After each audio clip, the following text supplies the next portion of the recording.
Hello, everybody. Hi, Chirp. It's Vtuber Adair.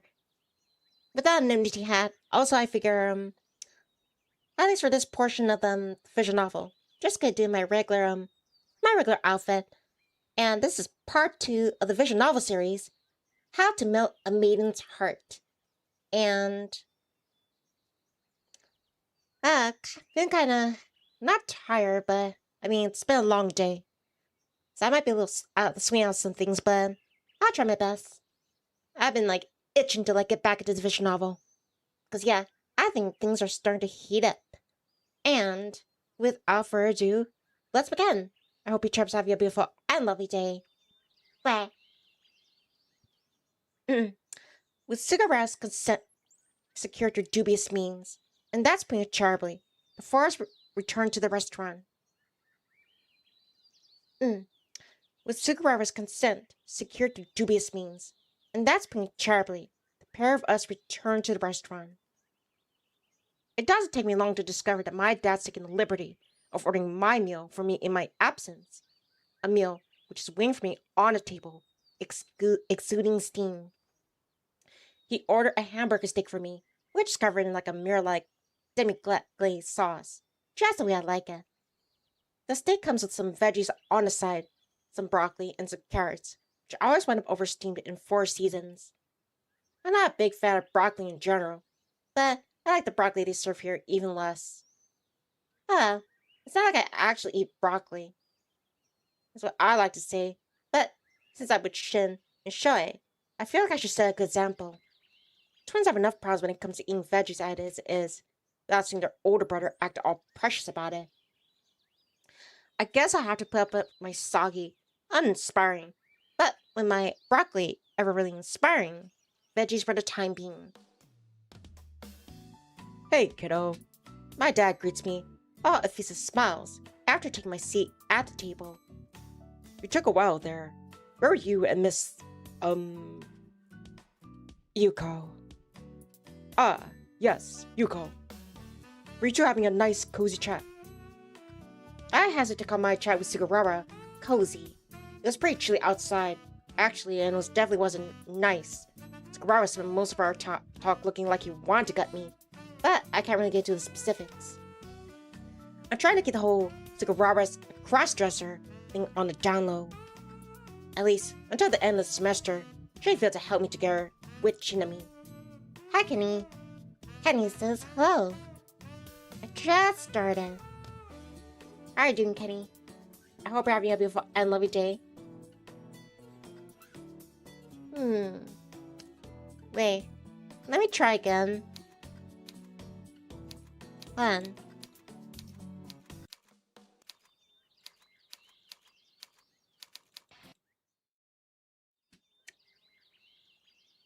Kenny says doing some work. Is it like at the computer store? I'm doing fine, Kenny. Thank you for asking. I'm a bit tired, but yeah, I just want to stream, just relax. I'm glad you can make it. I'm glad to hear you're fine. Hope you enjoy this stream. Or most of you can catch it, while you were. With Sugawara's consent secured through dubious means, and that's being terribly, the pair of us returned to the restaurant. It doesn't take me long to discover that my dad's taken the liberty of ordering my meal for me in my absence. A meal which is waiting for me on the table, exuding steam. Ah, I see. Hopefully it's not too stressful. Hope you're having some fun. For the very least, it's manageable. He ordered a hamburger steak for me, which is covered in a mirror-like demi-glaze sauce, just the way I like it. The steak comes with some veggies on the side, some broccoli, and some carrots, which always wind up oversteamed in 4 seasons. I'm not a big fan of broccoli in general, but I like the broccoli they serve here even less. Oh well, it's not like I actually eat my broccoli. That's what I like to say, but since I'm with Shin and Shoei, I feel like I should set a good example. Twins have enough problems when it comes to eating veggies as it is, without seeing their older brother act all precious about it. I guess I'll just put up with my soggy, uninspiring, But when broccoli is ever inspiring, really. Veggies for the time being. Hey, kiddo. My dad greets me, all faces smiles, after I'd taken my seat at the table. You took a while there. Where were you and Miss, Yuko? Ah, yes, Yuko. We two having a nice cozy chat. I hesitated on my chat with, Sugawara. Cozy. It was pretty chilly outside, actually. It definitely wasn't nice. Sugawara spent most of our time talking like he wanted to gut me, but I can't really get to the specifics.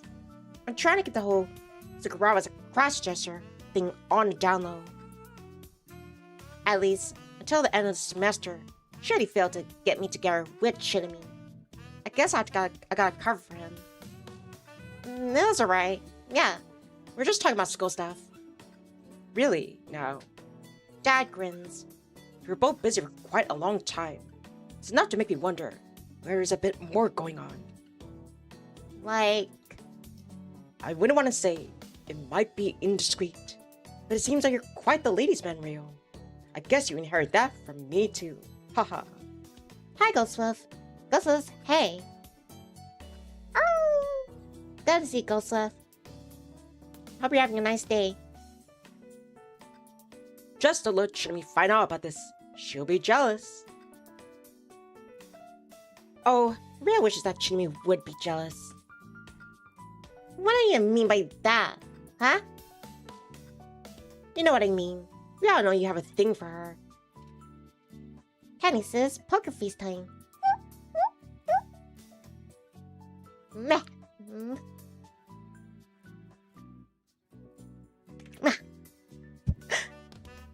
Thanks, King. No, I don't. Yes, you do. Couldn't make it more obvious you scored Shinami's name in your arm with a compass. You're so obvious. Yeah, whatever. Don't whatever me. You know I'm right. Shinami snickers, then says, Dad was right though. You did spend a long time with Yuko. You're here only talking about academics. What's what we talking about? It's not like we're all that close. She has nothing on Shinami. Not that anybody does. That's why I'm not about to give up on her. Not that easily. I might be a lot of things, but I'm not a coward. The food at Four Seasons was pretty mediocre, just like it always is, but my trip to the restaurant wasn't without success. I'm starting to think it was a very fortuitous turn of events. In fact, I was able to meet Sugawara. Having him on my side would help give me the edge when it comes to flirting with Shinami. At least, I hope it does. Now that I have Sugawara's number, I'm pretty eager to set my plans into motion. I saw my stuff in the living room, next to Hitami. She's watching some cheesy romance drama on TV, hugging a cushion close to her chest. For all she makes fun of my feelings for Shinami, she's big into cheesy romance dramas. I think it's pretty hypocritical, to be honest. She has no right to make fun of me when she's in love with all that one actor dude, Yamada something or other. I meanwhile couldn't care less about this Yamada guy. I'm more interested in texting Sugawara. Let's see if he actually responds. Hey, loser. This is Reo. This is your number, right?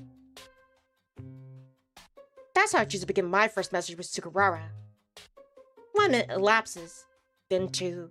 Time starting slowing to a crawl. Is this actually Sugawara's number? We really reply. I'm starting to wonder, when? Yes, this is Sugawara. Why else would I give someone else's number? Wouldn't that defeat the point? I said I was going to help you, and I meant it. Huh. I never texted Sugawara before, but that probably does sound very much like him. Using correct punctuation, everything, and hasn't made a single typo. What a nerd. Well, good. I'm glad you understand your place. You made my place quite apparent when we spoke earlier. You don't need to hammer it home. You're right. I don't need to, but I want to. You're my Finch now. Do you understand? That means you gotta do everything I say. If you start giving me lip, you'll be in a world of trouble. Don't try to wiggle your way out of this. If you do, it'll cost you. I know. You don't need to threaten me over text. I get it. If you get it, then why'd you prove it? How am I supposed to do that? I already said I'd help you, didn't I? I'm replying to you. Your frankly rather provocative messages. I failed to see what else I could do to earn your trust. Then your match ain't very good. Evidently not. Tell me, then, what do you want? I want you to repeat after me. Say that you're my Finch. I beg your pardon. You read it right. Say that you're my Finch. Say that you belong to me. Your ass is mine. Right. And here I was, silly me, thinking that you were interested in Miss Ugra. I am interested in Chinami. I wouldn't be talking to you otherwise. Why do you think I'm not? Oh, I don't know. Maybe it's because you said that my ass is yours. It sounds a bit suspect. Please. You know I didn't mean like that. Kenny says also not gonna stress at my work. Awesome. Please. You know I mean like that.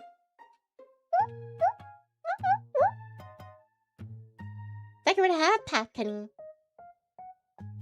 You know I mean. You know I didn't mean like that. Then how did you mean it? In a degrading way that's meant to make you feel bad. Not to guys, you know.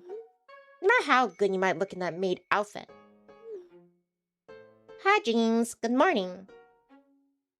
What? I hope you have a beautiful and lovely day.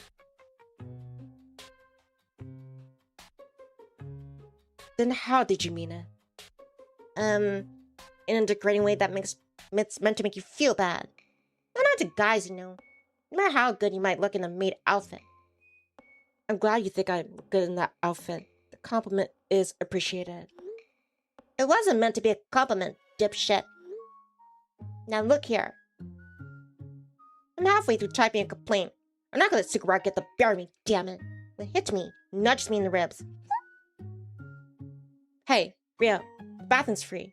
Twins just got out. It is? Yeah. I'm surprised you didn't notice already. They were making too much noise. I was wondering if you wanted to get in before me, since I'm watching TV.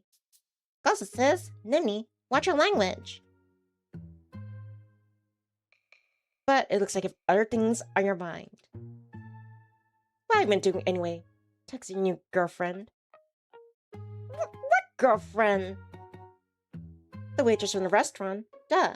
You sure look cozy with her. Are you sure there's a thing between you? No way! Why would there be a thing between the two of us? Huh? Heck, I don't even like him. I mean, her. She's way too much of a goody-goody. She's definitely not my type. Are you sure about that? Ichigo smiles smugly in that obnoxious, self-satisfied way of all little sisters.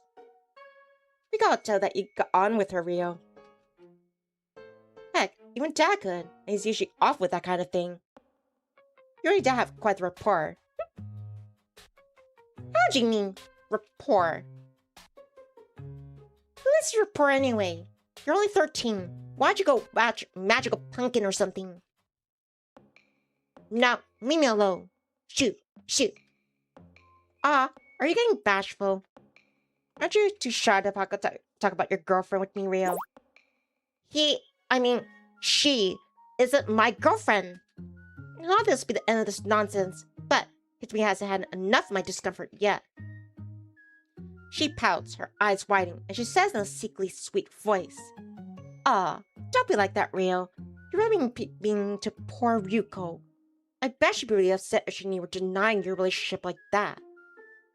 Though, I guess you could always kiss and make up. Haven't you gotten that far yet, big bro? You're a bit of a late bloomer, so I was wondering. Alright then, that does it. I could take a bit of a ribbing like the next guy. It's like how most men bond, especially on the football field. But being teased about kissing Sugawara Yuuma, of all people, is a step too far. Why think I'd rather kiss a giant king toad that will literally spit venom? Not only that, because, by the way, because of Chinami. She's praying to frogs, for some reason, and toads by association. Because of frog adjacent, Chinami has some interesting hobbies. I grab a cushion from the couch, and then hurl it at Hidomi's head. Hidomi squeals and backs off, but I don't feel any guilt. She totally deserves it.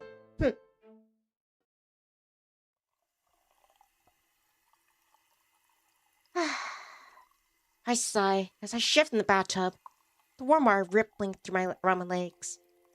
Today's all been kinds of crazy, and I feel pretty worn out. Discovering that Sugawara works at a maid cafe, well, more or less, was quite the unexpected reveal, as was the discovery that he doesn't look all bad in a maid's dress.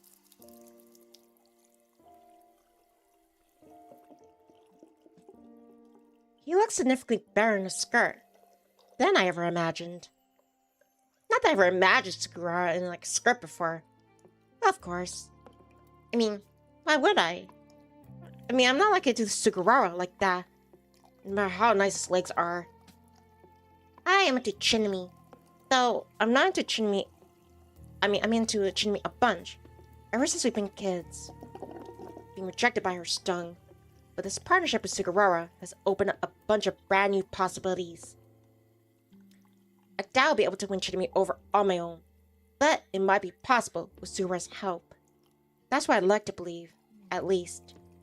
I gotta try to give this whole optimism thing a whirl. Otherwise, I don't know if I feel all sorry for myself. Who wants to deal with that? In any case, I'm not gonna give up. I'm determined to do my best. I just hope Sugawara can help me out. Otherwise, I have no idea what I'll do. I tell myself dry after my bath, then retreat to my bedroom. It's with a groan that I lie down on my futon and skim through my phone. I don't have any particular plan of action in mind, but a sudden notification catches my attention. It's from Sugawara. I wonder what he's after. If you're serious about making Miss Ogura like you, we need to discuss this properly.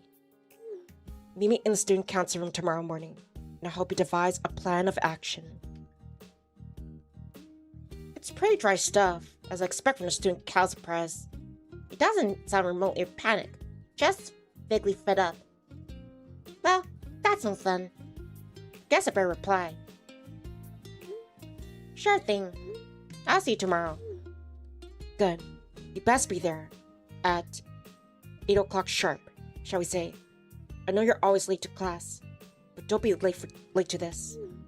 I can't abide tardiness. Of course you can't abide tardiness. You can't abide much of anything. He's so boring. Who had to put that stick up his ass anyway? Yeah. I'll be there. Keep her wig on. Though, I guess you won't be wearing a wig right now, huh? Shut it. You're not gonna make a friend of me if you keep acting like that. Whoever said I wanted to be your friend, huh? I couldn't care less. You're being pretty chatty, though. Are you sure you're not trying to come on to me? Please, my feelings have never been particularly fond. You're only making them worse. So why do you keep replying me, huh? And so quickly, too. Sorry, bro. That's making you seem kind of desperate. I am not your bro, and I'm not desperate either. Thank you very much. I just wanted to ensure that we're on the same page. Well, we are. 8 o'clock, tomorrow. I've got it. will you actually be there on time? Sure. I'm not gonna stand up if that's what you're worried about. I know I kinda talk rough, but I do have some class. If only the exile did not blackmail your classmates. But whatever. That's all I want to ask. Good night. Sure. Good night. Try not to miss out too much sleep by thinking about me. I won't. Sure you won't. Are you sure you don't have a thing for me, after all? Perish thought. I'd rather stick my hand in a shredder and spend more time with you than I have to. But needs must. Oh well. The feeling's mutual, believe me. Well, good. That makes two of us. So, are you gonna head off to bed for real now? Or... Yes, of course. I'll talk to you tomorrow. Talk to you later then. I look at my phone for a few moments, wondering if Sugawara will send me another reply. But he doesn't. I guess that's the end of our little chat. Oh well, it's not like I want to talk to him or anything. I've had more than enough of Sugawara Yuuma to last me a lifetime already. Even if it is kind of fun to tease. Well, who am I kidding?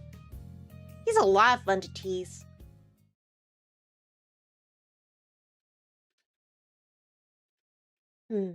You're late. That's how Sugawara greets me in the next morning, once I arrived at the student council room. I'd never been into the student council room before, and it's a lot bigger than I thought it'd be. Our school is surprisingly fancy, given it's built on an out-of-the-way island, like Omorishima. There's actually only 2 high schools on the whole island, and Okubo is the most modern one. Other school, Misaki High, dates back to the Taisho era, and you can tell. I always see Misaki High in passing. It's kinda out of the way, but it looks like something from a period drama. The school itself is old-fashioned, and the universe are even worse. Okubo Academy was built to accommodate more students, and more money was dumped into it as a result. That's why this school is so large. That's why we need more students, but even so, the student council seems stupidly oversized. The floor is made of wood, and the walls are kind of depressing blue-green that makes you think of hospitals. But the large desk that Sugawara sat at looks pretty fancy. I bet he thinks he's so special, sitting behind that desk. What a jerk. I'm not late. You told me to come here before homeroom, which I did. Isn't that what you wanted? I actually wanted you to be here at 8, but it's 8:24. No, 8:25 now. You're almost half an hour late. Almost, but not quite. There's still like 5 minutes left until the bell goes. There's only 5 minutes, you mean? Sugawara sighs. Good grief. I didn't expect you to honor our arrangement. I hope you have that good grace to arrive at a reasonable hour. You're not being reasonable. You should count yourself lucky I got here at all. I had a pretty busy morning, you know? I had to take Shin and show it to preschool again. I usually take it in turns with Hitami. The task shouldn't have fallen on her shoulders. But Mikan wound up coming over this morning so we could walk to school together. Since Hitami was otherwise occupied, I had to deal with terrible twins. Not that they were too bad today. I didn't have to hunt for Shin's missing shoes, which was a blessing. And sure I didn't stop to pat every single cat we saw on the way, which did a bunch of time. It's because of all those lucky happenstances that I was able to get to school before homeroom, which is something of a miracle. I can't remember the last time I wasn't late. I made a genuine effort here, but it's not like Sugawara will understand. He's too far up his own ass. What a jerk. Now, I don't know why you're taking that tone with me. You should be more grateful given that I'm trying to help you win over Miss Ogura. I'm going on my way to help you. The least you could do is reciprocate. Yeah. I'm not really in the mood to listen to all this self-congratulatory BS. In fact, I'm not really in the mood to listen to him in general. So, how are you gonna help me? What's the plan? We'll talk about it in more detail, but as we have so little time left... Here. Sugawara reaches beneath the table and hands something over to me. It's a carrier bag, emblazoned with a symbol of some sort, a halo, and a pair of wings. It rings a bell, but I can't quite place it. I've never seen that logo before. What's that? Take a look. I brought it for you.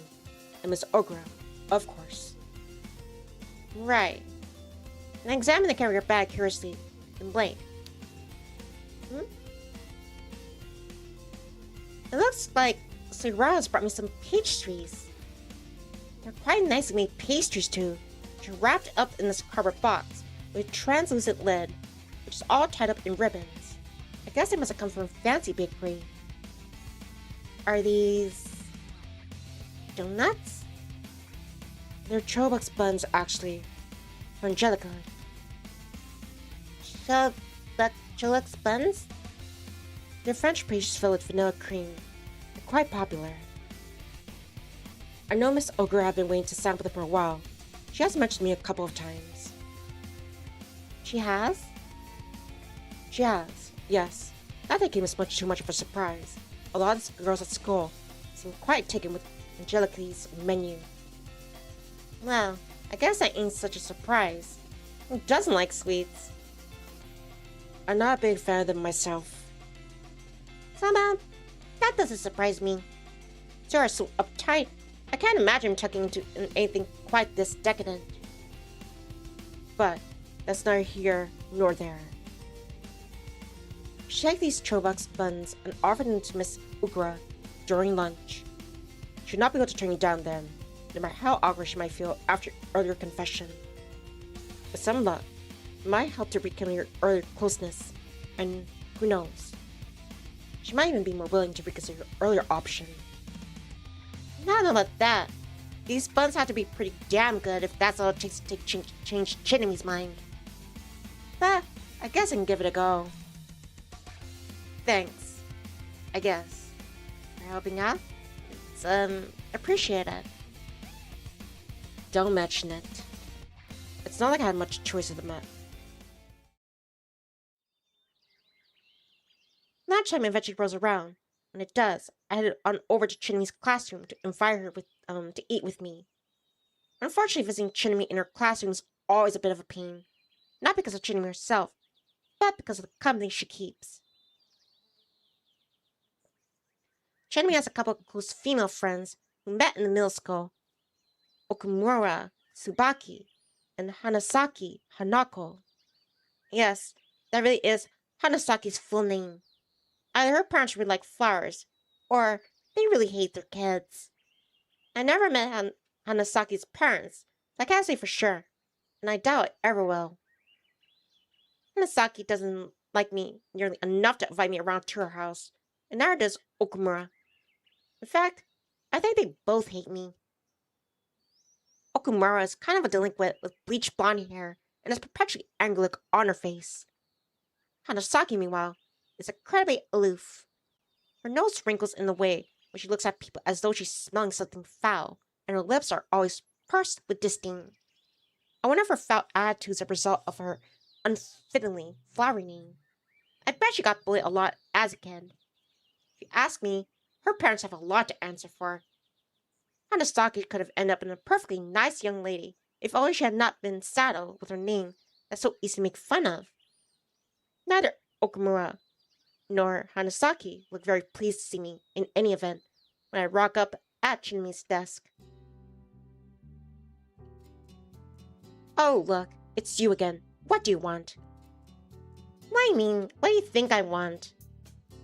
Sure as hell I haven't come to talk to you, Hanasaki. Or you, Okumura. How very charming.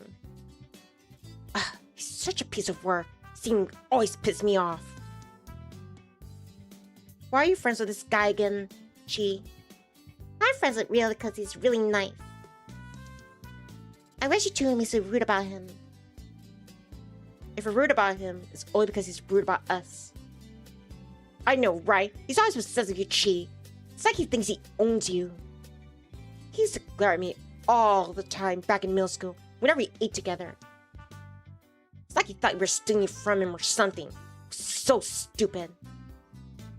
And chauvinistic. Hanasaki sniffs. Doesn't think you're incapable of eating your lunch without his guidance. I know, right? It's mad cringe. Pop. Okumura turns her head and spits on the floor at my feet. It's not the most ladylike of gestures.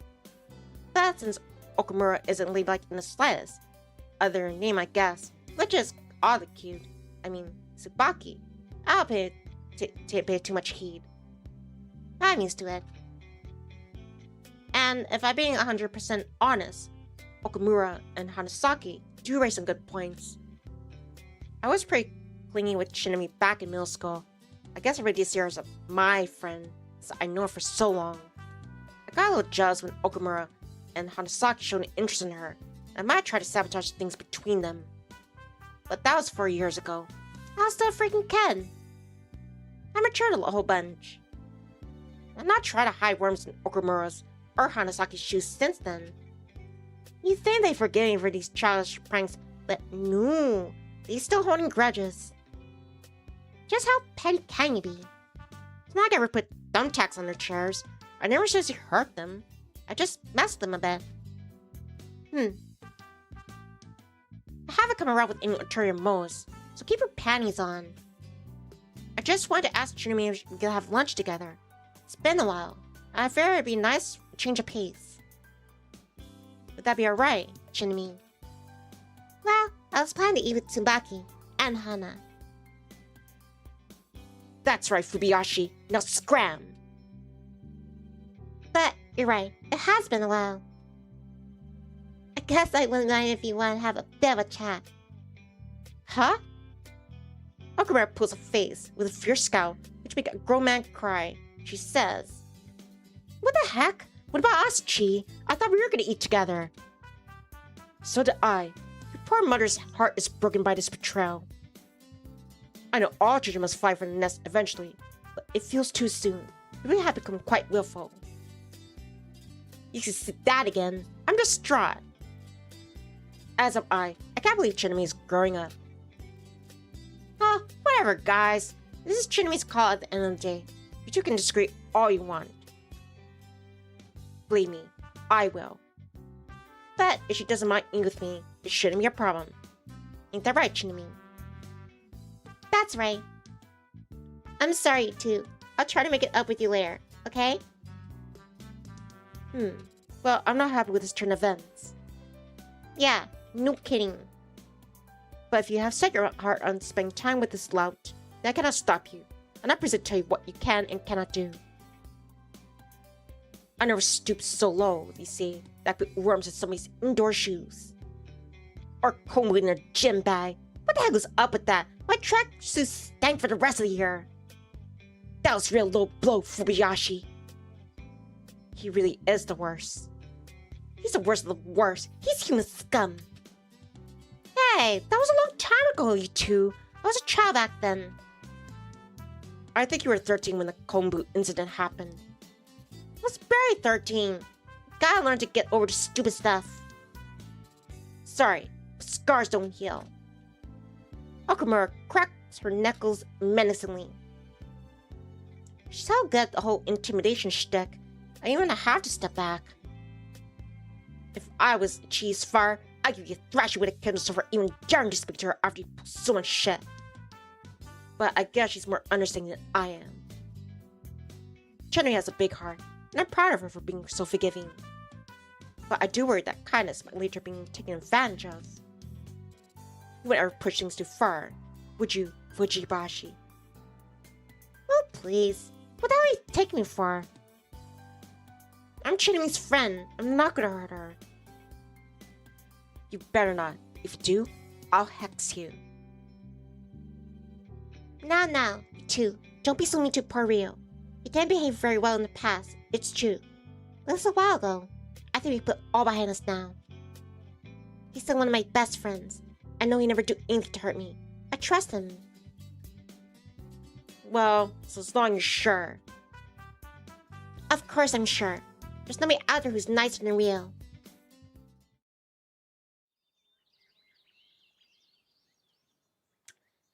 With Okumura's and Hanasaki's begrudging consent secured, I'd over onto the greenhouse with Chinami.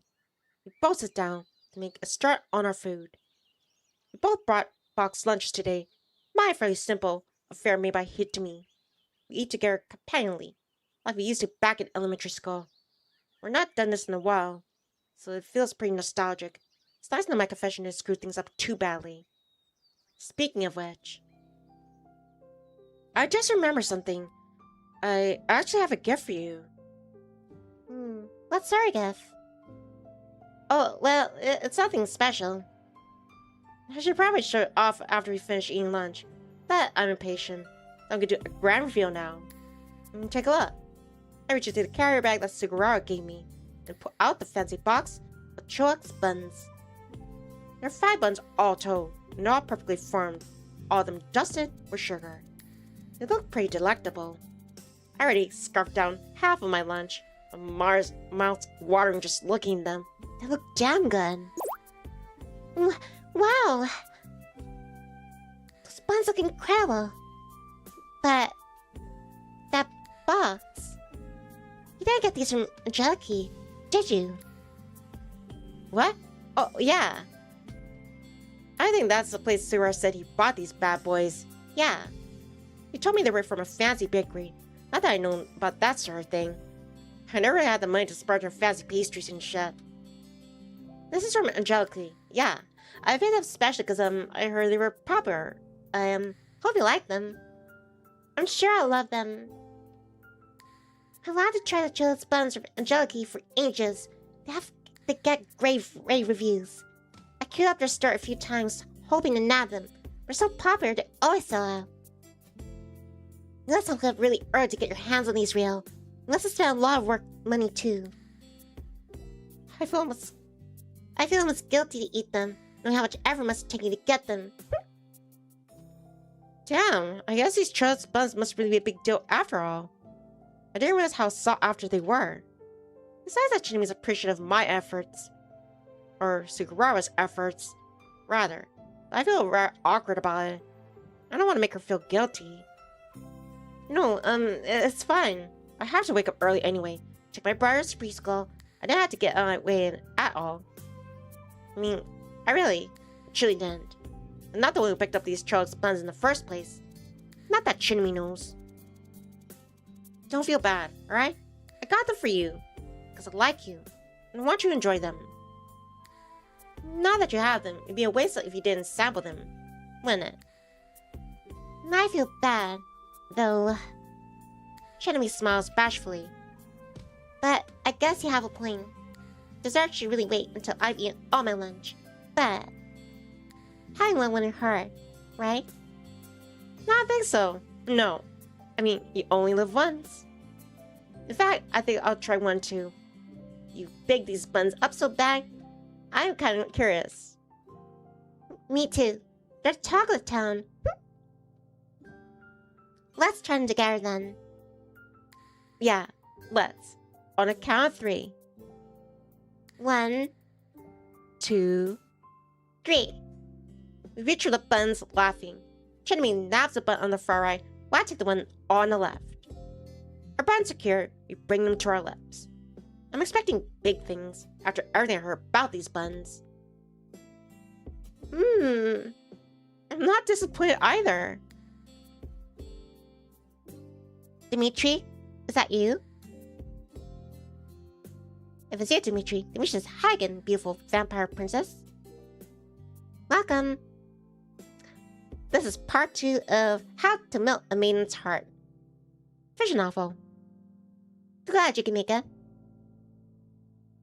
It's good to see you again, Dimitri. Also, I checked out what was it?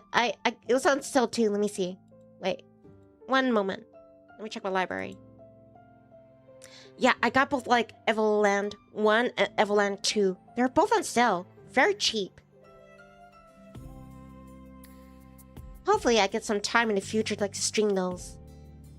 Yeah, thanks for a heads up. I didn't know they would be on sale. But yeah, they were really affordable, really cheap. Thanks for the recommendation. See that Gordon reviews. I'm doing fine. Thank you for asking. I'm a bit tired from human work, but I wanted to relax with streaming. And also because, yeah, I've been wanting to get back at this vision novel. I hope you're doing fine. Hope you're doing great. Hope you're having a lovely day. Anyway, let me continue. Dimitri says, almost noon for me. For me, it's like 5:53 p.m. here.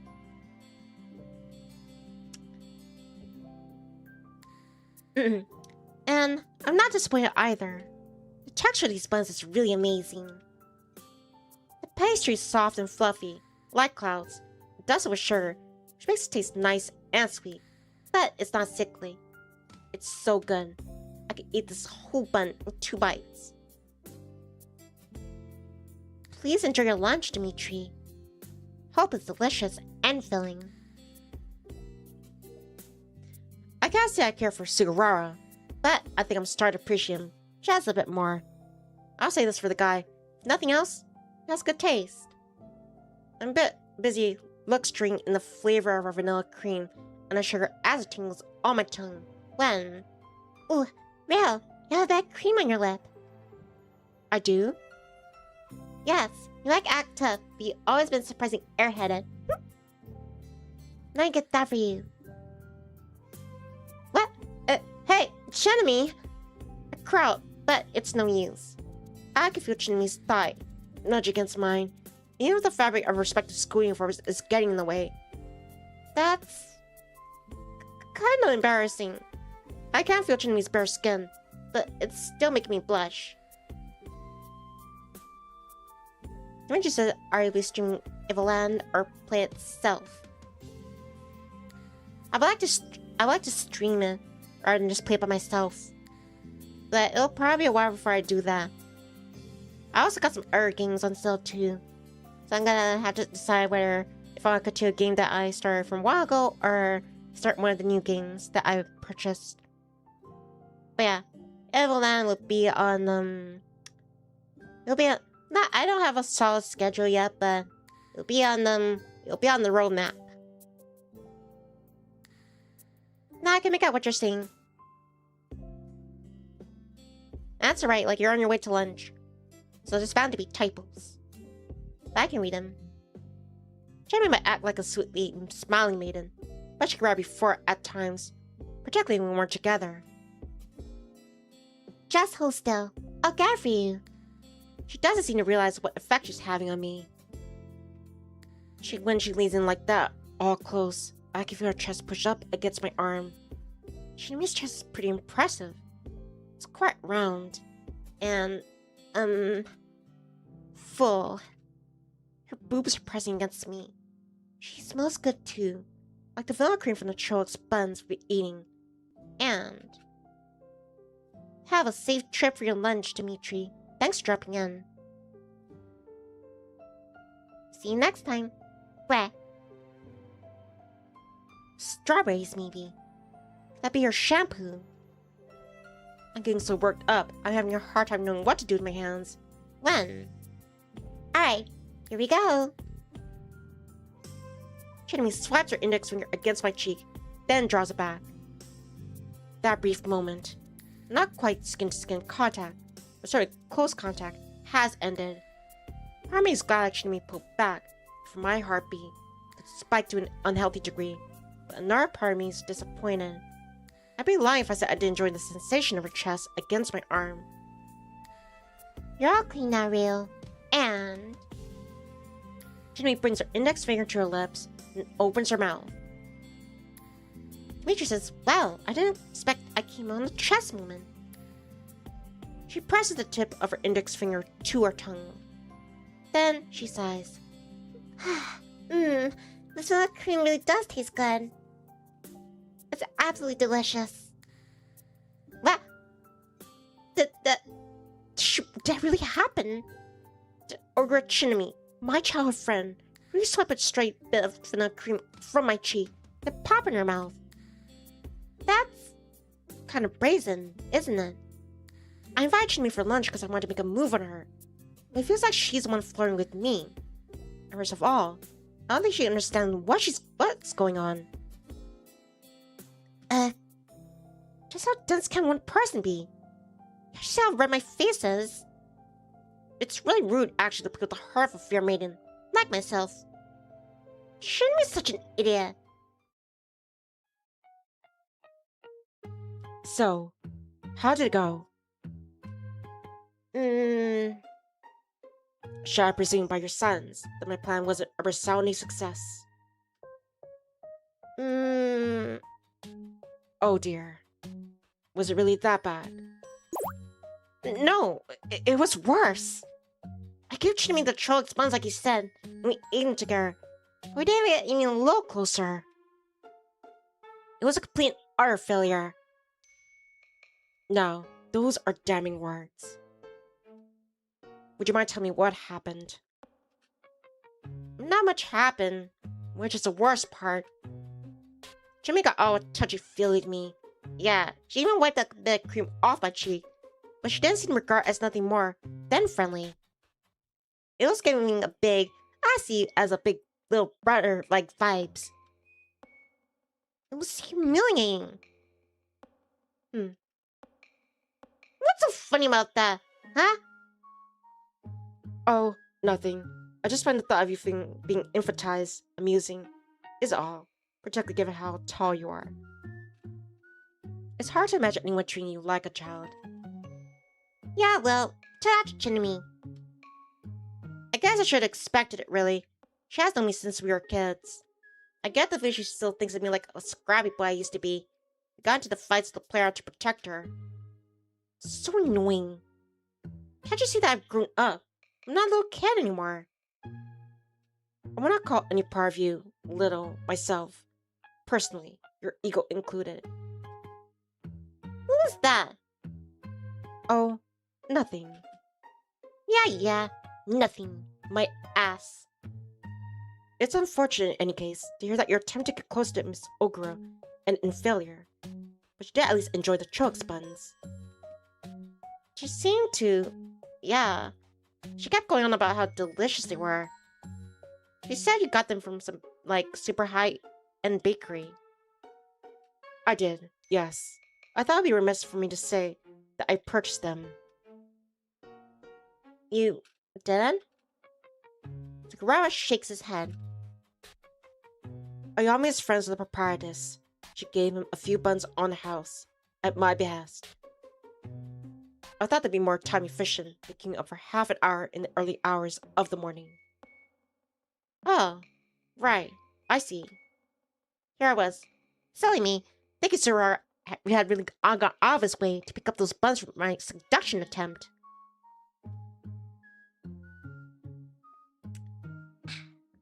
I guess I gave him too much credit. In any case, I'm glad Miss Ogura enjoyed the truck's buns. It would have been a real waste if they weren't to her taste. You might have achieved the results you wanted, but today was a complete failure. You say that, but it sure as hell doesn't feel like it. No. I know being rejected can sting. Or what I presume being rejected might sting. That bastard.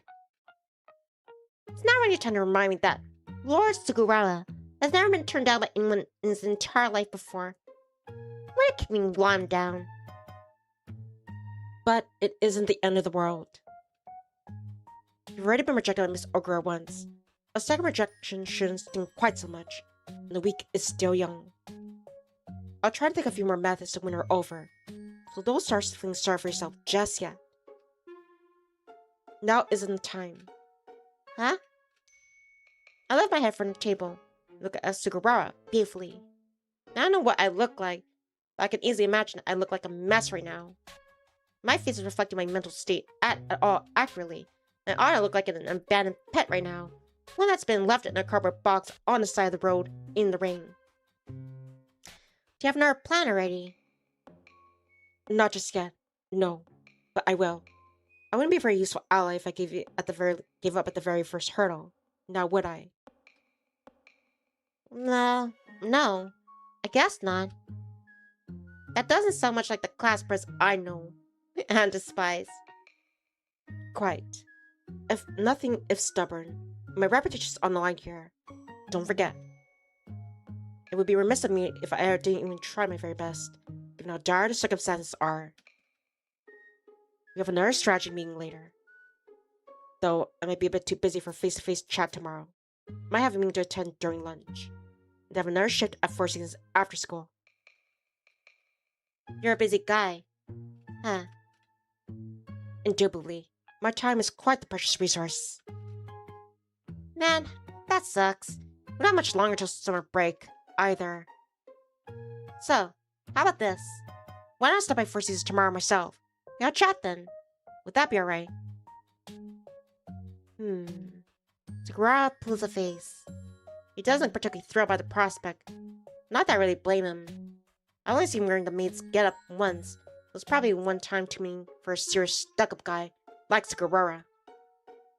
I'm going to bet he's not in particularly hurry to show me something so embarrassing intimate again.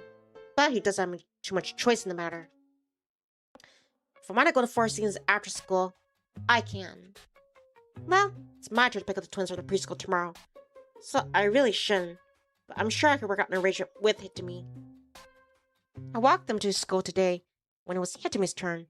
So she owes me. I really rather you didn't bar me at work. But I can't ban you from the place.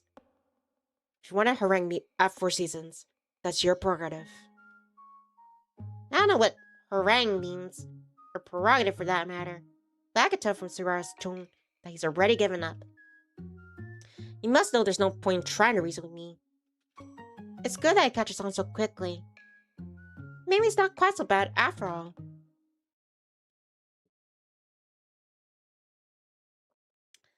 The next day... Why are you here? Whoa! That's a funny greeting. Shouldn't that be, welcome back, Master. It's so good to see you. And why are you asking me like what I'm doing here? Anyway, I told you I was gonna stop by yesterday. Don't you remember?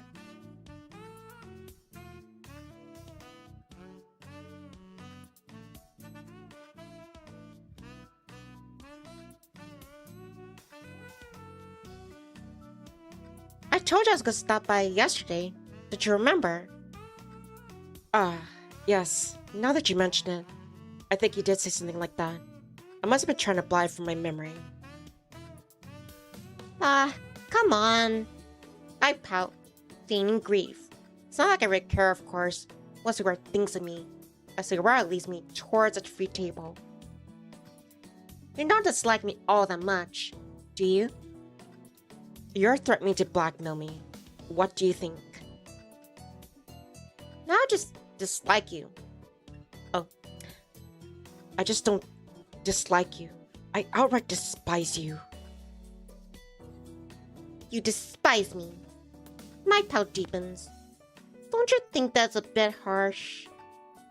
On the contrary, I don't think I'm being harsh enough. You count yourself lucky that I let you in at all. Not that I have much of a choice. I may get on my case if I knew I kicked out a customer for no good reason. Aha! See, and you have no reason to take it against me, do you? Did I say that? Sugawara scoffs. I think I've every reason to dislike you, but Ayami wouldn't see it like that. He's incredibly laid back. You had to garret one of the waitresses with her own headband to earn Ayami's ire. So, blackmailing his own baby cousin to help him with my love conquest wouldn't count? Sadly, not. If Ayami knew about all this, he'd probably find it funny. And you'd be right. This is kind of funny, don't you think? No, I don't think this is funny at all. Actually, not one little bit. Now, what do you want? Hurry up and order. Hurry up and order so I can serve you. Then leave you be. Hey, now hold up. I didn't come to first to try your frankly pathetic selection of food and drink, you know? I think Hitami's cooking is better than anything else this place has to offer. You and I would have agreement there for a change. I too think this business model is exploitive.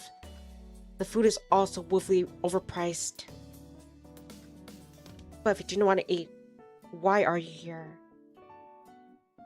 This is a diner, you know. We're offering a service.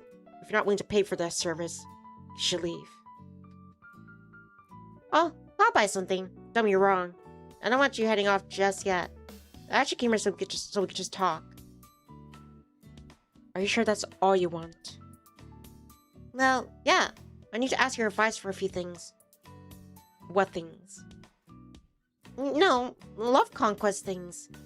I'm never gonna win Chibi over if we don't start making plans. I wish you wouldn't call it love conquest. You make it sound like you're going out hunting. And this isn't a host club.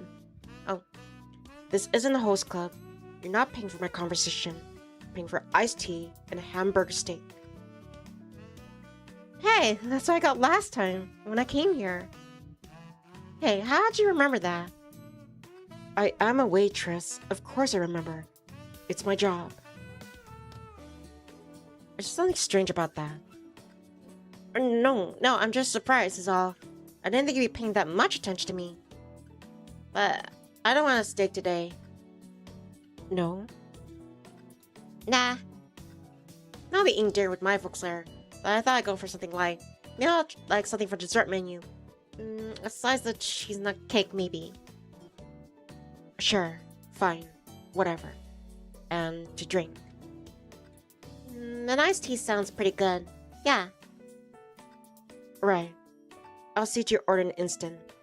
Please hang tight, Master. I will. I'm looking forward to my cake. I'm looking forward to our chat more. I'm sure you are. Sugawara rolls his eyes, and then turns smartly on his heels, the hemless dress fluttering in the process. Sugawara was only gone for about 5 minutes. Returns fairly quickly, holding a tray in one hand, upon which is a promised chestnut cake and my iced tea. Sugawara slides these items onto the table with a perfunctory, enjoy your meal, Master. Then scowls. Now, what else did you want to ask? You best make it quick. There might not be many customers at the moment, but there will be. The dinner rush is going to start soon. Sure thing. I'll try to be quick. Though this is a bit embarrassing. Please. Don't come all shy over me. You're the one who came here to talk. You know? I know. It's just... talking about romance stuff awkward in general. But I guess I gotta suck it up. Otherwise, I never be able to formulate a plan of attack when it comes to winning Chibi's heart. Not that I actually intend to attack her. I might be a bit rough around the edges, but not a complete Neanderthal. I haven't given it some thought, and... well, I've never actually been on a date before. confessing that was pretty painful. Kind of like getting your tooth pulled out. But Sugawara looks impassive, like he often does. It's with a cool expression that he surveys me. His face blank and almost featureless, as he says, "Yes, well, I figured as much." Huh? You did? Of course. It wasn't hard to guess. Didn't you say you never had a girlfriend? It seemed a logical enough leap, based on the information.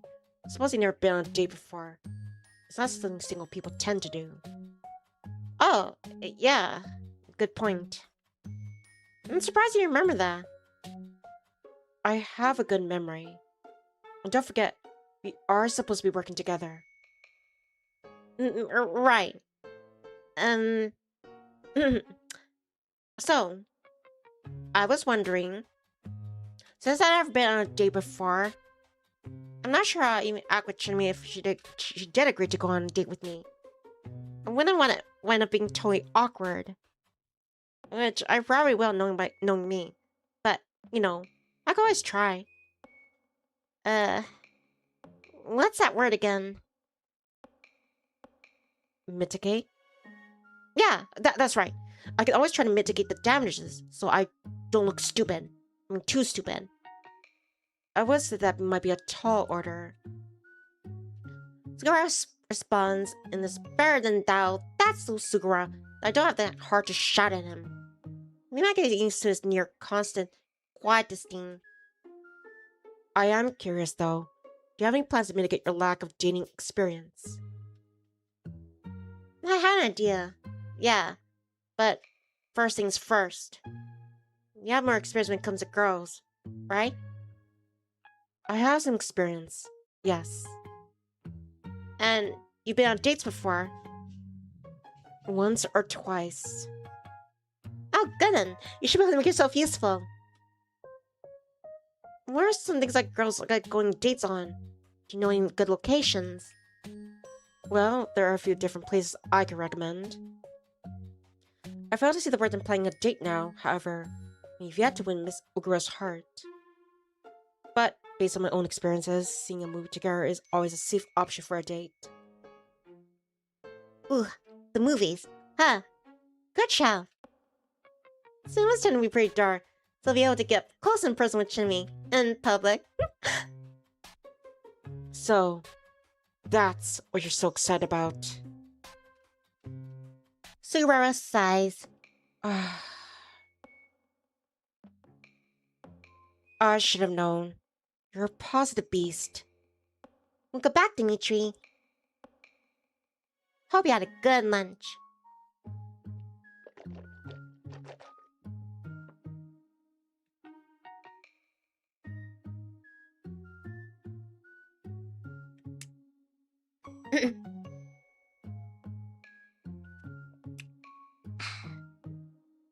I should have known. You're a positive beast. Hey, I'm not. Yes, you are. You won't be able to get too close to Miss Ogura if you were at the cinema. You're supposed to start eating face in public. I mean, you're not supposed to be eating face in public. It's in poor taste. Hey, who said I was planning to eat your face in public, huh? That was not so not the implication. Then why are you sneaking to yourself? It's just thinking is all. It'd be nice if you, like, hold hands or, I don't know, fear popcorn to one another. There's nothing scandalous about that, is there? Sarai looks at me archly, his arms folded. He does look particularly impressed. But then again, Sarai never looks impressed by anything I do or say. He make for a pretty scary teacher, actually. As for the head of the student council, he's not too many steps removed from that. I wonder if that's why I don't get along with him. That and his awful attitude, though I'm sure he'd say the same thing about me. No, that is a surprise. What is? I didn't think your fantasy would be so pure. I wish you had more faith in me. I don't want to, like, throw myself at Chinmi. I do like her. I wouldn't want to date her if I just, I don't know, looking for a good time or whatever. I clear my throat. Talking about certain thing with Sugawara is kind of awkward. Then try to change the subject. Well, let's put the cinema to one side. What other things do couples do on dates? There's going out to eat, I suppose, or a theme park. I know the zoo is another popular location. But if you really like your partner, I don't think where you go matters all that much. No? I don't think so. The most exciting part about going on a date is who you're going with. People don't go on dates with people they dislike. At least, you presume they wouldn't. Though things don't always act in their best interest. Still, if you get along with your date, you can go anywhere. Even an activity as simple as going for a walk along the beach can make for a satisfying date. The most important part is being able to talk to your partner. A walk along the beach. Huh. That's a pretty good idea, actually. Why didn't I think of that myself? Walks along the beach are like, it's a staple like the lovey-dovey romance movies. Not that I've watched too many of them, of course. In any case, say, Sugawara, would you do me a favor? That depends on what sort of favor it is. Is what I like to say, but I don't know if you let me off the hook that easily. You know it. You best play nice, Sugawara, or find yourself in a world of pain. Implying that I'm not a real pain already, after having to deal with you. Sugawara grits his teeth together. The display of defiance doesn't last for very long. His shoulders slump, starting to feel it. He says, "So, what is it you want?" Well, it just occurred to me the beach ain't that far away, and I don't have experience walking any, girls along it.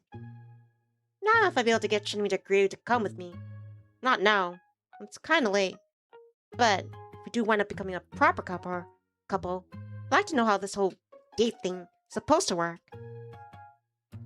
That being the case, why don't you let me walk you down the beach after your shift's over? I could walk you back home if you want. I could also use it as a way to practice talking to girls. That's a full idea. What do you think? Sugawara looks at me for a few moments, stunned to silence by my smarts.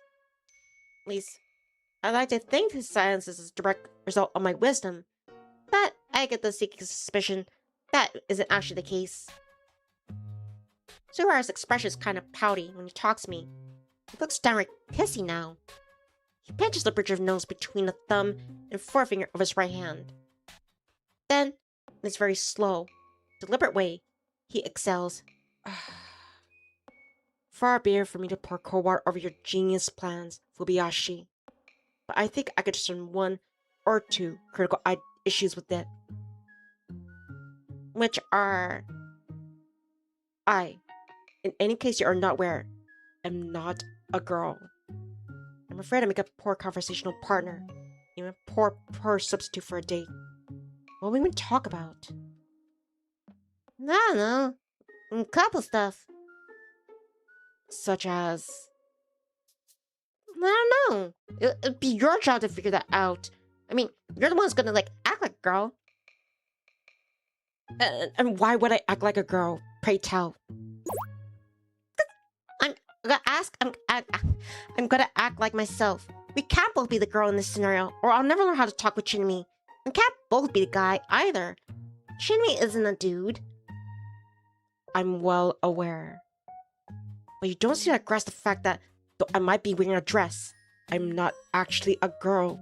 The clothes you don't make the man. Or woman? Yes. I grin. Oh, Yuuma.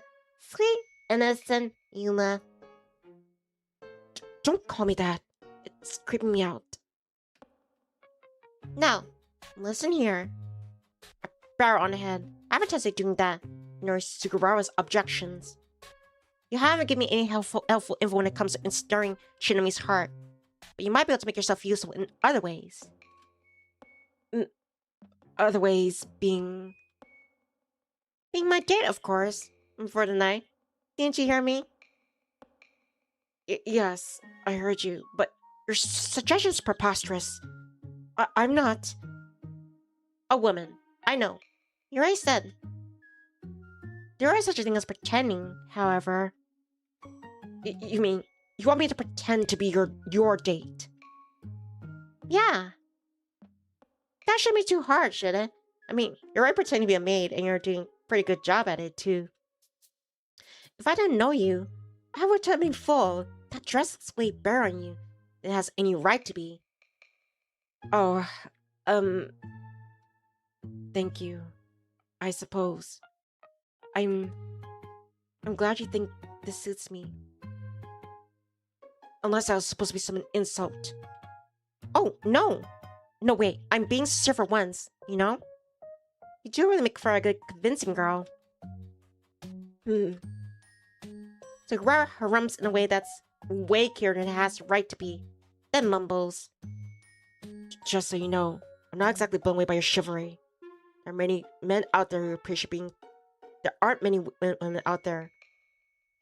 There aren't many men out who appreciate being told they look like convincing girls. Maybe not, but I'm not trying to be mean. I think it's impressive, actually. Please. If you want to compliment anyone on my compliment anybody on my married appearance, you should compliment Ayami. He's the one who coordinated this ridiculous outfit for me. In fact, he's the one who sewed it. Your cousin sews. He has many talents. Unfortunately, the majority of them are useless. I think he did quite a good job with this piece, though. As good as such an outfit could be. It was made precisely to my measurements. Ooh, I see. I guess that's why it looks so natural. Why you look so natural in it. It was made for you. I wish it wasn't. I have no desire to wear this silly garment. Not inside 4 seasons, and most certainly not outside it. Every second I have to spend in this dress is one too many. I get that you don't want to wear it, but you don't have to be so snippy. It's really cute. Men are supposed to be cute. Yet, you still are. Does that mean you fail at being a guy? Sometimes I think you're tactless. You fail at being a human being. I heard that before. Maybe you get on well with my sister. I'm sure I get along with her better than I get along with you. At least. Probably. But, unfortunately for you, you're stuck with me.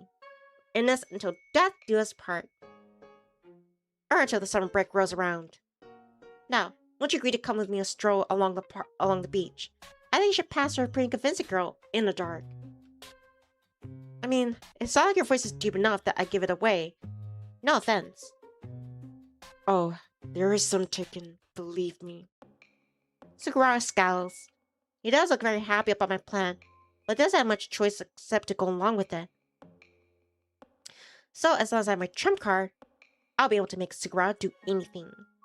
Or almost anything. He may not be willing to torch school. Not that I ask him, but going out on a pseudo date with me after work shouldn't be too unbearable. He'll make his pride sting, sure, but his pride endured a load of knocks already. What's a few more blows, really? Alright, fine. He twisted my arm. I'll accompany you on this so-called date. I'm not going to waste more time than half an hour on my time on you. How does that sound? That's perfect. I knew I could still count you, Sugawara. You're such a great guy. Whatever. You're so full of shit, Fujibayashi. And yet, you still agreed to go on me on the date. Trust me how this all worked out. Sugawara's expression contours into something truly fierce. He glowers. Then he says in a voice trembling with ill-suppressed fury, "Go screw yourself."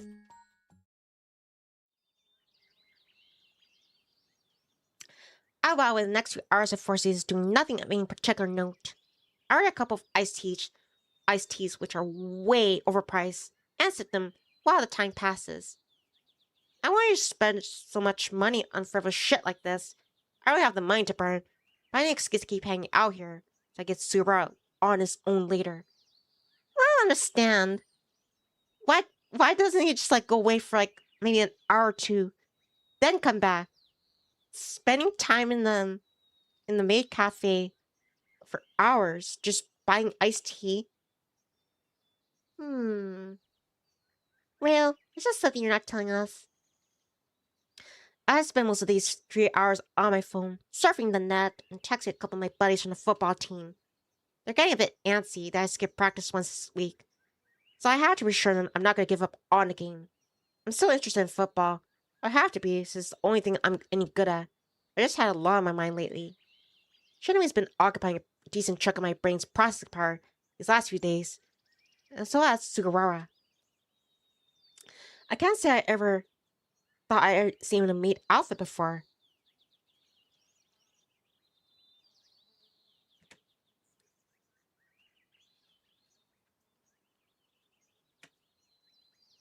Life sure works in mysterious ways. The time passes slowly, but it does eventually pass. And when it does, Sugawara finally approaches me. Hey, I finished my shift now. We can leave if you want, but if you want me to dress like a girl, I'll have to wear this. I don't have any other feminine clothes to change to, so, It's this or nothing, I'm afraid. Well, I'd be worried if you have inner women's clothes to change to. Being made to wear this dress by your weird older cousin's one thing. Having a wardrobe full of this stuff is another. You showed up wearing a brand new skirt. I start worrying about your interest. Well, I don't. I really don't dress like this because I like it. You know. I want to change out of this stupid outfit. Sugawara gives the hem of his maid's dress an aggrieved tug. A long time ago, if somebody hadn't twisted my arm. I'm pretty good at that, huh? You give yourself too much credit. You just happened to get lucky. Catch me out when you did. Sure. You tell yourself that. I ain't to help you sleep easier at night. You and I both know the truth, though. Which is... I did a real good job getting the better of you. Now that you're my Finch, you have to do everything I say. Yes, you told me that before. And I wish you used such crude terms like that. I remember what I said. I'll only help you within reason. And wearing a maid dress outside's reasonable, is it? Not really. But it's better than some of the other things you asked me to do. It's dark outside. In any case, so nobody should be able to see me. At least, I hope they won't be able to. I hope to, for your sake. That outfit does stand out quite a lot, you know? I know. I'm well aware of the fact. There's a reason I didn't want to wear this. Well, you kept it on. That's all that matters. You were surprisingly obedient. Like you gave me much of a choice, you bastard. What was that? Oh, nothing. Good. I'm glad. Shall we go then?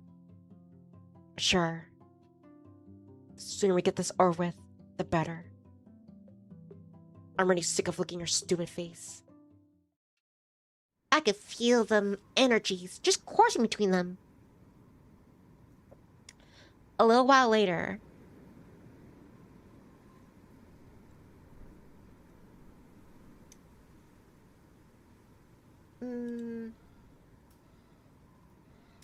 There we go.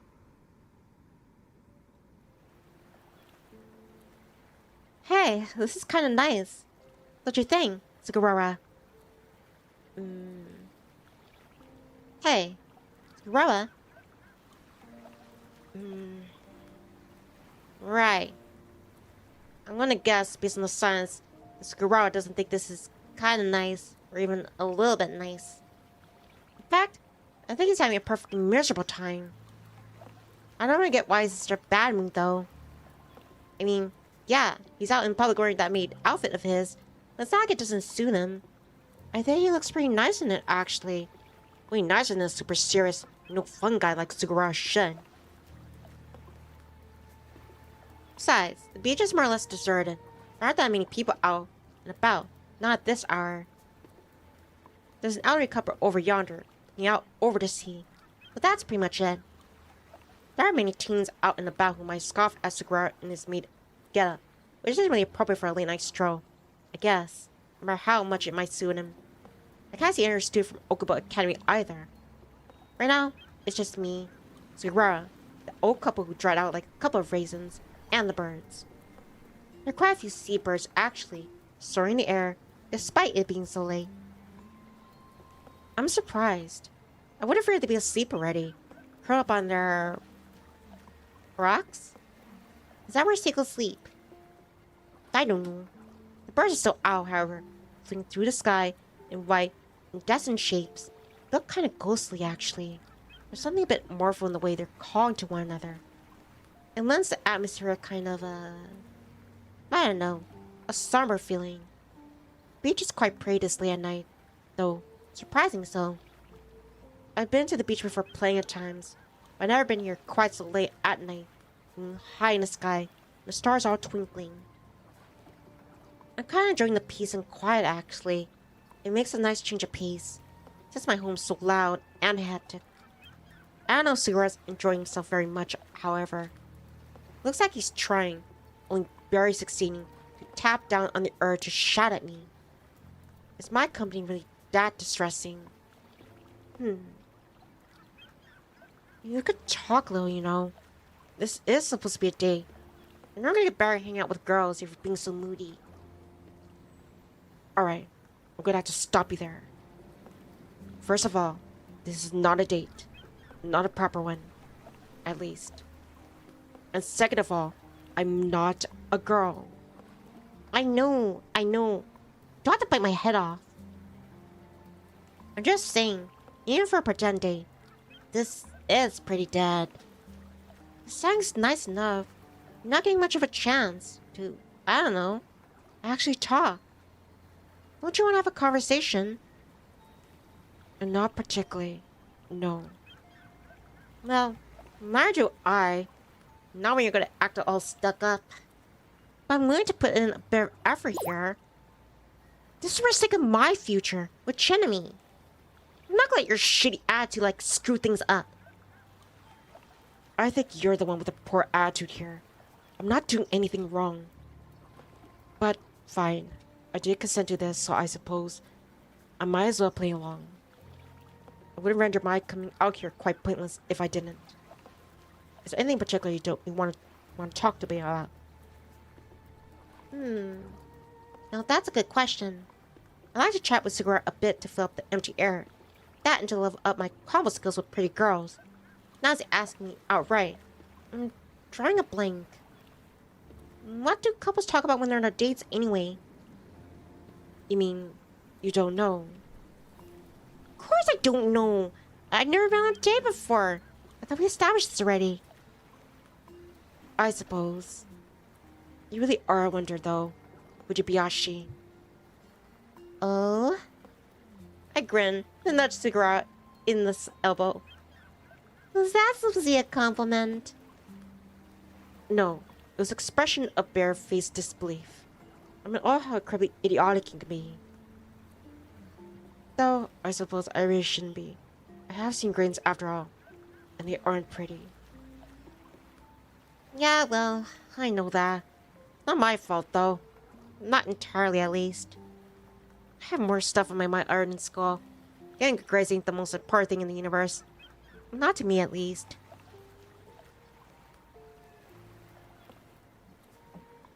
Well, I know that. I never paid academia much attention. But I suppose I'm curious.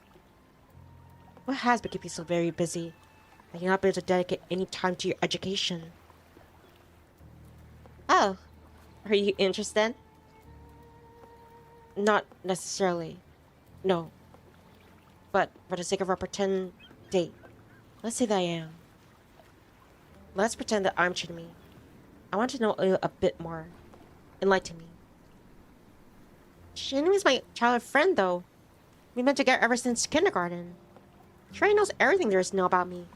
She wouldn't need to ask about this stuff. She might know everything about you, but I don't, and I'm asking if this is supposed to be a date. Here, he makes quotation marks with both of his fingers. Then, you're right. We do need to find something to talk about. Let's try to establish some common ground.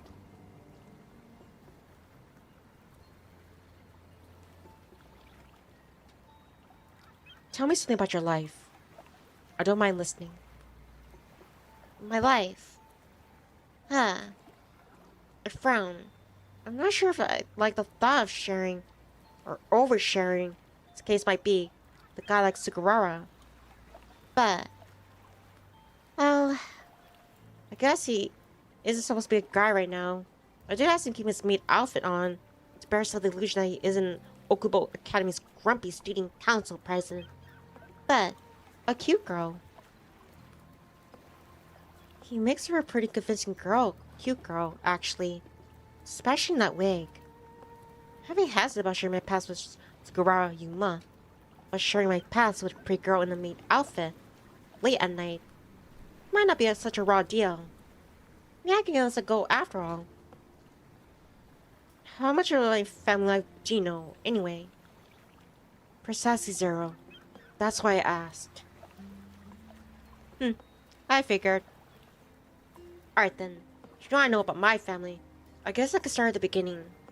I'm actually the oldest of 4 kids in my family. Did you know that? I was quite ignorant of the fact. So you have 3 siblings. Aha! I have 3 I have a little sister, Hitumi, who's 13. She's pretty feisty. And there's Shin and Shoei. You're twins, and they're both like 4 years old. Hitumi's in a bad mood pretty much all the time. Gets pissed me a lot, and I don't always know how to approach her. She's nice with the twins though.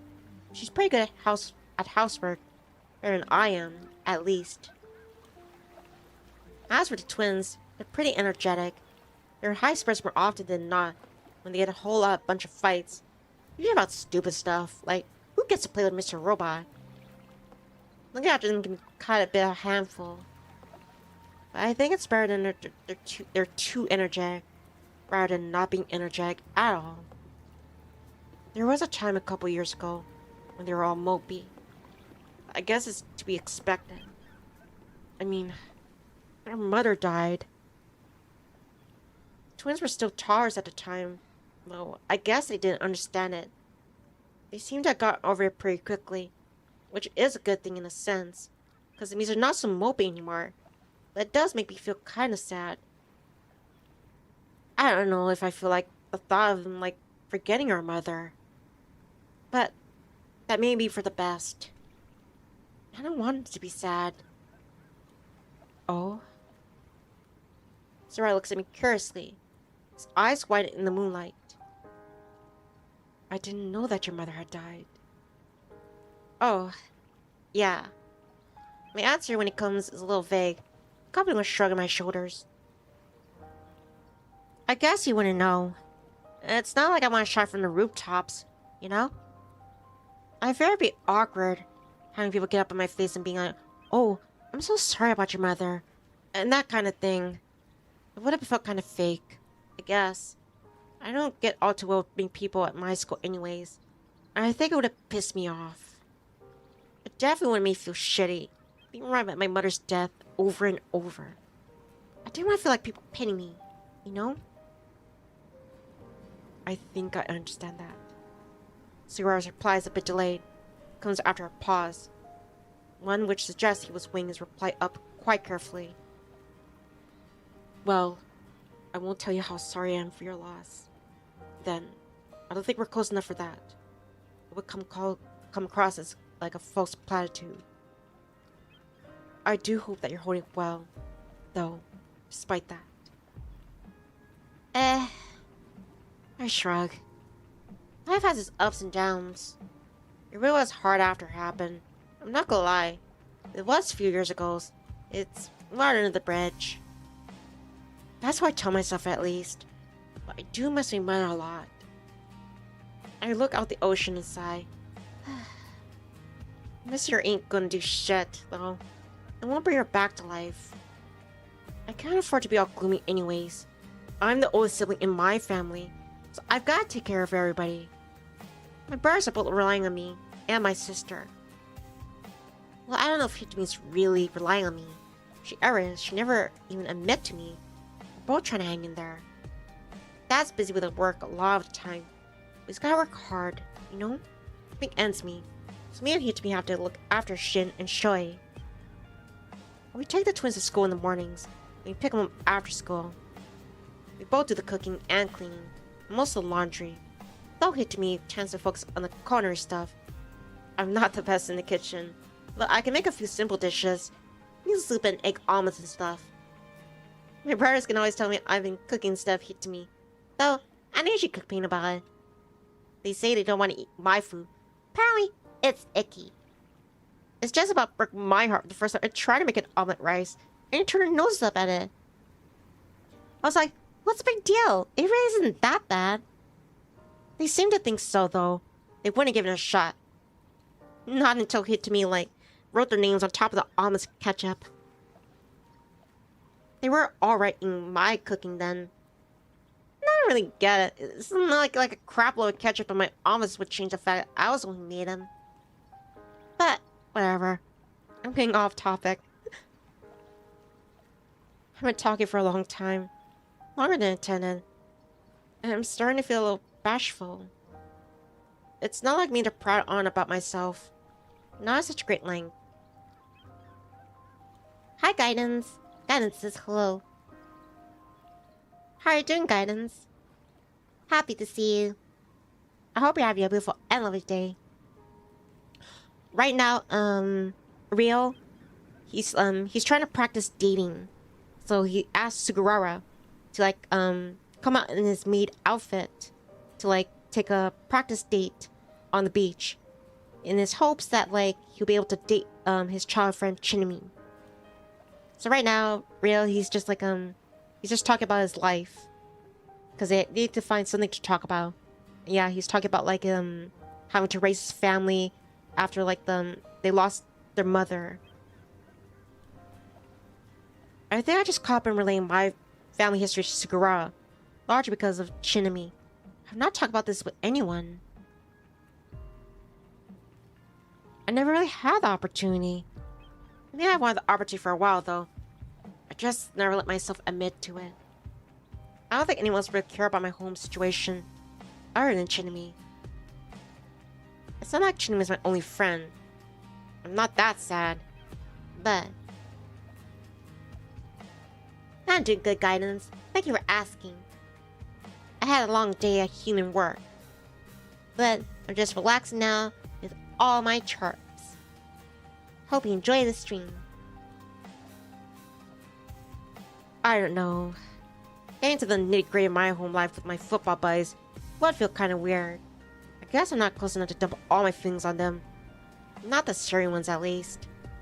I'm not close enough to Sugawara with that, though. I shouldn't be. It wasn't that long ago when we were like deadly enemies. I mean, now that we take some kind of shaky truce, it's mostly, or wholly, because I'm blackmailing him. He isn't bad to talk to, though. He's a good listener. He's probably sick of listening to me, though. I'm definitely getting sick of talking. The fact is, I'm pretty busy. It's actually kind of stressful, trying to take care of my brothers while taking care of the house. I've been trying pretty hard since Mom died to keep everything together, but I still feel like there's more I could be doing. You say that, but it sounds like you do a lot already. I must admit, I'm surprised. What about? I grin, then I nudge Sugawara in the ribs with my elbow. You talk about what a hardworking big bro I am. Well, yes. You act always so careless at school. I assume you were like terminally irresponsible. But now I'm starting to wonder if you're not too preoccupied with all your other responsibilities. Pay school much attention. Aha! Well, I was a shitty student even before my mother got sick. I get so bored sitting at a desk all day. But you're right. I never used to care about school all that much. But I care about even less. I just can't find the time for it. I'm too busy. And yeah, you still don't feel like you do enough. Yeah, I mean, housework's important and all, but don't get me wrong, but my family's... Well, I look away, a bit abashed. I shouldn't be talking about such intimate details with Sugawara, but... What the heck? I might as well. I told him so much already. Stopping now would feel like a waste. We never had much in the way of money. Things been even harder since Mom died. She used to work too, but that's a thing of the past, for obvious reasons. We're down one income stream. We still have 5 mouths to feed, and kids' clothes and toys don't come cheap either. She and the show keep on growing.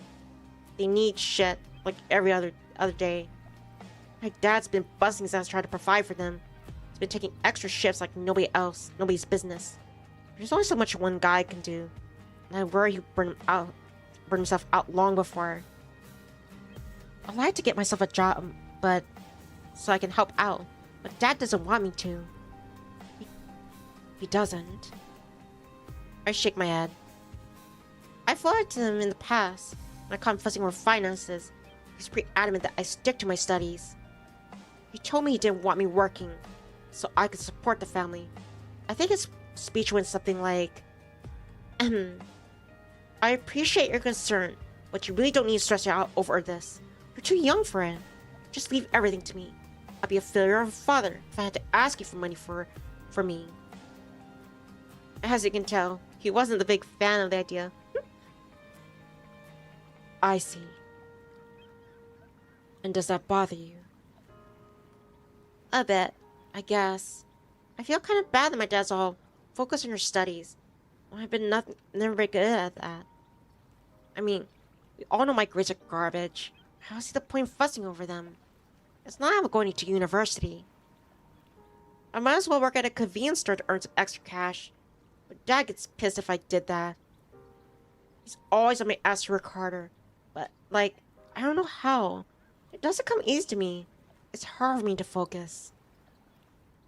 I run much work. Then I feel less much like a failure. I don't think you're a failure, though. No? Of course I don't. How could I? After everything you told me. And now it seems rather apparent that you're working very hard indeed. You simply excel in areas that don't tend to award in academic setting. What? Like making omelet rice so bad not even my little bird wants to eat it? With a whole like a ketchup square on top of it? I cannot comment on your culinary abilities, or lack thereof. But you sound like a good big brother to me. I can tell that you care about your family at the very least. That, I think, is very important. I frown. It's not much of a big deal, really. Don't you think so? Nah. Aren't all our families supposed to look out for one another? It's second nature. You would think that. Not all families are like that. No. I frowned. I might be dense, but I'm not completely stupid. I don't fail to catch the wistful tone in Sugawara's voice. He doesn't sound like his usual self, who he's self-confident. Instead, there's a definite note of melancholy to his voice. I would wonder what was spurring that on. I think it's pretty obvious. When we started getting all maudlin when the topic of my families came up. Doesn't get along very well with his folks. Under normal circumstances, I might think that might be too delicate a subject to discuss, but these aren't normal circumstances. This is a pseudo date on a beach at night. Sugawara was wearing a freaking maid dress. The situation is already so patently abnormal. I don't feel too many qualms about saying. Is something bothering you? You can tell. Duh. I know it's pretty dark, but I'm not blind. You're the one who has to wear glasses, not me. I know. I just think about some things, that's all. About your folks. Sugawara nods. I guess I hit the nail clean on the head. His relationship with his parents must be pretty rocky. I won't press him, though. I wait, observing Sugawara in profile before he feels comfortable opening up. And, as it turns out, I don't need to wait very long. Sugawara inhales, then says, I'm sorry. I know this might sound selfish. After everything you told me about your family, I can't help but feel a little jealous of you. It sounds like it was hard for you after your mother's sudden death. At least you have a father you can rely on, and siblings who rely on you. You all sound very close. The same can't be said for me and my parents, however. I wasn't born in Oroshima, you see. I actually moved here for a couple of years ago. But you already knew that, don't you? Well, duh. That's common knowledge. Oroshima's not so small that everybody knows everybody else. It does have a population of like 40,000, but it's still pretty isolated. When I first started attending Okuba Academy, I knew most of my classmates by sight, if not by name. Sure, I was an outlier, since we moved to Oroshima at the start of the high school. I think everybody knows that. He's never been exactly ostracized for it, but I think people did regard him as an outsider. Hell, they probably still do. Well, I never intended to come and live here. I didn't have much of a choice. My parents are the ones who sent me here. Why's that? Did you get sick of you or what? I didn't mean any particular malice by this question. At least, I don't think I do. I'm just kidding around. Sugawara still winces. My parents would never outright admit to that. Of course. Well, of course. You have to be pretty shitty parent to tell your kid you're sick of them. That sort of thing which causes all sorts of trauma. But I know they regard me as a burden. My parents are both very wealthy. They're higher-ups in a pharmaceutical company. They're always busy with work. We lived in a nice house in Tokyo. And naturally, I never had to worry about the essentials. But my parents were almost never around. Our house is pretty large. I spend time there on my own every day after school. Sugawara sighs. It was pretty lonely. I would have liked it if my parents spent a bit more time with me. I am supposed to be their child, but that never seemed to pan out. It's not like they were abusive. Somebody's unfair when you complain, but they were absent. They never seemed to pay much attention to me when they were around, which is very often. They were my parents, but I hardly knew them. And I felt like they hardly knew me either. I felt like they didn't really care. No matter what they said, I was always worried I was a burden. Then, they both received an offer to relocate to Europe to continue the research. Apparently the invitation was simply too good to pass up on, both of them for the increased pay and the cultural experience. Sugawara makes little quotation marks with his fingers as he says this, the expression scathing. They didn't even talk things with me first. See if I'd be alright with that. They just decided to move. Just like that. It was only after they accepted this proposal they asked me how I felt about it. And when I said I didn't want to move to another country, they decided to pop me off to another family member. None of my aunts or uncles wanted to take me in, however. Not such short notice. So you wound up in Oroshima with your cousin. Sugawara nods. He looks very tired when relaying his story. His eyes downcast and his lower lip set in a small frown. Maybe I should consider myself lucky that my parents did listen to what I wanted, for once, and they didn't force me to move halfway across the world with them during my last few years of school. Would it really have killed them to ask me about my opinion first? I'm a member of their family too. I'm their son. I'm not a little child, no matter what they might think. And I have thoughts and feelings of my own. They should have considered me a little bit more and before they made a decision like that. But they didn't. They never considered my feelings. Sometimes, I wonder if they even care about me. They only call me every month or so. Their conversation is so trite. Ask how I've been. I probably can't answer because I don't know what else to say. Even if I just say more, I don't think they care. They only have been interested in themselves. I don't even know why they had me, really. Not when they've always been so distant. Well, Sugawara kicks at the sand with the tip of his shoe. I guess things went out pretty well for them. Now, they finally got rid of me. So now they could stop pretending to care about me. It must be a real load off their shoulders. I'm so happy for them. Sugawara's voice is unmistakably bitter. So much so, it's practically throbbing with negativity. His shoulders, meanwhile, are shaking. Oh, I think I see Sugawara look so worked up before. Not always laying into me. When you're seeing things, it could be a trick of the moonlight. But his eyes... Damn it.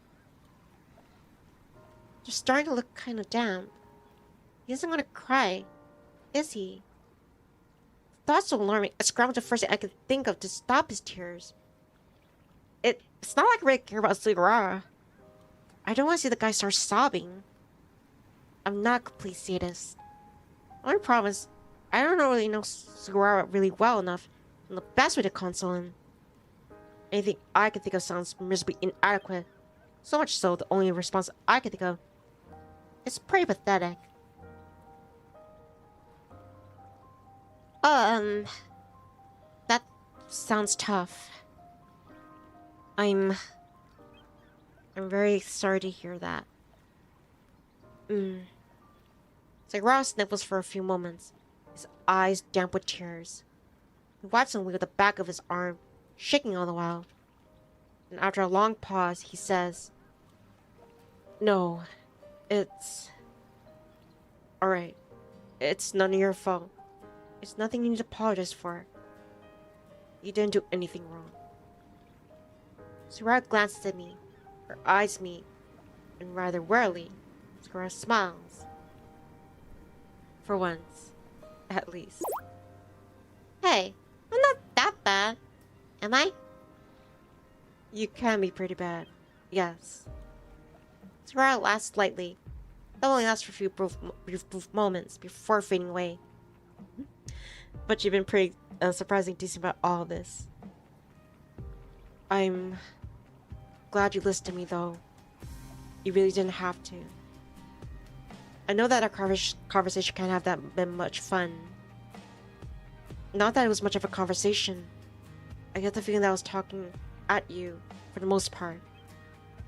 Maybe I should apologize for being too forward. I hope you don't mind.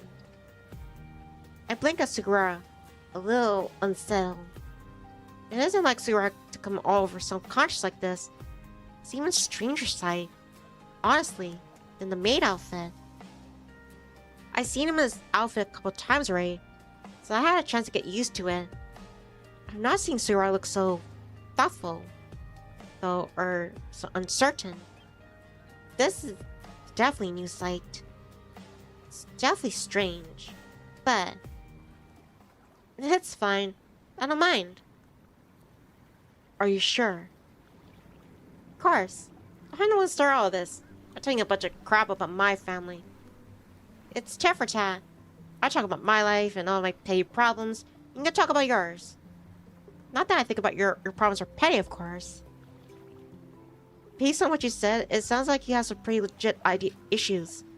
Your parents don't sound like the best. They aren't.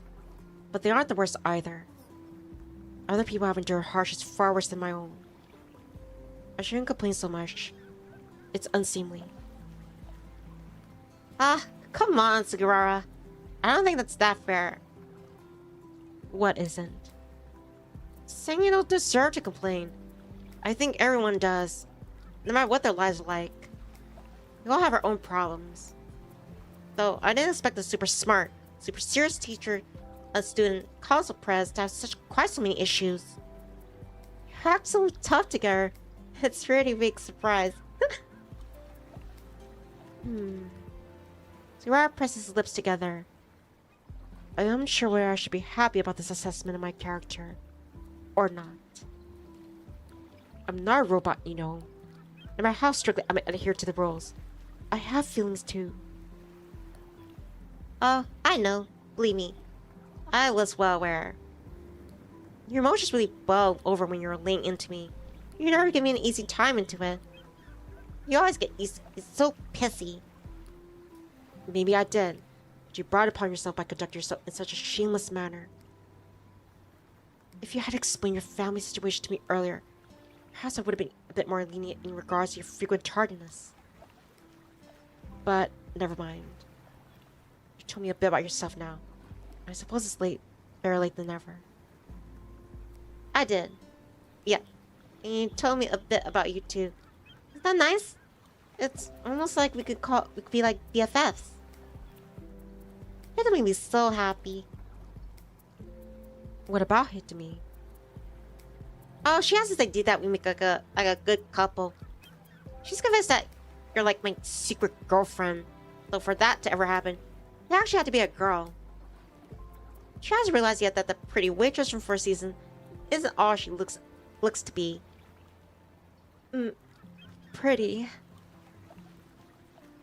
Sugawara blinks, and when he does, I know first for a second, his eyelashes are really long. Do you think I'm pretty? That's a pretty direct question. I feel like that hits me right in the heart. Well, you're not bad looking for a guy, I guess. Not especially when you're dressed up like that. You make for a convincing girl. Even my dad's taken with you. Your prides on being so like a concierge of maids. Concierge? Those are his exact words, yeah. To be honest, it's a little creepy. He's always had a thing for cute stuff, but I think he went off the deep end after Mom died. He's been going to four seasons way more than a guy with 4 kids should. If Mom was still alive, she'd be livid. How interesting. It sounds like you have quite the amusing family. Amusing's one word for it. Yeah, unless I just think my dad's a bit of a weirdo. You would get along with the Yami. He's something of a weirdo too. I guess he's gotta be, make you dress like that. I guess so. Sugawara looks at me, his lips quirking upwards into a mean smile. But, having said that, I'm only dressing like this right now because you asked me to. Would that make you a weirdo too? That is... Crap, I didn't consider that. Is Sugawara right? Am I a weirdo? I didn't have any wicked purposes was I asked him to dress up in an outfit for a moonlight stroll. But I guess it's a bit weird to think asking our guy to do. It's not like I have a thing with Sugawara, though. I didn't ask her to dress up to, like, fulfill some weird fantasies, like, for me. I just want an opportunity to walk, like on a typical date. It's like, now I think about it, there's nothing all that typical about what's going on between me and Sugawara. This situation is pretty screwy. And what's more, I'm not the one who set this whole thing up. I mean, I'm the one who set the whole thing up. That's gotta be pretty damning, right? Hi, Robot. Aw, thanks, Robot. That's sweet of you. Glad you come for this stream. Jeez, I didn't think my tastes were too abnormal. Now I'm starting to wonder. Could I actually be a pervert? Well, if it looks like a duck, and it quacks like a duck. Sugawara laughs softly. Sounds so quiet. It's hard to hear above the distant rolling of the surf. It's so quiet, however, that I can't catch it. It's a gentle sort of laugh. One that makes my pulse quicken. I don't think I've ever heard Sugawara laugh before. I didn't think he was capable of it. Tonight has been full of first. You don't have to worry though. Oh, you don't have to worry though, Fujibayashi. I won't tell anyone about your fondness for making boys dress up as maids. This could be our little secret. Oh, come off it. You know I'm not into that. Do I know that? From my perspective, you did nothing beyond try to take advantage of me. Your behavior is highly suggestive of a man who likes to make other men squirm. You don't have any preferences you haven't informed me of, do you? No way. My only preferences are cute, busty girls like Chinami. You look nice in that dress. Yeah? See? I'm not hiding anything. I'm fine admitting it. But you'll never be my type, no matter what Hijimi says. It doesn't matter how nice your face is. You're lacking, like, in 1 or 2 critical areas. Which are...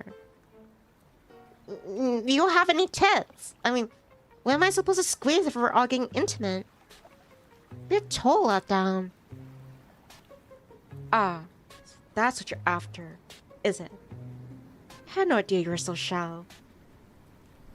How could you rebut me so cruelly, be solely on my appearance, and after I opened my heart to you? You really are a cruel man. Yeah, well, like you want me to feel up. I try, I think you scream. I wouldn't do anything that undignified. What would you do then, if I was, like, hypothetically speaking, interested? I don't know. Punch you in the face, maybe. Wow. How romantic. It would certainly be a memorable end to our little date, wouldn't it? It's like that again. Sora looks at me, his eyes bright. He caught one another's gaze for a few moments. Both of us smiling.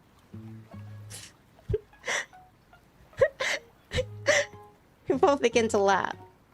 We laugh together for a few moments, our shoulders hunched and our heads ducked, only for a scant centimeters apart from one another. We laugh and we laugh, in near perfect unison. Though, through my laughter, of course, is more raucous than Sugawara's. He's been pretty prim and proud about the whole affair, despite, right, because the fact he's dressed up as a girl. It's kind of cute, actually, seeing Sugawara laugh so much. I'm glad I was able to see this side of him. You know, it's making my stomach feel all squirms. Hi, Maidens. It's so peak. I'm hooked. Glad you can make it for the stream. What's up with that anyway? So, Sugawara, do you think if I take Chibi to the beach after school, we could talk about random bullshit, she'll fall for me? I think that might be a bit too easy. There's no harm in giving it a shot. What do you have to lose? She's already rejected you once. She'll be used to being turned down by this point. Yeah, I guess. Sugawara's not wrong on that score, but that still stings. it's not like a second rejection would break me. I made it pretty stern stuff, but it would hurt a hell of a lot. Man, why do human relationships have to be so complicated? I'm starting to think I might be having more fun with Sugawara, actually. I would put myself in another situation where Chibi can reject me. No. Hi, Carsleen. I says hi, Chirp. Where? Oh, you know, I'll give a quick synopsis for you and Amadeus and Robot. Basically, They're going on a pretend date, Reo and Sugawara, because yeah, Reo thinks that he says he hasn't been on a date before. He doesn't want to be awkward during, like, if he ever got a date with Chibi, his childhood friend. So he asked Sugawara, you know, could you take your maid outfit from the maid cafe and, you know, we could pretend to be a girl and go on a date together on the beach. And they talked about, like, Reo talked about his family, how he has to be like a responsible older brother, and he feels like a failure because he's not good at academics. And then, like, Sugawara, he said how he'd been neglected by his parents, like they moved away, and they left him like to live with his cousin. And they're getting along pretty well. I would say I would start heading back because it's late, but it's late for a while already. I think I've let you take up more than enough of my time. I'm gonna take up a bit too much of your time too. Sugawara's starting to look flustered again. Is he embarrassed about all the personals he let slide about his parents? If he's worrying about that, about what I might think of them, then he needn't. I don't really mind, really. I'd like to reassure him on that score, but I think I'll be on my way, if that's all the same to you. Sugawara's right ankle twists beneath him as he turns. He gasps. Then he pushes sideways. Hey, Sugawara! At that moment, everything seems to happen in slow motion.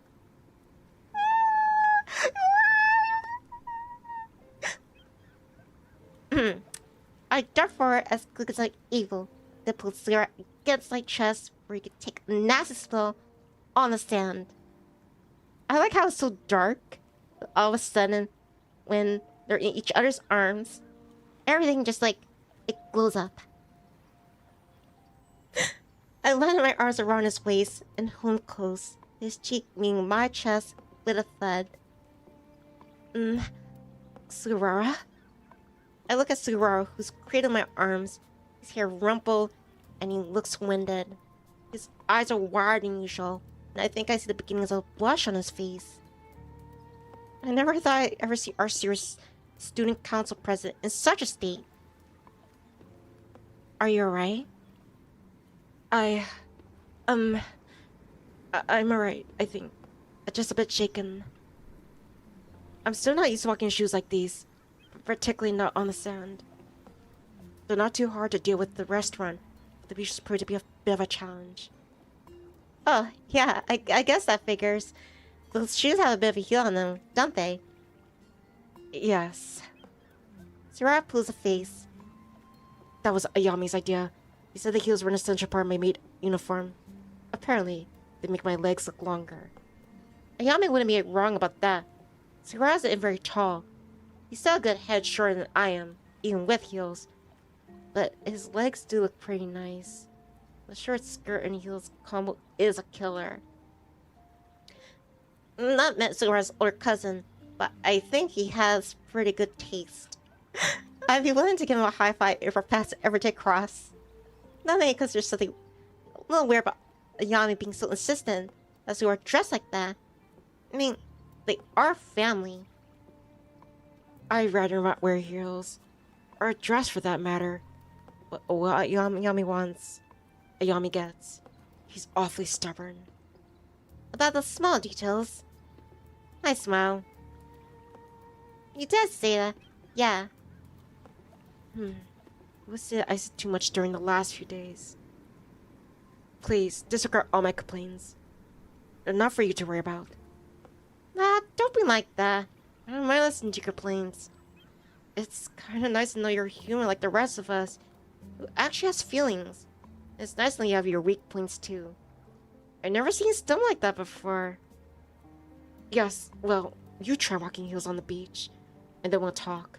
It's not as easy as you might think. Well, I didn't assume it was. I never worn heels.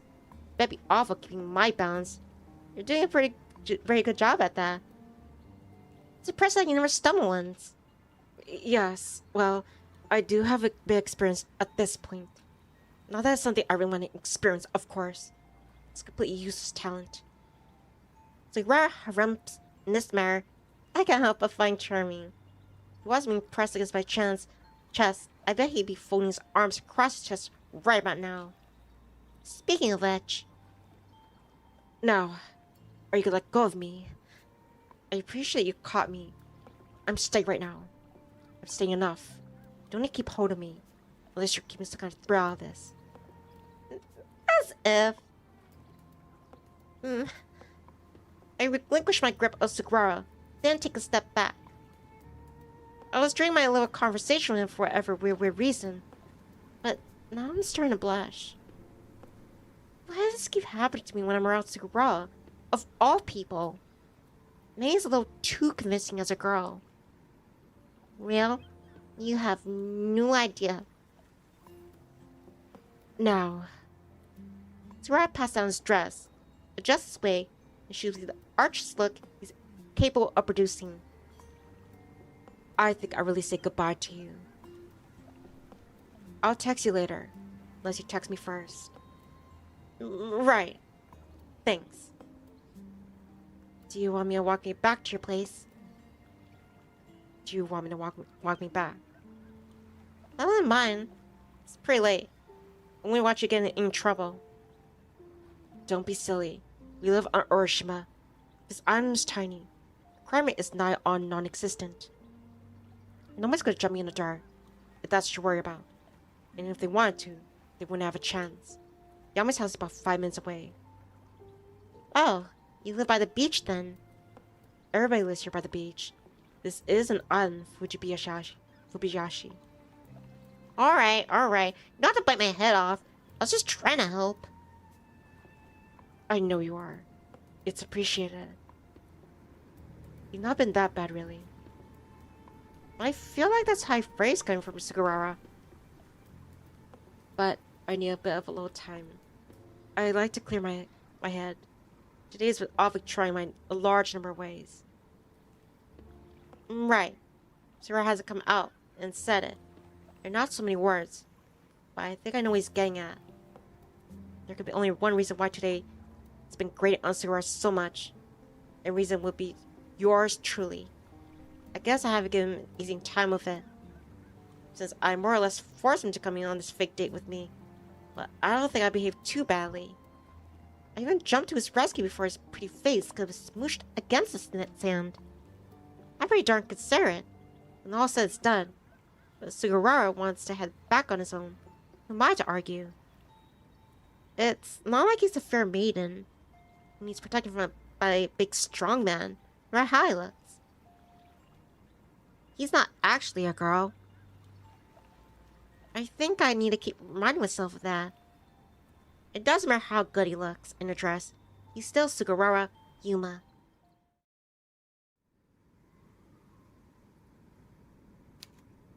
Later that evening,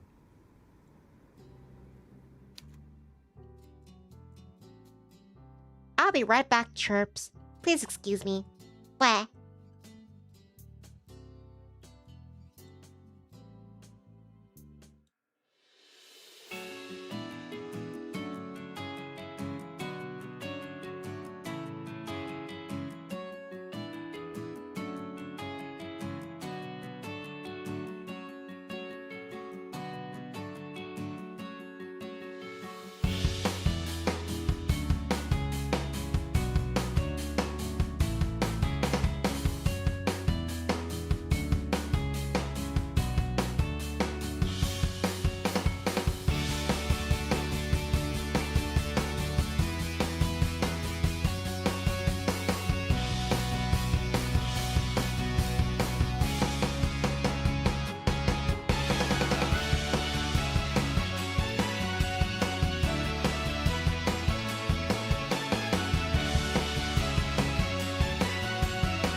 Like Ray chirps. Hi, Ree. It's good to see you.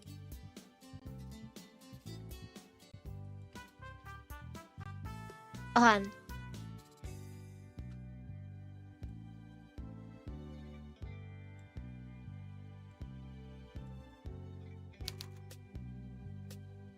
Alright then. Bye.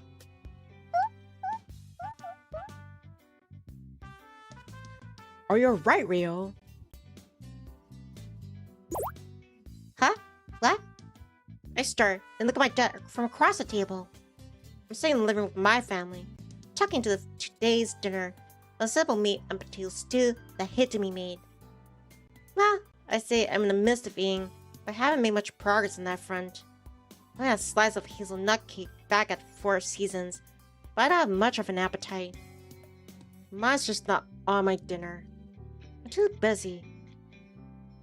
Too busy? Think about Sugawara? I wonder why. I wonder why. It's not Chinami.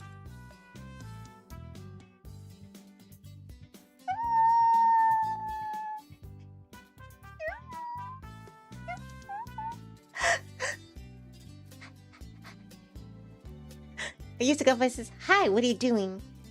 I am having a feast. A feast with this vision novel.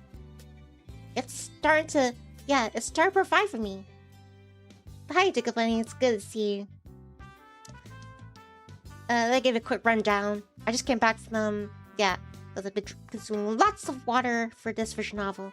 But, basically, Reo and Sugawara here, they went on a pretend date because Reo got in his mind that, hey, if I ever go on a real date with my childhood friend Chinami, then I don't want to I don't want to look stupid. So yeah, let's practice dating.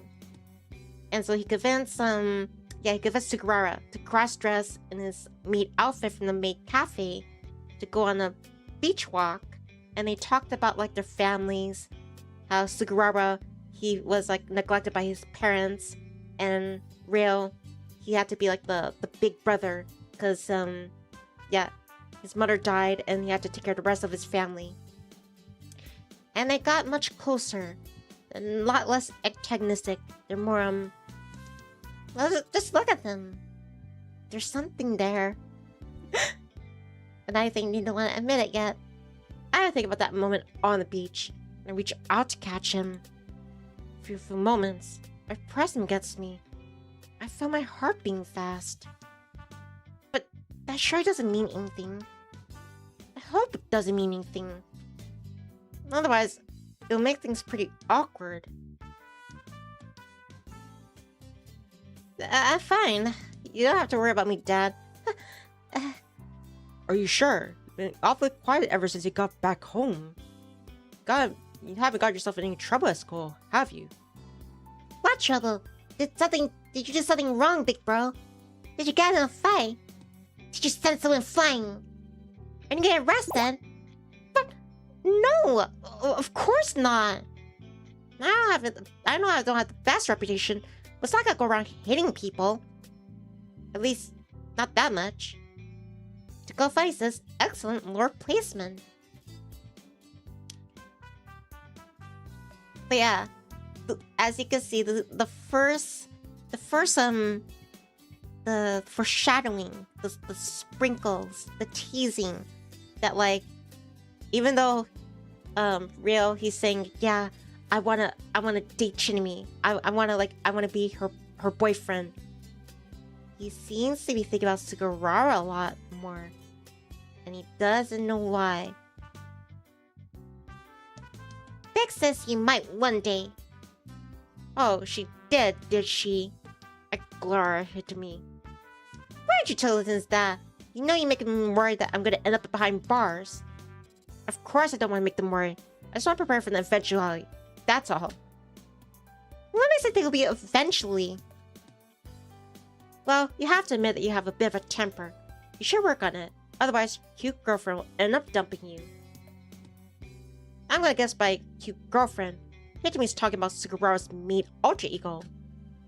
Hitami seems pretty stuck on the idea that Sugawara and I are an item. But, I mean, for whatever reason.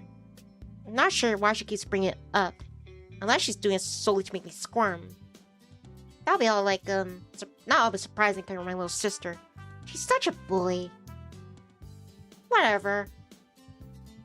I don't used to any fights, so you don't have to worry about that. Nothing's wrong with me. Nothing apart from my feelings for Sugawara, whatever they may be. It's not Shinami. It's Sugawara. Come on, Reo. Put the pieces together. Why do you think they about so much? I'm not sure about the specifics myself. I've been turning them over my head, like the past half hour. How do I feel about him, anyway? I already established he looks good in a maid outfit, but I didn't expect him to open up much to me so much during our last night stroll. Not about his family. It was a real bolt out of nowhere. I mean, out of the blue, but it wasn't unappreciated. I think it brought me a bit even closer to Sugawara, both emotionally and physically. He was pretty close to me when I caught him, my arms around his waist. We were so close, I could have dipped my head and kissed him. That was gonna do, of course. I didn't even think about that doing that. Why would I? Real? Are you sure you're right? You're nothing sick, are you? Sick in the head, maybe. Maybe. Or the heart. It must be if I'm thinking about all this BS. Why am I actually so weird anyway about Sugawara? Shinami's the only one for me. She's the only one I care about. That's why I started spending time with Sugawara in the first place. I'm doing all this for Shinami's sake. Okay, keep telling yourself that. Yeah. Yeah, when I tell myself that, that makes me feel all more manageable. That's when gay panic averted. Aha, see? He's starting to think, what if I have these feelings? What if it's a gay feeling? I think Reo, in my opinion, I think he's bi. Otherwise, he wouldn't be attracted to Shinami. I don't think he's like pretending or gaslighting himself. He really is attracted to Shinami. But he also recognizes he has an attraction to, like, Sugawara. I'm right, Dad. I just thought I was a friend earlier. I'm a bit tired. It's no big deal, though. Don't get so concerned. There's nothing to worry about. Well, if you're sure. Kenny says, I gotta go. I need to continue my work. Bye-bye, Adair Nivni. Kiss in the forehead. Alright then, kiss on your forehead. Also, pet pet please. Take care, Kenny. Stay safe. Work hard. And, most of all, take it easy. See you next time. I'm sure. Now, let me eat my dinner. I already had something to eat earlier, so I'm not super hungry. But I think I finished most of it. Best fish at all, mister. I didn't tow over a hot stove all in so you could turn your nose at my hard work. Sure. Whatever. Don't you whatever me. You got to eat everything. I won't have you saying a bad except for twins. It's no good to be all picky with your food. I got it. You don't need a nag. What? I'm eating it. I'm gonna take a big bite right now. Good. But be careful. The food's hot. Don't blow on it, then... You'll burn yourself. Hitami sighs dramatically, then shakes her head. You're such an idiot, Reo. Once, I don't try to counter Hitami's pithy remark. I don't have the heart. I'm afraid she might be right.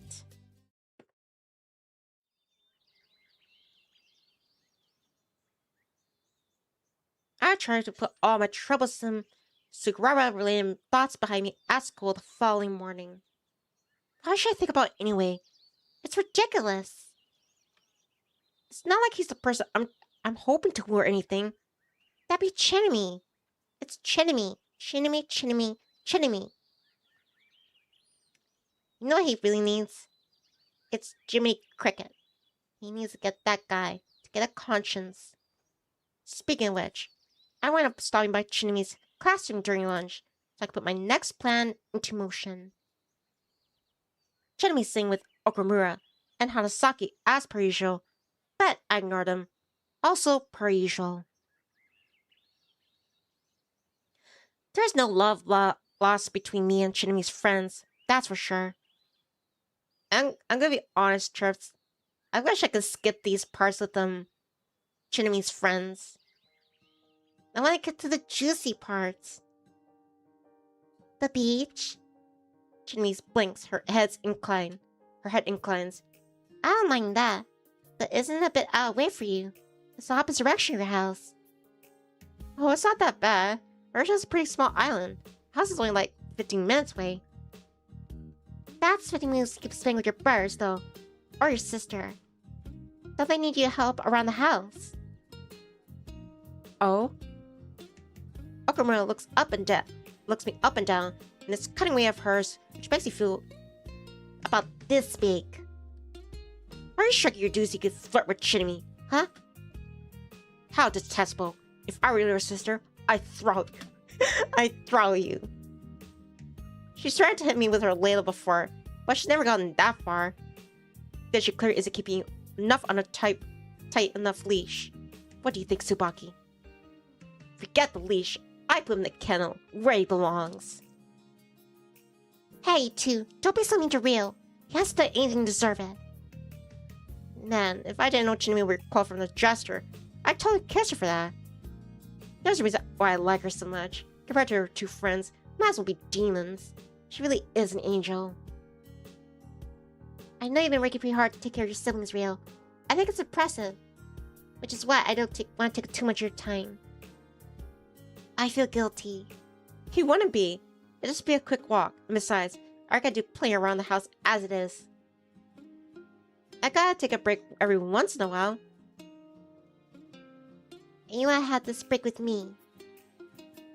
Well, sure. You are my best friend. Reo. Chinemy smiles at this very gently.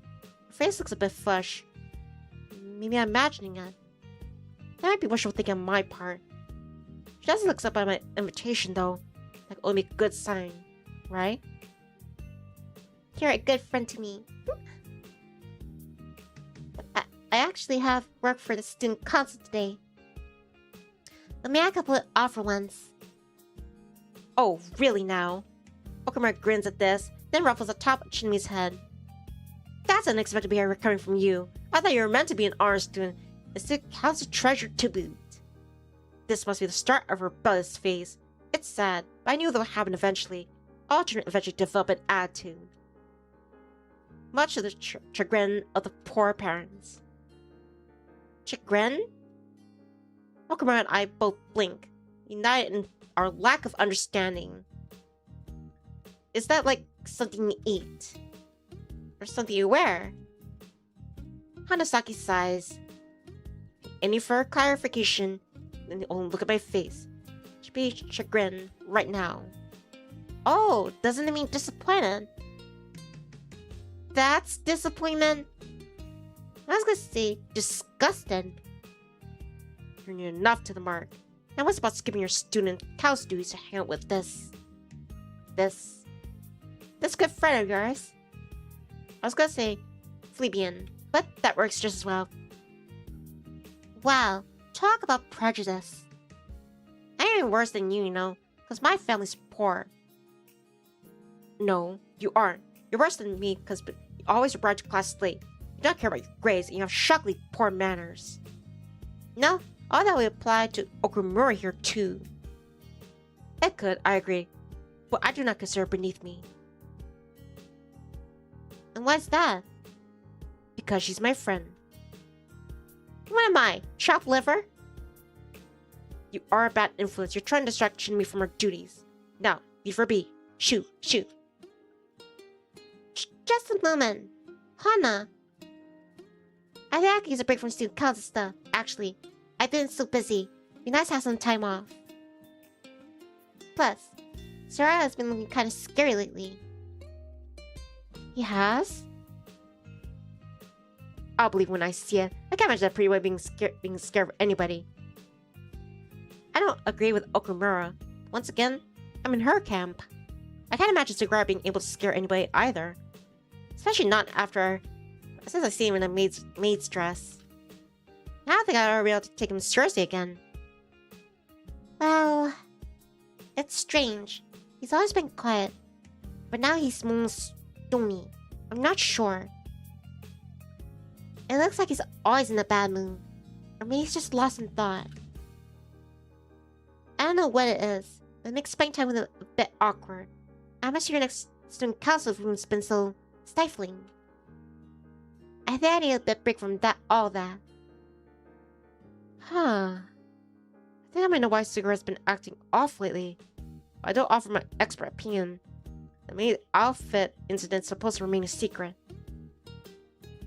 If it's not a problem for you, Reo, then I'll take a walk with you later. You want me up outside the school gates? Oh sure, that sounds great. Now that went a lot better than I thought it would be. It went so well, in fact, I'm pretty surprised. I've grown so used to things going pear-shaped. I can't help but be shocked when everything pans out. That wasn't so very hard, despite my fretting. Maybe I really should have shot at winning Chinami's heart after all. The rest of the school day passes by in a blur. I'm so focused on my upcoming date with Chinami. It's not a date. It's just a walk. It's just a stroll, Reo. I'm not paying a blind bit of attention to anything my teacher's trying to tell me. Which is part of the course, I guess, when it comes to me. I never pay attention in class. I feel like I'm paying less attention than usual, though, which is something of an accomplishment. I saw that Mr. Koizumi comes out about this close to throwing a marker pen at my head. Miss Takasaki, meanwhile, looks like she might start crying at the third time. She has to call me to read out a passage from Akutagawa's Rashomon. I feel a bit bad making Miss Takasaki's life harder, though I really couldn't give him a damn about Mr. Koizumi. I never really liked him. He keeps on shining like that big red face of his. He'll wind up having a heart attack, and then maybe I'll be free from his tyranny. At least until the school brings in a substitute teacher. I meet Wichini outside the school gates after waiting for about 10 minutes. A wait which I endure with grace and poise that puts Sugawara Yuuma to shame. I absolutely don't get case jitters and my palms don't get sway. I had to keep widen against my trousers. I'm worried about Chinami standing me up. Not at all. Even if she were to stand me up, it's not like I go home and cry about it or anything. I made of stronger stuff. Chinami doesn't stand me up though, so I don't have to go home and cry. As if I would have done that anyway. Chibi all but gets over to me, pretty squishy in this cute manner, which is very Chinami-like. She greets me with a cheery, "Hey, Reo," then says, "Are you going to head over to the beach then?" She doesn't need to ask twice. The two of us amble over to the seafront, which is only 15 minutes or so walk away from the school. Oroshima's a small island, so everything's fairly close to the beach. You don't have to walk too far to make it to the ocean. While we walk, we talk about the various different matters, mostly school and schoolwork, and our teachers. Our conversation is easy enough. I'd be worried if it wasn't, given how long we've been knowing one another. We're just talking about the same stuff we always talk about. I can't detect any romantic frisson, to borrow a term that I found in one of Hitomi's magazines, between us. We're walking together pretty close, I guess, but our shoulders aren't even brushing. I have half a mind to try and take Chinami's hand, but... And then Tsubaka's like, "Could you not be so disgusting, please?" But her older brother didn't listen. He's the worst. Chinami's gesticulating too wildly as she talks to make that a viable option. She's way too busy talking about Okumura and Okumura's older brother before I get her. Has gotten really into tending to his worm farm lately, to the part where he's been coming down to dinner with his hands caked in dirt. It's a nice that Chinami could talk to me so easily, I guess. But that's so different to the conversation we always have. There's nothing special about it. Is there anything I could do to make this seem more like a date? I'm not sure. I'm so busy partners, I can only catch half of Chinmi's excitable chatter about Yohi's worm farm. Not that it matters too much, I guess. She could talk a lot when she gets stuck into a topic. She doesn't often pause to ask for her opinion. It's not for me to nod my head and go, and ah, and I see, at all the appropriate intervals.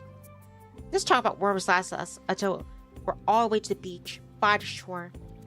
By this point, Chibi seems to have run out of steam, and she smiles, all coy-like. She toys with her index fingers, and a little bashfully she says, "Sorry for talking about worms so much, though. It probably isn't too interesting. I hope you don't mind." Oh no, it's fine. I don't mind. I like worms. Really. I think they're neat. You liar. Chibi grins, then nudges me in the side with her elbow. I can tell you're spacing out. You haven't said anything in the last 10 minutes, Reo. Oops. Busted. If I start annoying with all my rambling, Reo, tell me to cut it out. I know I talk too much. Sarah tells me that sometimes during student council meetings. He does? That does sound like Sugawara. He's so pissy. I can tell that. I can't say that I like the thought of him telling Chibi to put a cork in it, though. No matter how shy she might be. That's not way to speak to a lady. I thought Sugawara was meant to be a prince of Okuba Academy. Does he only extend his manners to the founding members of his fan club? What a douche. He does, yeah.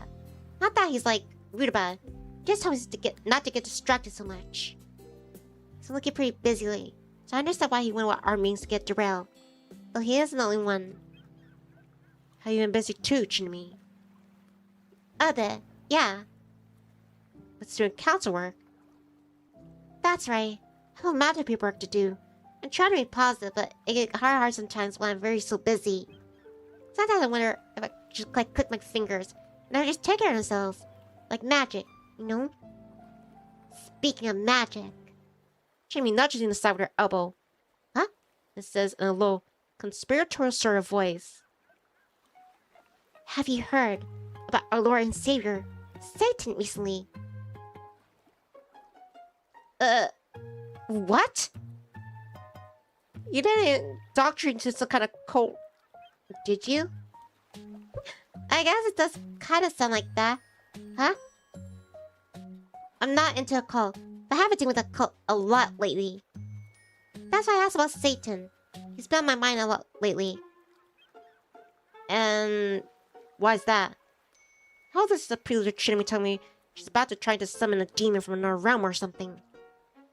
I like Chibi and all, but I don't think that I'd be able to spur her to start slaughtering chickens for the sake of some freaky goat-headed god. Well, it's a long story. I'm not sure if this is interesting either. Oh no, you don't get to decide that. You can't just start spying off stuff about Satan, then play off as, it's not that interesting. You gotta get yourself caught up in anything weird, then I want to know about it. I want to start making some bunch of like ritual sacrifices, Chinmi. Oh no, you're misunderstanding. I'm not the one who's into ritual sacrifices, and I'm into a cult either. I don't know anything about the lesser key of Solomon, or demonology, or anything. The lesser key of what? It's no text about demons. Apparently there's 72 of them. They're all govern hell. I didn't know hell had governors. Neither did I. It sounds very bureaucratic. Kind of like our government. I had an idea about this like demon stuff until I started talking to Tomio. Tomio? Who's that? Don't you know her? She might not have made friends, but I thought she was kind of famous around school. I'm talking about Aria, Tomio. She's the president of the cult club. At least, that's what she says. Cult club isn't a real club though. They don't have enough members. That's where all the problems are coming from. Huh. Well, that's interesting. I know Ayahara, in passing at least. She sits next to me in class. I barely spoken to her. She wants to keep to herself. I think she spoke to enough to be a like a nuisance. Maybe I was mistaken. It wouldn't be the first time. What's wrong with Ayahara? Has she been bothering you? I don't think it'll quite that far. But she has been rather stubborn. She's kind of club root for herself, you see.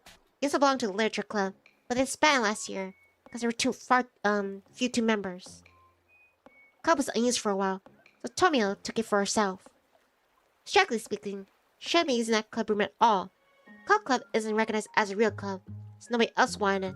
I figured I could let it slide. Things are alright for a while, but... Let me guess. Another club decided they want that room now.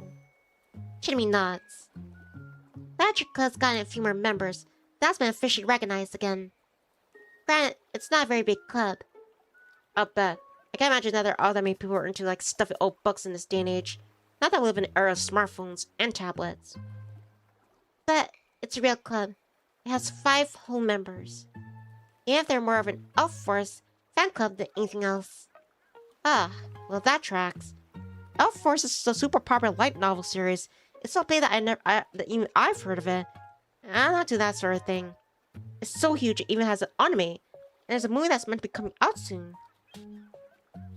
A couple guys in the football team are into it. Apparently, they're really into Astra. Wherever that is.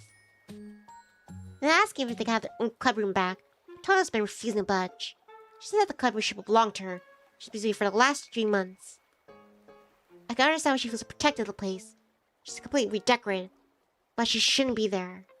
I'm starting to think that I should have asked her to leave when I first heard she'd be using that room. That might save all this drama. Now that your club's upset, and Tony's upset. She's been giving me a lot of trouble the last few weeks. It's such a hassle. Yeah, it sounds My response sounds a bit not committal. I'm not sure what to say. I'm not very good when it comes to like diplomacy. I very much still my pronouns that with fist in my words. I don't think this advice will really help Shinami, though. I mean, she's too small to have much of a right hook. Well, I don't think it's worked out for the best. Good luck with doing everything. Thanks, I'm doing my best.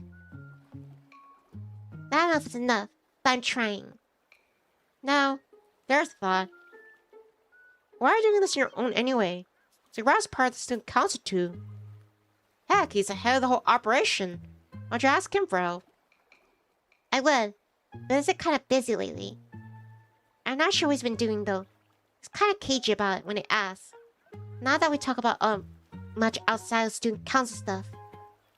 It's been a bit difficult to talk to. He's so serious. So, Shinami thinks that Sugawara's a hard ass too. Does he? Does she? She wouldn't be the only one. Now that I think about it, it's crazy I ever thought she might have a crush on Sugawara. It's incredibly obvious that she couldn't care less about the guy. I can see where more to worry about. Not always looking so stressed about it lately. So I decided I resolve this by myself. I know I'm just a treasurer, but it isn't really my job. But I still want to do it. I'm going to do my best. I think I can respect that. I smile at Shinami, then give the top of her head a ruffle. If you're best at that, I believe in you. Thanks. Shinami doesn't shrug my hand away, like I fear she might. Instead, she accepts my affection with a big beaming smile, like she always used to do back when we were little kids. There's something soothing about the familiarity of it all. For a few moments, it feels like there might be something between us. I almost feel like we do anything now. I bet I could hike up a mountain. I'm so glad we're friends, Reo. And then, she has to go and ruin it. Because of course she does. Why do I even bother? It's no problem. I let my hand fall from Shinami's hand and looked away awkwardly.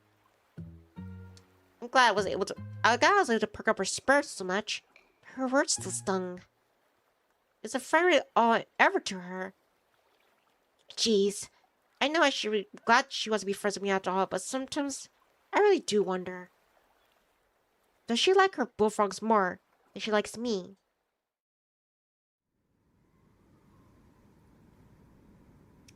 I felt pretty gloomy when I got back home later that night. Largely because of how depressing and unsuccessful my date with Shinami was.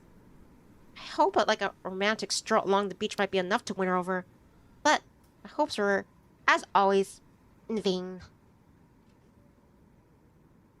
What a bummer. I'm such a bad mood. I don't even much during dinner. I could bring myself to like pick up my food. Something that escaped my father's attention because he asked me if I'm alright. I'm not feeling alright. But I don't want to worry him, so I reply in the only way I can. There's nothing wrong. I'm a bit tired, that is all. What? Have you been busy with schoolwork, kiddo? Yeah, right. As if Reo ever worries about his schoolwork. I don't think I've seen him studying once. I shoot you to me a sorry glare. And say, no, it's not schoolwork. I just had a lot, like going on with the football club. That's all. They've been working me pretty hard. I haven't had much chance to relax. I have been wondering why you've been staying out so late. Just don't put yourself too hard, do you hear? I don't want you collapsing.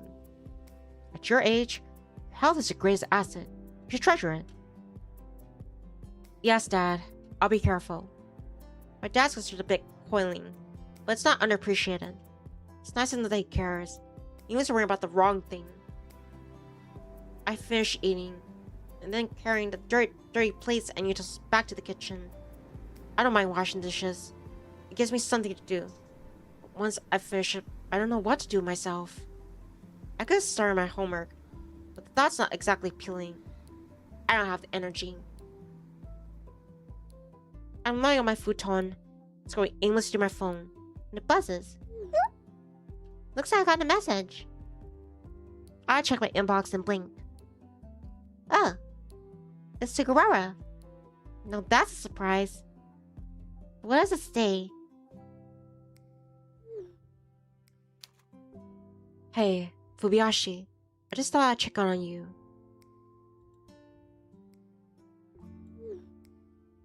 How did this go? Will Miss Ogura go?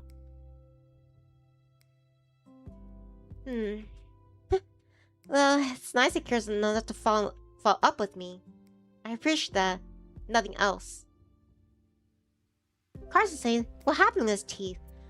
Oh, it seems like it's in their family, but like they all have like they seem to have sharp teeth, especially when he smiles or he grins. He gets like really good toothy, yeah, like razor sharp teeth. I don't know. I think it gives him character. It was okay, I guess. We got on just fine. We talked about a whole bunch of stuff, just like usual. I had fun, but I didn't get a chance to tell her about my feelings. She got to talk about like student council stuff. It sounded like she's been pretty stressed. I didn't want to make things any worse, so I kept quiet. I'm glad I could be there for her, but it felt like it was a wasted opportunity. That's unfortunate. I'm sorry your date didn't work, but this isn't your last chance. You can always invite her on another date. yeah? Like where? There's a lot of options. You can take her to cinema, like we discussed. But that's not good if you want to have a conversation with her. I think that defeats the point. For issues we keep like talking across one another. There's no point going somewhere if you can't talk at all. We've been to the movies together already.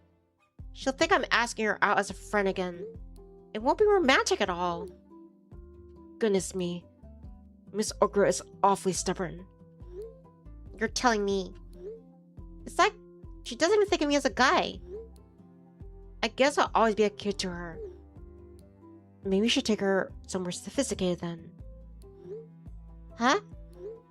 You don't think, like, I should take her to a strip club, do you? What? No, of course not. I wouldn't suggest that. You're not even old enough to go to a strip club. And I don't think that would impress Miss Ogura. Please, use your head. That's pretty tall ask, you know.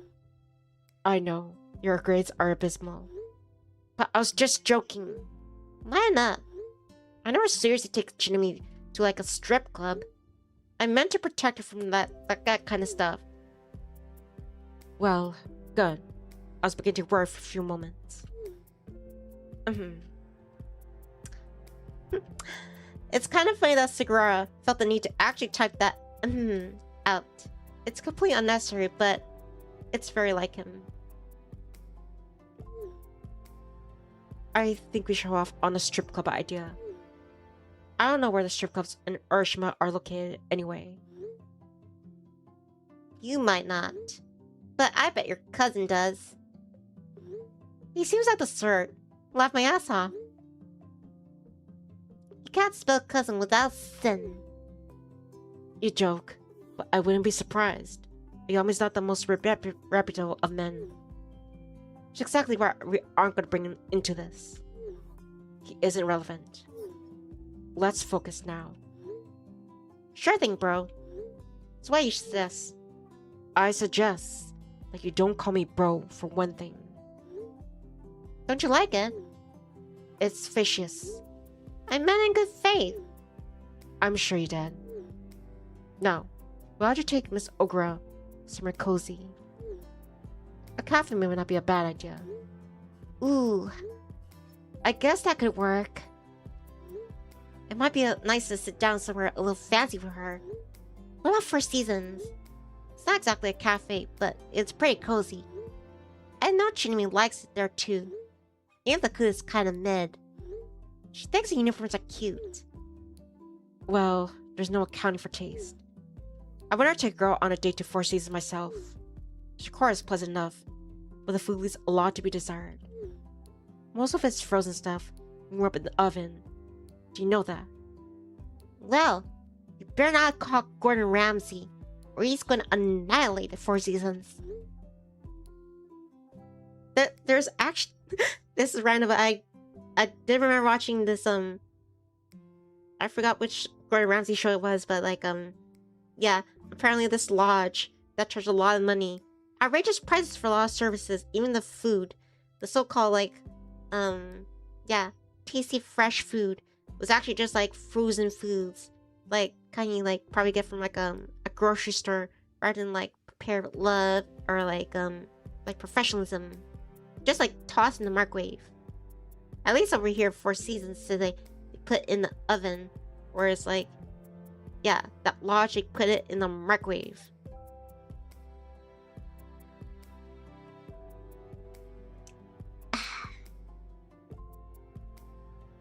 Most of it's frozen and we're up in the oven. Do you know that? I didn't know that, but it's not a big surprise. I already figured.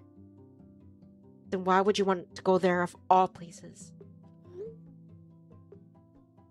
I don't know. Real, you know why you want to go Four Seasons. Your mind doesn't know, but your heart knows.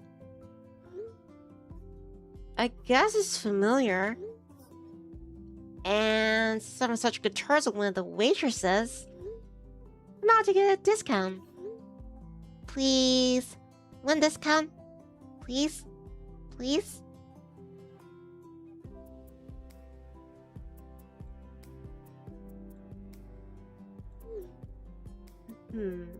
Don't count on it.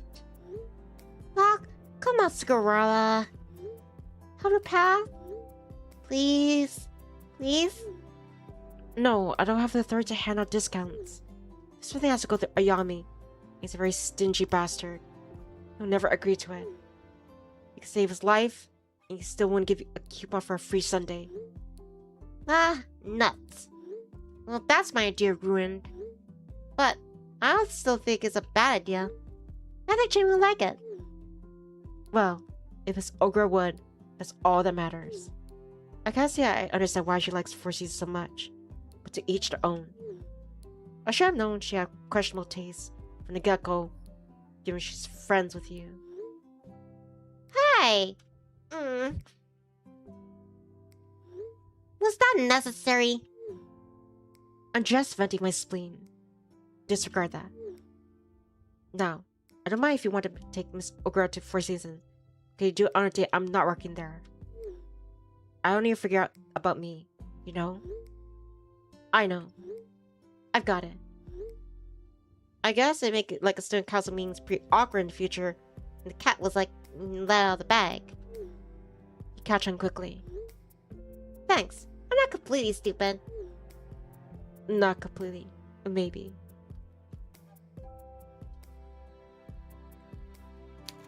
It's hard to communicate through text as effectively as you could face to face. I'm going to guess that's Sugawara saying right about now. He sounds pretty over it, isn't he always? But the fact he's bothering to reply to me at all, it makes me smile. He's my ally, if nothing else, and he's to have my back. It's weird, given how our relationship started. I sort of think he might actually care about me. Just a little bit.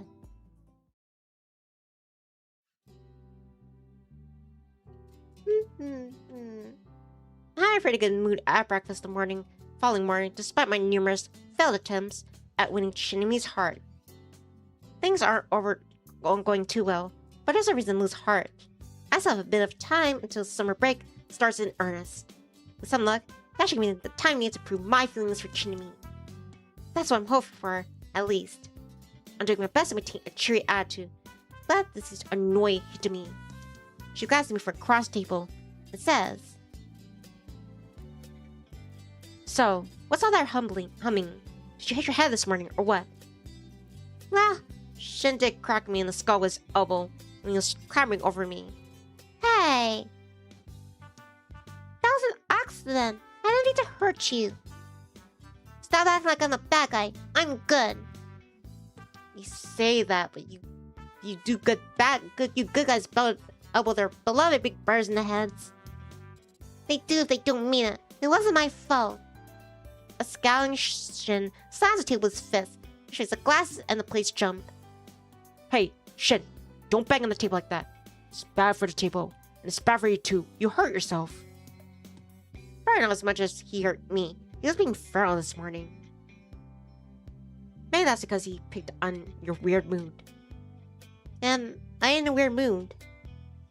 I say so, yeah. You're acting strange all week. Keep bouncing between super stoked and all sad and sorry for yourself. It's freaking me out. Now, Hitami. Gotta remember that he was still a teenager. It's a difficult time. I think I acted pretty much the same when I was his age. All those hormones running right are a lot to handle. Hitami pulls a face. I don't want to think about my sticky big brother's hormones. Thank you very much. And you forget that I'm a teacher too, Dad. I'm going to be 14 soon. I'm younger than Reo, but I can act more mature. I'm the one who does all the cooking around here, and most of the cleaning.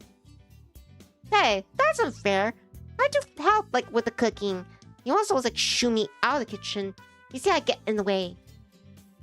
Because you do. Well, don't complain I don't do anything because I do my best. I do even better if you let me, but you're so picky. Have you considered I'm not picky? You just have low standards. Well, he is a teenager. So am I. But teenage boys are different. You might not understand it. I understand all too well. I think you're acting weird, Reo, because your new girlfriend. Huh? Since when I have a girlfriend? He knows I'm not able to win Shinmi over. Why? Wait. You're not talking about Yuko again, are you? Yes, I'm talking about Yuko. Well, that's what I mean. You've been acting strange ever since you ran into 4 seasons. Don't think I hadn't noticed. You said there was nothing going on with you, but I wonder. But stop wondering. There ain't nothing going on. Like I said. Why are you acting so flustered then? I'm not. Yes, you are. You're blushing. Your face is all red. What's Big Sis talking about? You have a girlfriend, big bro. If you hug and kiss her, you're gonna have a baby. I wouldn't blame him if he did. That waitress was very pretty. I have to insist that you hold off on having kids until you're a bit older, though. Damn. Getting Dad's seal of approval. I already have a lot of mouths to feed without having to take in my own grandson. Ha ha ha. If I could, I reassure my if there's no way I'm gonna have a kid. Not with Sugawara of all people. It'd be physically impossible. Not that means issue with a proposal scenario, of course. I wouldn't be with Sugawara like that at all. You do look as red as tomato. You're not just bad at cooking, Reo. You're also awful at subterfuge. You have no subtlety. You must have bad for this waitress. Like hell I do. He does have bad. He must be in love. Ew, that's so gross. I thought girls had cooties. I'm sure you change your mind when you get older. I just started middle school myself when I realized I might like girls' cooties after all. Ha ha ha. I realized a bit of a late bloomer in that regard. I'd be happy for him if he has found someone special though. Why am I feeling like this? Sometimes it feels like they're making fun of me as their mean source of entertainment. Well, so much for a good morning so much for a good mood this morning. That'll teach me to look forward to things. They just want you happy. I went up leaving the house earlier than usual. That's all Hitomi's teasing. I know some people might get kicked out of this kind of thing, but I'm not a masochist. I don't like being assaulted by my own little sister. I saw it earlier than Hitomi does, for once, which is pretty novel. Can't remember the last time that happened. Hitomi asks where I'm soaking as I leave the house. I resist the urge to flip her off. It's not like I'm above being rude to women. I try to be on my best behavior around the fair sex. But Hitomi's a different matter. But Shin and Shoei are there. I don't want them copying me. I already got into trouble at the preschool for repeating some of the curses I used to the peers. Or my peers. I don't need them adding rude hand gestures into the bargain. Mrs. Ozaki's nice, and I don't want her to make her worry that Shin and Shoei come from a broken home. Our house isn't exactly typical, but we're all doing our best to get by. Speaking of which, Mrs. Ozaki, she seemed surprised to see me early on the third day in a row to boot. I meant to alternate with Hitomi, but since I left early anyways, I figured I might as well bring the twins along too. I thought I had something to do at school this morning, then see Shin and Shoei off with a wave. Alright, you two, behave now. Play nice to your classmates and don't tease them. Don't be like Hitomi, alright? I know what you're growing up like her. How do I think I end up like this is? I'm a guy. I'm never gonna end up being like a girl. Me neither. Girls are kind of scary. They aren't scary. They're stinky. They have cooties. Now, let's not be rude, you two. Girls make up at least half the population. Hi then, Nan. That was Hanami. And good night. Thanks for dropping in, dead man. Sweet dreams. And thank you. I'm trying. I'll see you next time. Bye. If you want to be upsetting adults, you have to learn to get along with them. Don't wanna. They smell. Well, I never. I'm sure so would be very upset to hear that. Hitomi gets upset about most stuff. I think she might deserve it, actually. And that says, bad. I don't think so. She's like a nice girl whenever she stops by. Yeah, she seems like one. I groan. That seems like It's doing a whole lot of, heavy lifting. Oh, if only Mrs. Ozeki knew what a tremendous pain my little sister really is. In any case, I say goodbye to the twins and head over to the school. Since I'm here a little earlier than usual, I have a good 10 minutes to kill. I planned about going to the student council room to chat with Sugawara. He's probably here already, the goody that he is, but I decided against it. Didn't I already decide I was going to ask Chibi out last night? There's no time like the present. I head over to Chibi's classroom, which is half occupied. Several students are already milling around, sitting at their desks or trying to get in their friendship groups. Chibi's there already, alongside Hanasaki. Hanasaki's busy brushing out Chibi's hair, squirming in pleasure from the attention like a pampered cat. Okamura, however, is nowhere to be seen. Maybe she's not gotten here yet.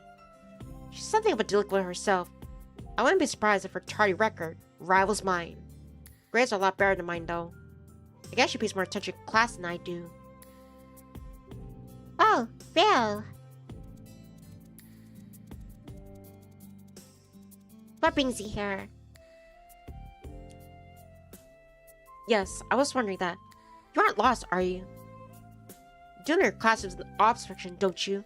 Of course I know where my own classroom is. I'm freaking stupid. Really? Hanasaki raises an eyebrow. You could have fooled me. Your last test results were abysmal. But, unintelligent though you are, I suppose it would be tragic if you couldn't find your way to your own classroom. Yeah. It's just my luck that I get insulted by Hitomi this morning. Hanasaki right after. Why should God be so mean? Lucky for me, my sense of direction is just fine. I just swung by to talk to Chinami. Yes, I was afraid of that. What is it exactly you want from her? Nothing really. I was wondering if you want to hang out later. Chibi, say 4 seasons? I'd rather go out and something to drink. Or maybe like something to eat, if you're down for it. 4 seasons? Hanasaki presses lips together in arch disapproval. Isn't that the restaurant where the waitresses have to wear those garish costumes? Do you mean to take Chinami out there of all places? It's obvious designed with a certain kind of clientele in mind. Once, I agree with Hanasaki. The outfits in 4 seasons are pretty suspect. Not a big fan of them myself. Well, apart from Sugawara's wearing them, apparently. That's all my dad. Hey, I don't have any ulterior motives. I just figured it'd be a nice place to go. The desserts are pretty good. I see. What desserts in the scenario would be a covert reference to the waitresses you are hoping to ogle. What? Of course not. What the hell's wrong with you? I should be asking what's wrong with you. You're a shameless man asking Chinami to go 4 seasons with you. That much from a strip club. That's insulting. People work there to make money. Well, if Sugawara was here to hear this, I think he turned beet red. Ain't nothing like a strip club, damn it. It's just a restaurant. It's cozy. I agree with Reo. I know you like 4 seasons very much, Hanako. I'm very partial to it. I've been a few times actually, with my parents. Waitresses are very friendly, even if their skirts are very short. And the stars are super nice too. Aren't they? That's like the best thing about the whole place. I think so too. I was going for something over there actually. You don't eat so many sweets, Shinami. It's bad for your teeth. You get cavities. Who you to stop her? Her mother?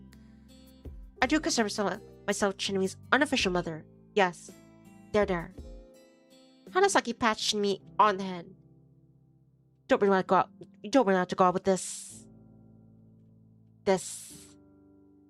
Now, what insult is gonna hurt me today? Now I can't wait. This buffoon. Do you? Ah, buffoon. Well, a classic. It's tried and true. I can't get any points for originality, though. I don't think Rio's a buffoon. He's really nice, Hana. Just need to give him a chance. And I think going out to 4 seasons after school sounds fun. Then, come with. I'd love to. Alright, I'll meet you outside the school's gates then. When class is ended for the day. It's a day.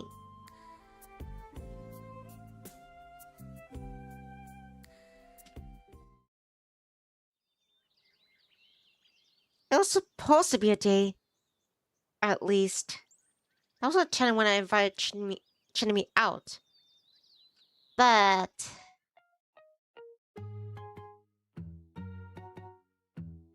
Rachi say ah. How the hell did it turn out like this? I'm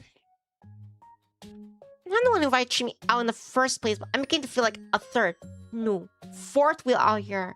Chinami wound up inviting her 2 BFFs along for the ride.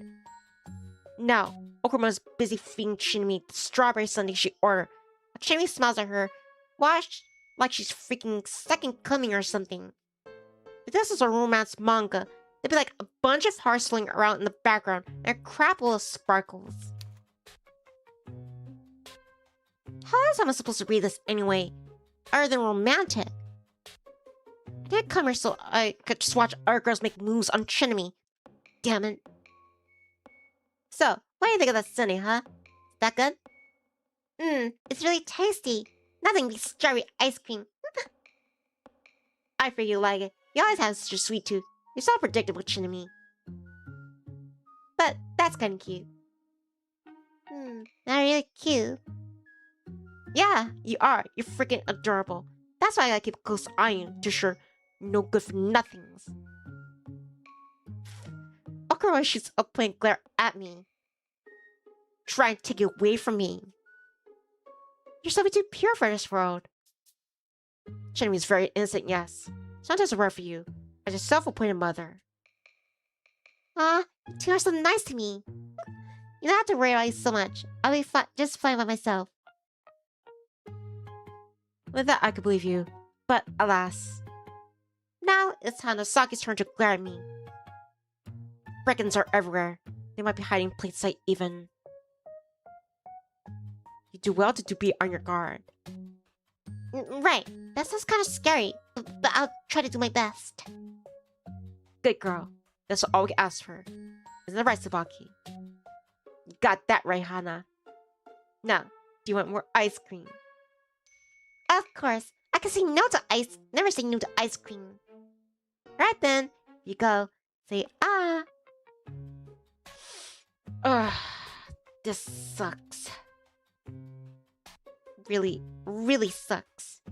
What am I gonna do here sitting at this table surrounded by girls?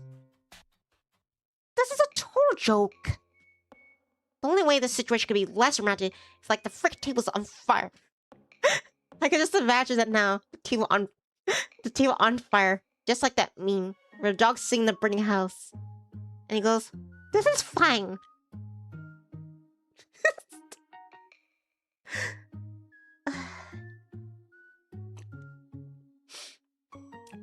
I'm doing my best not to get worked up by this BS. But it's taking quite a lot of self-control not to reach across the table and grab Ogre by the shoulders.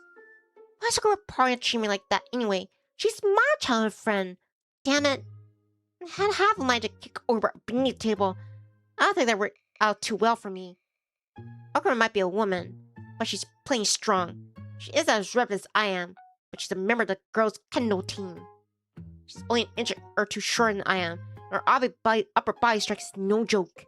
If she wanted to, she could probably punch me into next week. Maybe better off keeping a respectful distance, but jeez. Taking Chibi out on a date, went to watch her best friend spoof your ice cream sundae. It's almost unbearable. I feel like I'm being cooked here. What makes Okura so freaking special anyway? Other than the fact that she has tits. If I had tits, would Chibi let me fawn over her like this too? I continue to glare, my fingers clenching to fists on my lap when... Fujibayashi? Huh? What's wrong? I've been asking you that. I'm glaring at Tsubaki for the last 2 minutes. I have? I mean, I know I have, but I never realized it's quite that obvious about it. I guess I'm pretty transparent. Don't give me that. You know you've been glaring. Sure you must, unless you mean try and tell me that you've been bodyjacked by an extraterrestrial. Would you believe me if I said I had? Hanasaki looks at me mutely for a few moments, her expression one of abject disgust. Before she shakes her head. Oh, well, it's worth a shot. You shouldn't glare at people like that. You know, it's rude. Says a girl regularly like threatens to make voodoo dolls of me. What I do my spare time is none of your business. I'm not breaking any laws. You can say that, but I don't think it's illegal to glare at people either. No, but you're ruining the atmosphere. Make Chini's ice cream curl. Can ice cream curl? If you can, then your glare will certainly expedite the process. Being awfully immature. Says the girl who still plays with dolls. Retorts the girl whose only skill is being able to kick a ball around the field. Hey, I just know how to kick a ball around the field. I know how to do it really freaking fast too. Yes. Like I said, might as well be a gorilla. You're all muscle and no mind. It's not to make you wonder what Chibi sees in you, but as she's kind-hearted enough to invite you to forces with us, you do well as not to spoil things. What do you mean she was kind enough to invite me? I'm the one who invited her. Details. It's a pretty freaking important detail. Why you get off talking to me like that? You two are the ones cutting in on me. I was supposed to be hanging out with Chibi, not having lecture me because of the way my face looks. Ah, so that's the issue, is it? What is? Hanasaki looks like she has some sort of revelation. I can't say I much appreciate it.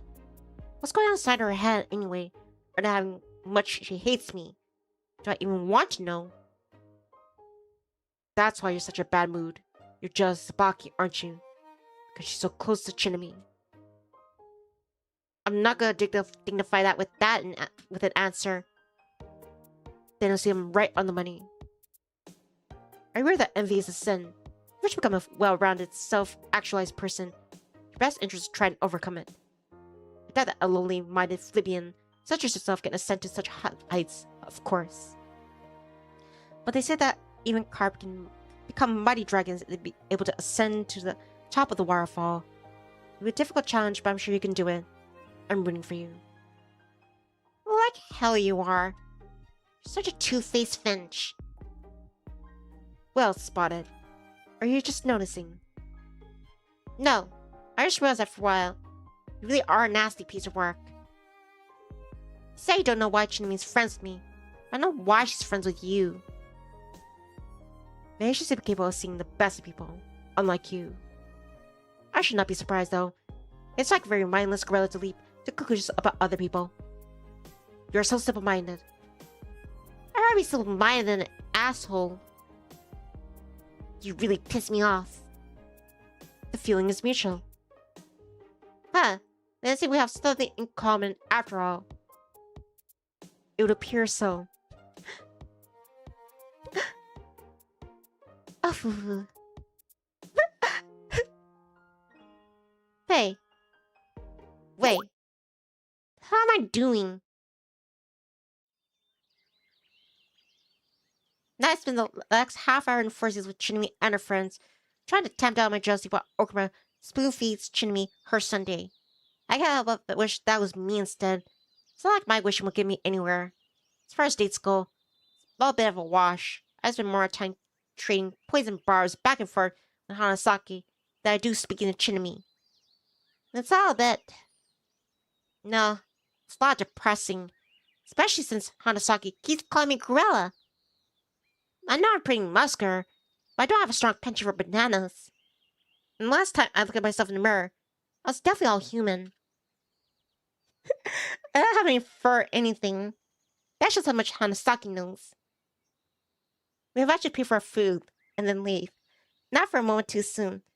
I was getting pretty fed up. I'd like if I could hang out with Chibi after our day, one-on-one, but her friends have other ideas. Okuma asks Chibi if she'd like to come over to her place, and Hanasaki winds up tagging along. Might be bad reading the room, hard to hit to me at least. But I'm not so dense that I can't tell where I'm not wanted. I think Okuma would rather pull out her fingernails, a pair of rusty pliers, than find me back to her home. Which is, well, I guess, that I precisely had no desire to go there. No, Okumura. Not that I do. Not very, at least. I wouldn't be surprised she had a basement all kitted out for torturing us men. She really doesn't seem like the guys very much. I don't think she even likes Sugawara, which is something of a surprise. Everyone still likes Sugawara. Speaking of which, Okubo's Academy Student Council President wanted to text me later that day, after I got back home, and I've had dinner. His text is very simple, like all of his texts, but I think I appreciate how perfunctory it is. Good evening. I'm curious, so I'm checking on you. So how do things with Miss Ogurgle? It's someone of question. I'm not sure how to respond. Not initially, at least. Was my action with Shinmi alright? Could have gone a lot worse, I guess. Not we got into arguments. Although now that I think about it, I don't think I got into an argument with Shinmi before. Not once during the whole time we've been friends. I might have a short temper, but Shinmi has the patience of a saint. I never seen her get angry before. Not when we were little kids. She used to get teased because of her teeth. It's more likely that she got sad instead. Shinmi didn't look very sad for a season though. I think she was enjoying herself. It was a pretty pleasant outing, really. But it wasn't really a date. I think Hanasaki and Okamura got closer to me than I did. It was fine, I guess. It wasn't very romantic. Shinmi invited two of her friends along. She spent more of her time talking to me. She spent more time talking to them than she did to me. It didn't feel much of a date. Ah, I see. This ogre is a tricky one. They're rather persistent in scuppering our plans. Tell me about it. This is getting ridiculous. I haven't had a chance to try confessing to her. She's always with her friends. And she isn't always talking about, student council meetings. I'm never gonna make any progress like this. No, I understand concerns, but still too soon to give up. If another week until summer break starts. You just need to keep at it. Do you think it'll work? I can't say. Doing something sure will be better than nothing. I guess. She's tougher pulling than I thought she'd be. Kinda get the better of me. I'm gonna keep trying. Yes, you do. Good luck. I'll be cheering you on. And I'll try to help you in the meanwhile. Not you have a choice. Your fate's riding on this too. If my life tanks, I'll drag you down with me. Mwahaha. Wow, how terrifying. I know. I bet that was positively spine-chilling, right? Oh, absolutely. You're making me shudder here. Good. You better be scared. I'm not getting idle threats, you know? Yes, I did figure. Fair to bit this week's edition of Shonen Jump, its ellipses are standing for a sigh. It's funny just how fed up Sugawara managed to sound over text. It's also pretty impressive. I was feeling pretty bummed about my date with Shinami. Talking to Sugawara has cheered me up. It doesn't hurt that he's so much fun to tease. Well, you don't need to worry about me. I'm not going anywhere. I told you that you could count on me, and I meant it. I'm going to see this through until the very end. Oh. I told you that you could count on me, and I meant it. I'm going to see this until the end. I know you will. You have to. I know you're not helping me out because you wanna. But thanks. All the same, I guess. I'm gonna keep doing my best. And that's exactly what I do.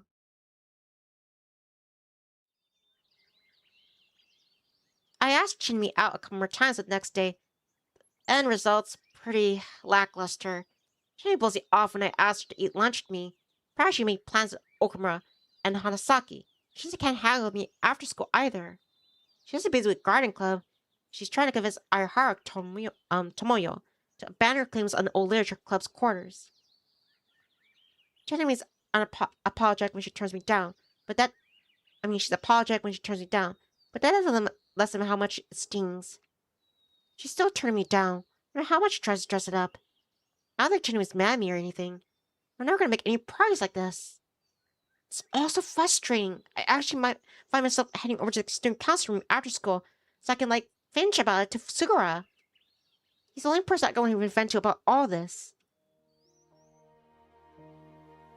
I think Sugawara's gotten used to spending time with me, because he doesn't look surprised when I step into the student council room. He doesn't tell me to shove up either, which is a relief. He does sigh, and says, "You again?" in that tired voice, but he follows up by gesturing to his seat and saying, "Sit down, and make this snappy, please. I have a lot of paperwork to go through." You and your paperwork. You're always fussing about it, like it even matters. I have way more important problems here. I highly doubt your interpersonal problems are important as the school's uniform policy. Pfft, whatever you say, bro. But, go ahead. I think I have a rough idea as to why you've come from here. We might as well spit it out. What's wrong? What isn't wrong? I keep asking her to me out, but she keeps blowing me off. Her excuses are all legit, so I know she's trying to avoid me. But it amounts to the same thing. She doesn't have any interest in hanging out with me. If things go out like this, I'll never get to fall for me. Things can't get much worse than this. I beg to differ. This thing could always explode, and we'll all die. I mean, in terms of love life, you idiot. The apocalypse has nothing to do with this. What am I gonna do now? Yes, I did suspect this is your complaints would boil down to. I appreciate you have these problems for Fujibayashi, but you're not the only one. I'm just as perturbed, if not more so, about the situation as you. What are you talking about, man? I'm not the one who keeps getting turned on by the girl he likes at every corner. Compared to me, you have a cushy. I would contest that. I've not had experience being turned down. It's true. Well, of course he hasn't. He's perfect. But my reputation is on the line here. I can't facilitate a relationship between yourself and Miss Ogra. You will share the photograph of me. If people were to find out about my job, then... Sarah doesn't elaborate further on the scenario, however. Mimi can't. His face is starting to look red. It's always been sunburned. It's not exactly flattering. Well, never mind. The point remains. I'm trying to help you. It's my best interest that you and Miss Ogra become a happy couple. But there's only so much I could do. I think you might need to take a more proactive approach to all this. And how do you propose I do that? I have a few ideas. I'm not sure how effective they'll be, but... Sugawara adjusts his glasses. He sighs and says, "Well, I suppose there's no harm in trying. I think we might discuss it a little more, though. Do you want me to meet at the weekend so we can, go through our plan of action?" Sounds like pretty serious when he starts talking about plans of action. Might as well be discussing military tactics here. Should I start calling Sugawara Sun Tzu? Nah, maybe not. I haven't had off to flattering nicknames until I've seen some worse results. I don't get too ahead of myself. Well, that's what it takes. I sighed and leaned back in my chair, arms crossed. Well, how do you want to do this, though? Can we cover yours, or... No, thank you. I don't need to meet Ayami. That sounds like a match made in hell. Ain't that a little harsh? Do you hear cousin that much? He makes me wear a dress because of a whim. What do you think? I'm not going to sit here and pretend I care about Ayami out of a sense of familiar obligation. He isn't all that bad, I suppose. I notice how I get on my nerves like he does. He's an embarrassment of a human being, really. I'd rather you didn't meet him. I don't want you thinking less of me by association, because we happen to be related. I assure you, him and I are not alike. I do get that feeling, yeah. Cause sounds like less of a stick of his ass, one thing. Oh, shut up. I'm trying to do you a favor. It's not much of a favor.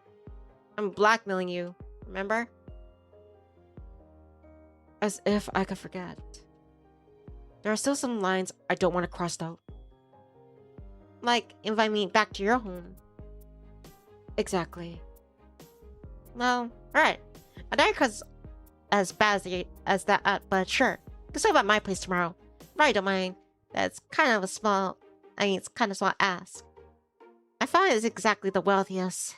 But I do have a lot of siblings. That's alright. I won't pursue you over your living situation. That is beyond your control.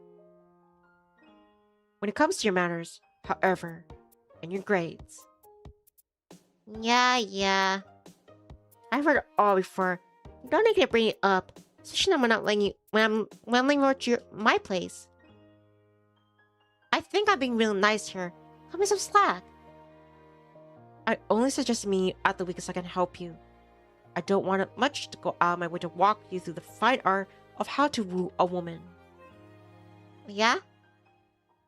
Well, I don't have much want to let you go over to my place either. So, my little sister's gonna start getting up on our business. But I'm gonna do it anyway, because you're so weird about my cousin. About your cousin. I think I'm being pretty damn agreeable here.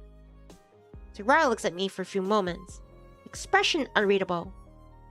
A few moments later pass, and there's an awkward silence. The sounds of a baseball game drifting us from us outside, where Sugawara sighs. He adjusts his glasses once again. Though did not change positions the last time he toyed with them. Does he have a nervous tick? Then he says in his tired sounding voice, I suppose you are. Yes. Thank you for acquiescing to my selfish request. It is appreciated, though this will be a friendly visit. It's had nothing more than accomplices, and unwilling ones at that. Why, I hardly even call us acquaintances. The feeling is mutual. I sort of tear off my skin though. I will have a buddy meeting with you. We're just gonna discuss strategies. Yeah, we're gonna just discuss strategies. That's it. Yes, that's it. I'm glad we're in agreement. Totally. Hit the nail on the head. After this, go our separate ways. And pretend this never happened. I can't wait. I can't wait even less. I mean that. Or at least, I think I do. I can't quite shake the memory. However, I'll still go raw in my arms, pressed against my chest.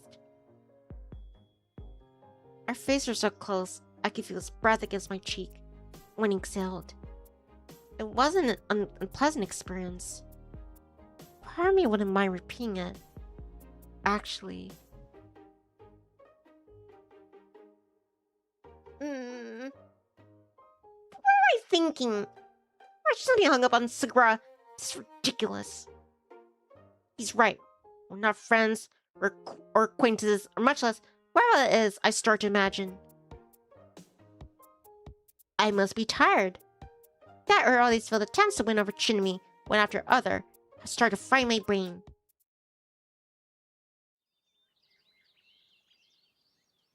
Next day, Saturday, which means time for Sugawara to pay me a visit, just like we discussed. Ooh, can't wait. I'll be right back, Chirps. Please excuse me.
Alright, I'm back. I'm back. Can't wait.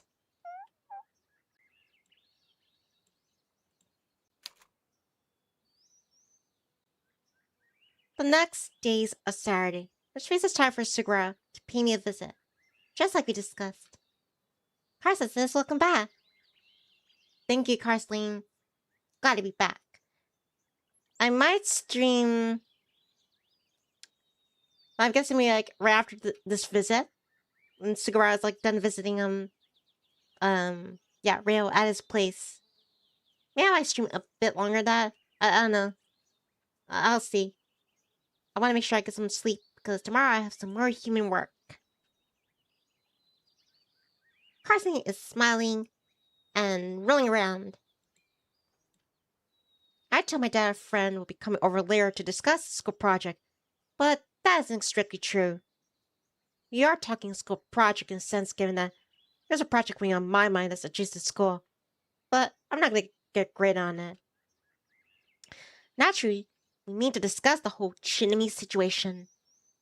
I can't tell my dad, however, not with Hitami and the twins hanging around. It'd be way too embarrassing. Speaking of embarrassing, I can't help but feel antsy when Sugawara shows up on my doorsteps a little after lunch. Carson says I have night shift today. I'm glad I have time to watch your stream. Thanks, Carson. I appreciate it. I'm worried that he'll take one look around the living room. Scuffed tatami mats, cracks along the walls, and toys scattered across the floor, and turn up his nose at me and my family. I don't know that much about Sugawara's own family, despite his confession on the beach a few days ago, but I did gather that his folks are pretty wealthy. I'll bet he's a cousin of finer things in life. Smooth with floors, top of the range appliances, and no mess to speak of. Based on what Sugawara said about his parents' Tokyo home, I wouldn't be surprised that they have a housekeeper to keep things in order. I would expected Sugawara to turn up his nose at me, so I'm surprised that he doesn't.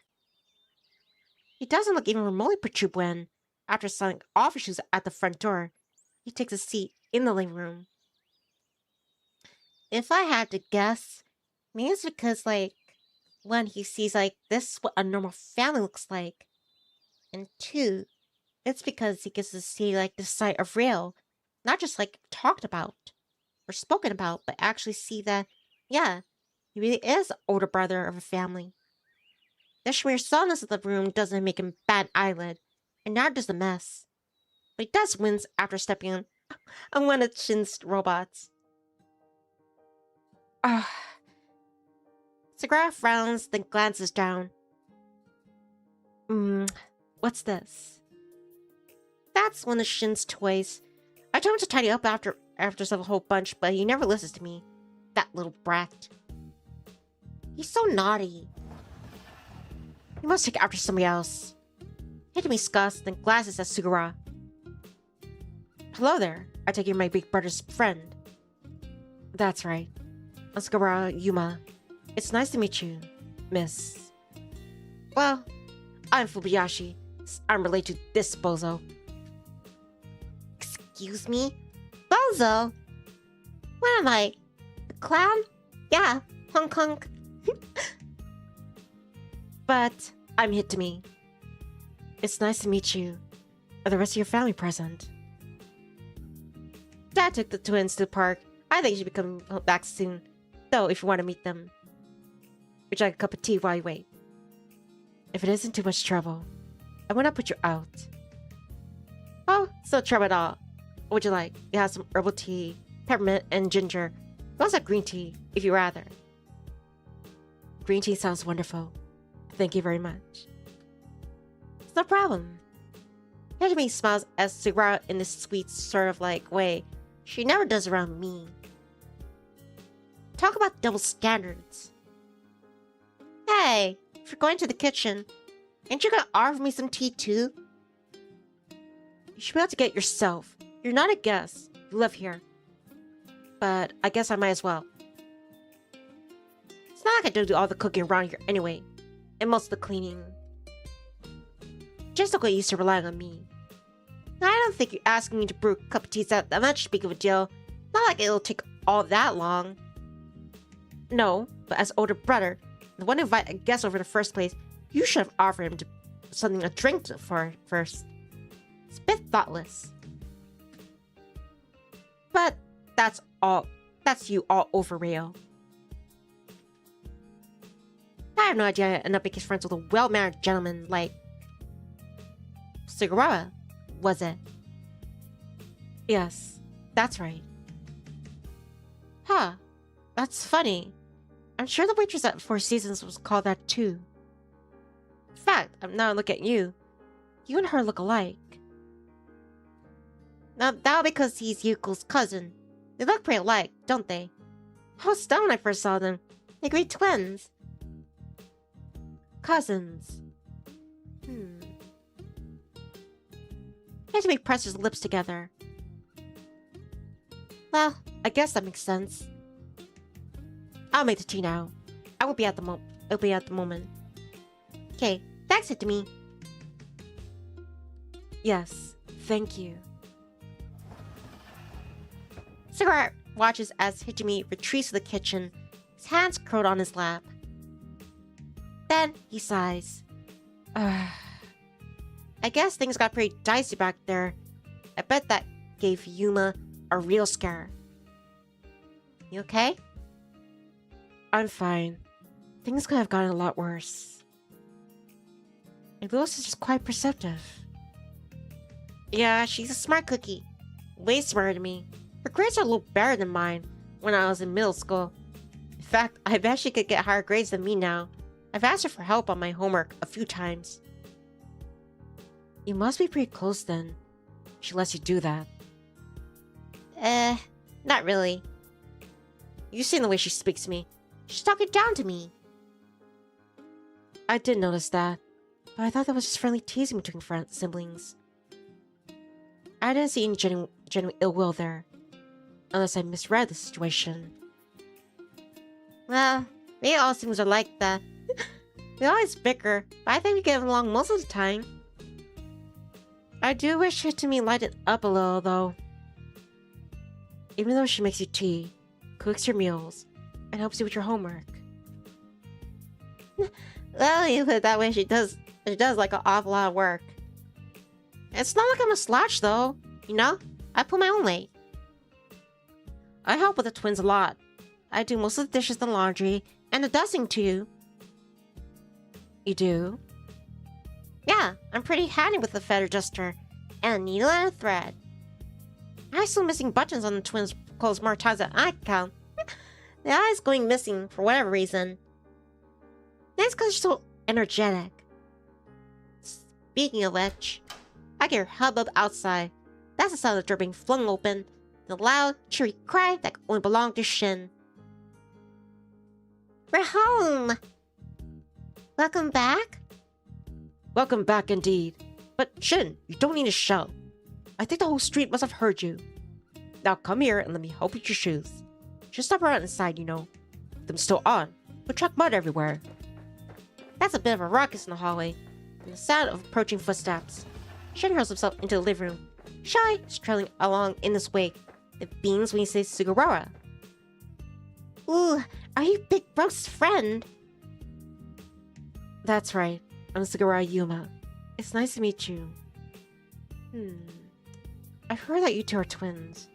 But which one is which? Who's Shin? And who's Choi? Oh, I'm Shen, and he's Shoy. He's nice to meet you, mister. It's nice to meet you, boys. Oh, it's nice to meet you boys too. And you, Mr. Fujibayashi, I presume. You presume correctly. Welcome to our home. We don't have visitors over very often, so it's a bit shabby. I'm sorry about that. Haha. It's alright. It makes a nice change from my cousin's place. It's so sterile.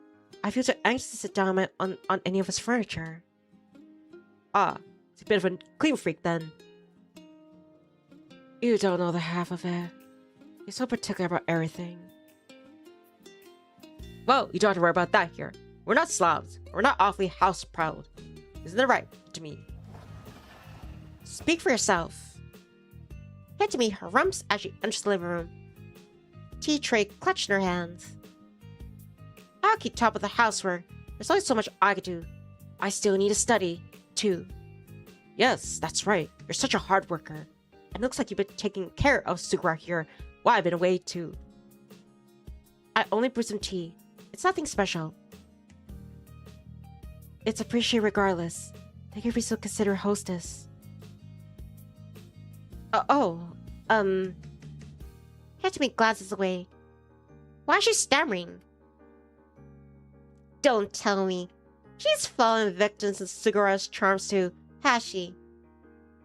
It's... Yutuko Funny says, I'm bad. Welcome back, Yutuko Funny. It's nothing really. I'm just trying to help out. It might be where I didn't think of it. Hey, I would have offered Sugawara some tea, but I didn't have the chance. Got there first. Excuses. It's not an excuse. I can't exactly brew tea when you're right done it, can I? I don't know. Maybe Sugawara would appreciate the gesture. For that you're dedicated to him, if nothing else. Who said I want to dedicate myself to him? Huh? Stop being a weirdo. Well, why wouldn't you want to dedicate yourself to him? If I were you, I'd be thinking, I'm bending for taking interest in me. You're obviously, you know. Please. Now you're making it sound like I'm dating him or something. Are you dating him, big bro? I thought you liked that pretty waitress. No, I'm not dating him. As if. Jeez, so embarrassing. Most Sugawara might be making up all this. I wouldn't be surprised if the noise is bothering him.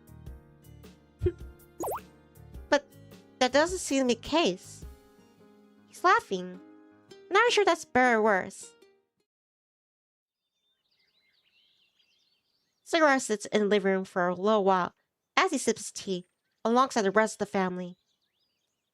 He talks to Dad about school and to Hitami for a while about her career prospects, and engages the twins in a surprisingly in-depth conversation about dinosaurs. You know, unbeknownst to Reo, and the way I see it, even though they're not dating, this is like pretty much the equivalent of like, yeah, the boyfriend meaning the family. I think it's so sweet. And he's getting along so fine with everyone. Yeah, he looks like he's getting along with my family well enough, but I think all this talk about pterodactyls must be taking its toll. This isn't why he came here. Getting distracted. I need to get us back on track. Alright, that's enough of that. Sugawara came here to help me study, so we're gonna head off to my room now. Hey for head to me, alright you two? Don't get rid of problems. Okay. Shai agrees easily enough, but Shin pouts. Well, that's not fair, big bro. I was fun talking to your friend. You shouldn't hog him off yourself. I want to speak to Suga even more. You can speak to him later. We have work to do now. Shin protests a little more, and he has to give up. It's not like I'm gonna let him walk all over me. Not with those tiny feet of his. Bread comes up to my hip bone, damn it. When Shin out of here, metaphorically, I get up, then leave Sugawara to my bedroom. Sugawara follows behind me without complaint. Once inside my room, he sees himself about my desk. Now that we're alone, I turn to him and then say, Hey, I'm sorry about that. I hope the twins didn't give you too much of a hard time. Oh no, it's alright.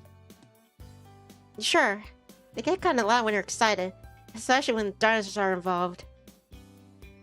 They're a bit of a handful. They did seem like have a lot of energy, yes. But I really don't mind that. Quite entertaining in their own way. Well, I certainly tell that you're all related. Can? Oh yes, they're rather similar to you. Right. I frown. I don't know if that's supposed to be a compliment, but I guess I'll take it. It certainly was an insult. If that's what you're worrying about, I have been very fond of people who are passionate about things. Though, I do think your passion is somewhat misdirected. Yeah, so I have a thing for Chibi. What about it? There's nothing wrong with liking, girl. Is there? I wouldn't say that, though it seems you've been running into quite a lot of roadblocks. Tell me about it. I like her a lot, But I can't tell she doesn't feel the same way about me. I'm starting to wonder if she ever feels the same way about me. Is there anything I could do, like, win her over? Well, about that. Sugawara frowns, His arms folded. At this point, I'm tempted to say that you might as well give up. It isn't possible to force your feelings on somebody else, not if they don't return them. But I can tell that you're very serious about all of this. Of course I'm serious. Why wouldn't I? I'm in love with Chibi. Damn it. Sugawara frowns, looks down at his feet, and then says, Alright then. If you like Miss Ogre as much as all that, I suppose I really have to step up my game. I was already doing my best to help you, but your passion is very inspiring. Ooh, that's a hint right there. Sugawara says that he said earlier, he admires people who are passionate about things. And he admires the passion in Reo. You might make for a good public speaker. Oh, do you think so? I do, yes. You provide a way to smooth off your speech a bit. I think your prosperity for cussing might turn a few people off. You can harness your oratory abilities properly. However, you have to become a politician. Oh, I don't know about that. I'm like a total idiot. My grades are garbage. I'm sure you know this. I did. Believe me. I know you did. You got my kiss about even more than my dad does. But a lot of politicians aren't particularly intelligent themselves. What one lacks in book smarts, one can make up in bluster, and you're very good at that. Make quite a convincing case. Yeah, well, thanks. It's no problem. Now, about the Miss Ogre affair. I've not mentioned before because it hasn't occurred to me, but I actually have a few tickets to Moonland to hand. You do? Sugawara nods. I won them in a raffle a few weeks ago at the shopping center. I was given 2 tickets, but I've not used them yet. I wasn't planning to use them either. I don't have anybody I'd like to go with. Didn't you ask one of the girls to go out? I'm sure they would have jumped at the chance to go on a date to a theme park with Sugawara Yuuma. I'm sure they would. But such a scenario feels to factor my feelings into the equation. Aren't you interested in going on a hot date? Not particularly. I've been too busy with my duties as student council president about frivolous things like romance. And I think I may be burnt out anyway. My last relationship was rather exhausting. I can imagine. I've been shitting on Sugawara's cause because he has more dating experience than me. I don't actually envy him. His last girlfriend. Sarazara Saya. Oh, I forgot to mention this earlier, but I found out, yes, this is like the author of this visual novel, ebi-hime, says she also wrote My Dear Prince. Yeah, a lot of the characters are referenced in this visual novel. If anyone remembers that one, she was that blonde girl. She's like her dad's she's like, yeah, he's really rich, and they own Moonland, and she has a very a gigantic ego. Saya's the daughter of an he sums it right here. My bad. Saya's the daughter of an uber wealthy businessman. He actually owns Moonland, Urushima's only theme park, and she has the illusion of being the serf lady. Not that they're actually delusions, I guess. Well, since she really is sticking rich. You know, I was confused about when I think about to My Dear Prince. I always assumed like the island was like tiny, and they did have things like It seems like there's like a big city here or something. She lives in an actual mansion, and she gets driven to school every morning and picked up every evening by a chauffeur in a dark suit and shades. She's your like cliche obnoxious rich woman, complete with a piercing laugh. I'm not sure why Sugawara decided to accept her confession. She doesn't seem like his type, not even Sugawara is so restrained. Nate was afraid Sarazawa would have picked him off by a professional hitman if he turned her down. Sarazawa was fat, wealthy enough, but I bet she can't afford it. Sugawara is not dating Sarazawa now, though. He finished her a while back. Sarazawa was pretty pissed about it, from what I remember, but at least she did get a hired gun to go after Sugawara. Not yet, at least. There's a silver lining, nothing else.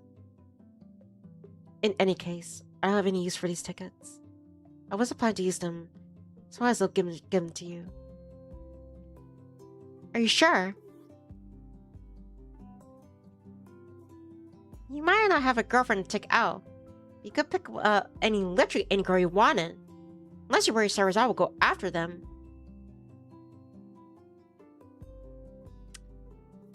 Reo, if you only knew.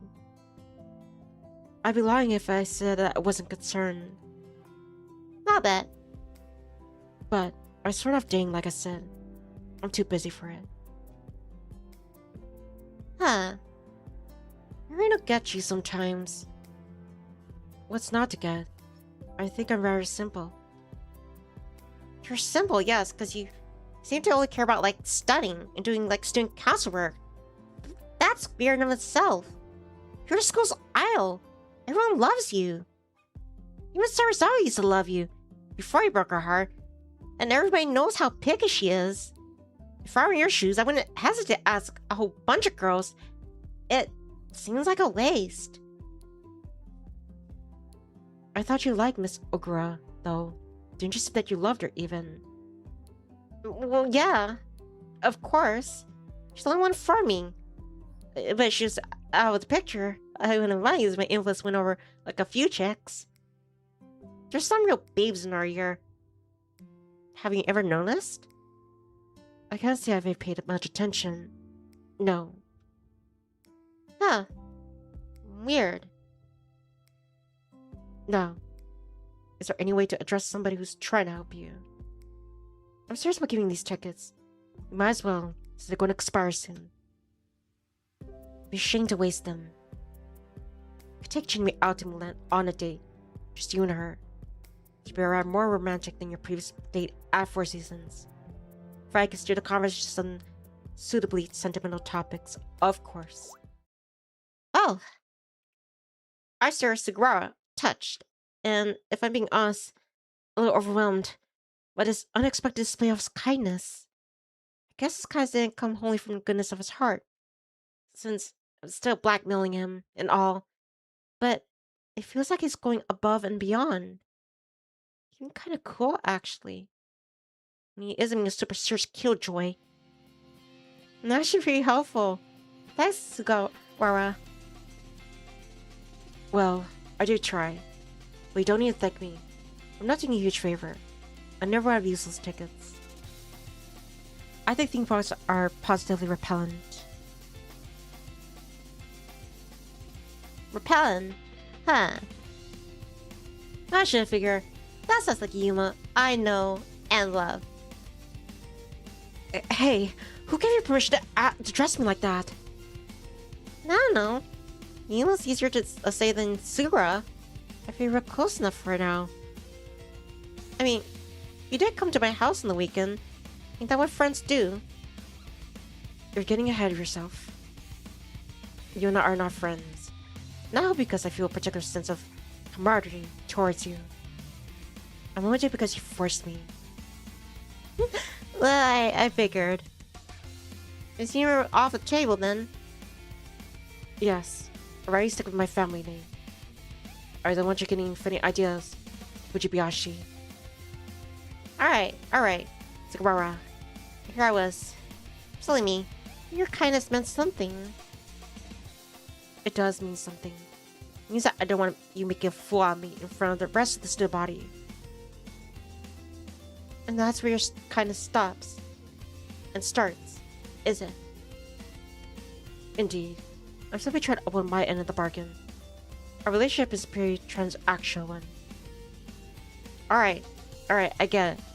But that sounds so stuffy. And there I was, silly me, thinking Sugawara. I'm not so bad after all. So you begin to wonder whether we might even become friends. I guess that'll never happen. Not when, like, Sugawara's being so prickly. Huh. Theme park tickets are pretty nice. It'll be my first time going on a date with Chibi. A real, genuine date. I can envision it already. Me and Chibi queuing up for Mulan's fastest coasters, while she quivers shyly behind my back. Would she want to hold my hand? That'd be the best. I can reassure her that everything will be alright. That I'll be there for her. That we won't let anything hurt her. And maybe, when we're doing gutsy, I might be able to kiss her too. I can't wait. This is gonna be a great day. I'm sure of it. Hey, there's something I'm worried about. Hey, Sugawara. This would be a proper date, right? That depends on what Miss Ogura makes of it. It's not like she might consider it as nothing more than a mean between a pair of friends.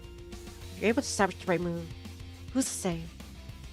It's possible she regard it as a date, and you, in turn, as a potential partner. You'll never know until you try. I can hope, but, if Chibi does, like, start thinking of it as a date, wouldn't that mean she would do lovey stuff, couple stuff? Welcome back, Dimitri. I think I'm almost done, with this chapter.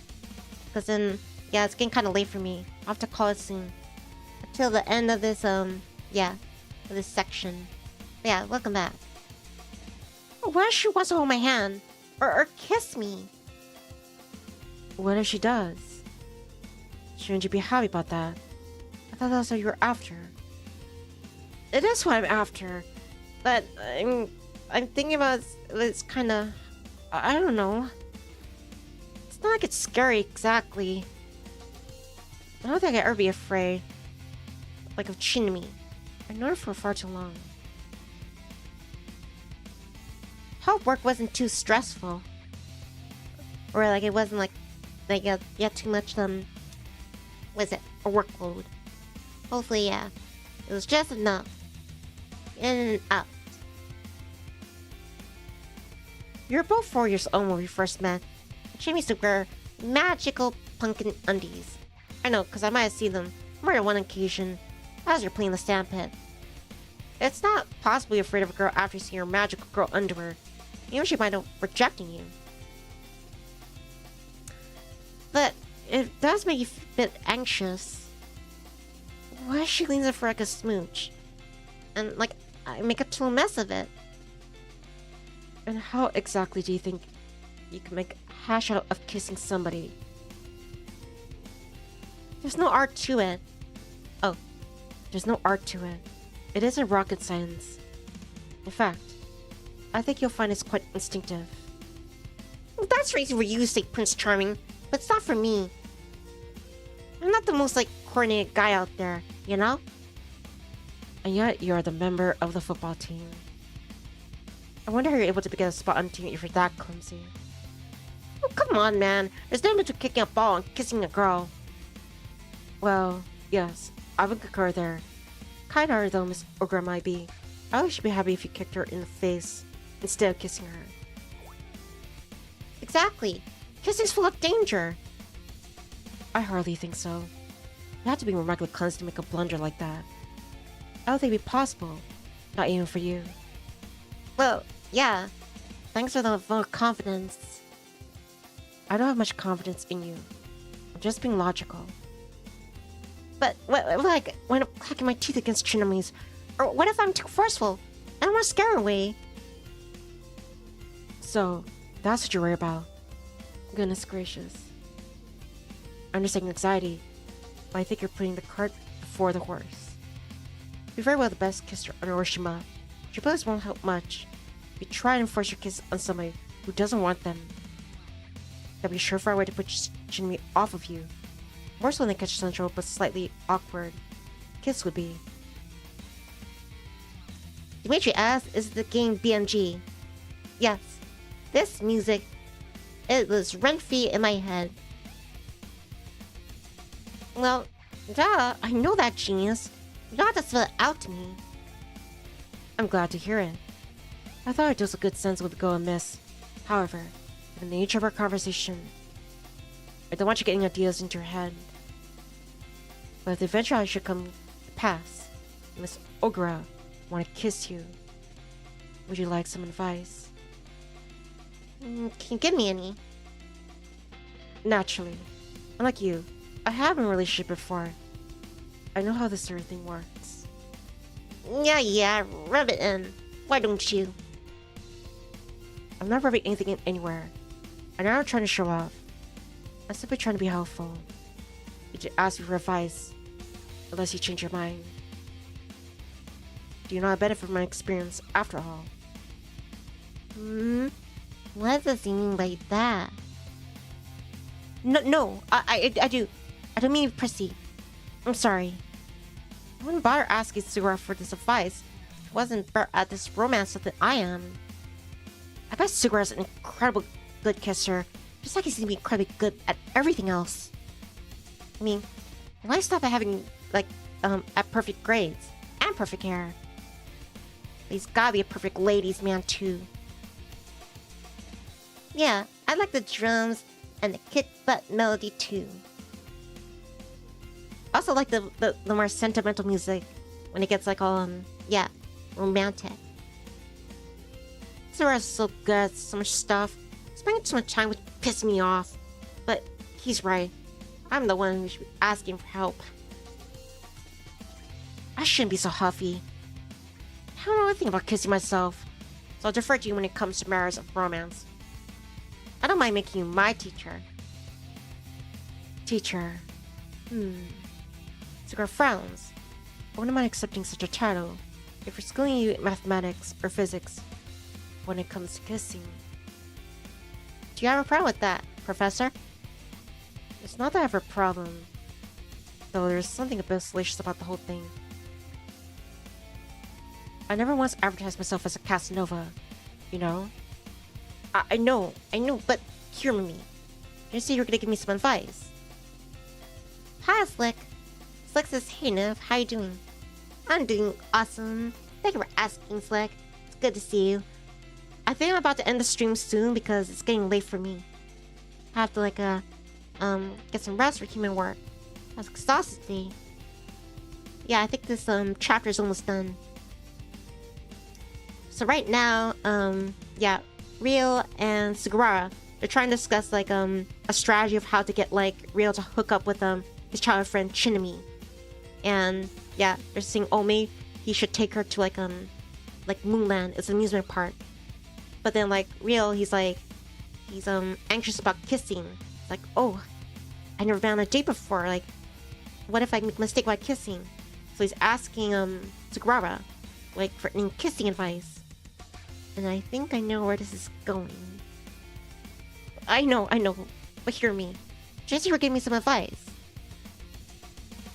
I did, yes. But when it comes to physical acts such as kissing, verbal advice might not be the easiest to follow. Instead,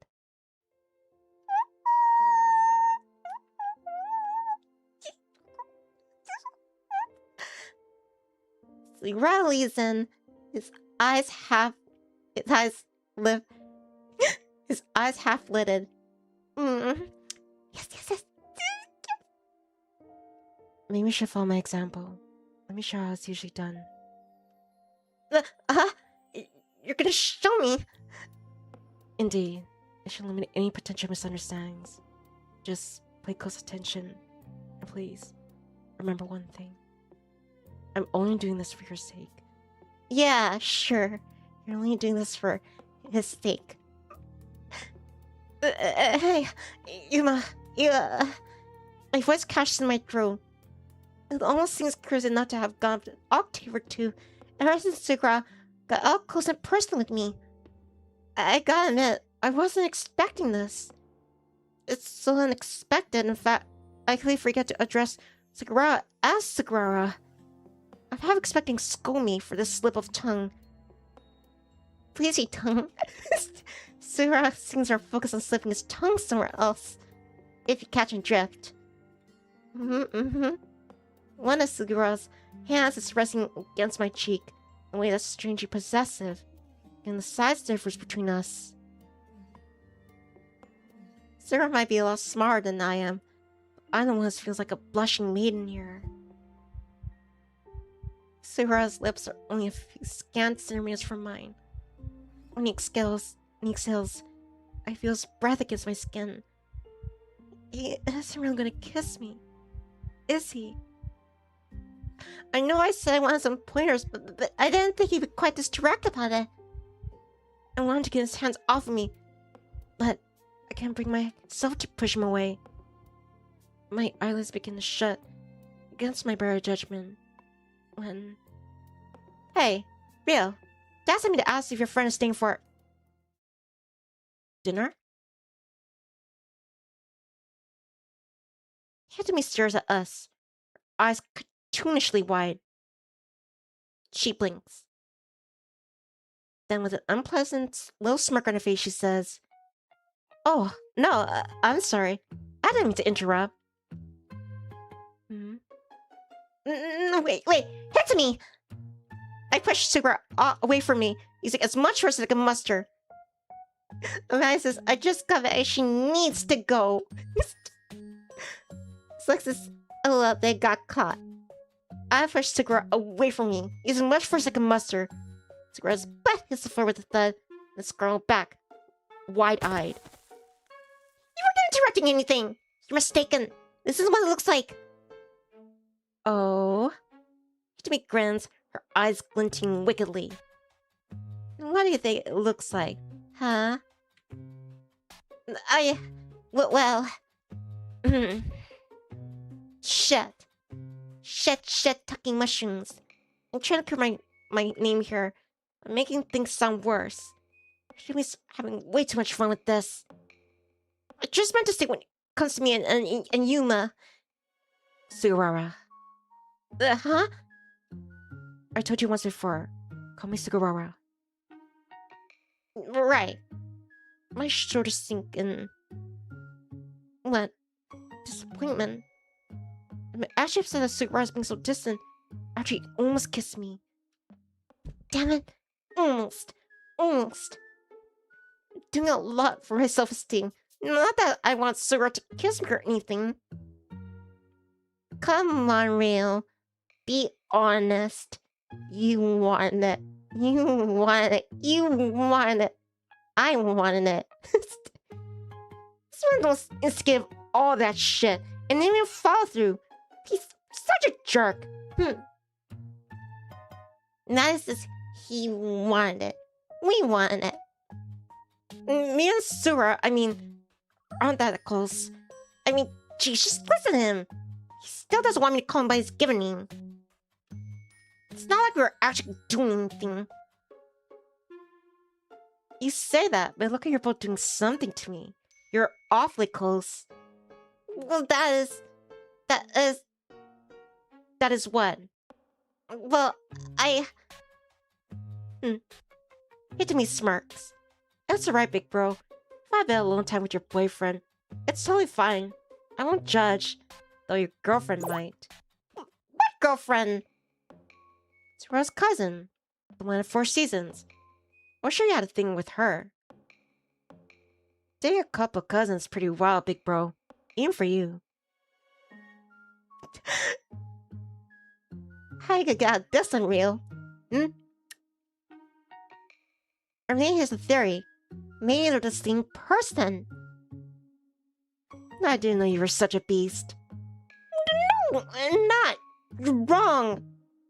Yeah, you keep yapping if you want. That only makes you look guiltier. I'm not guilty.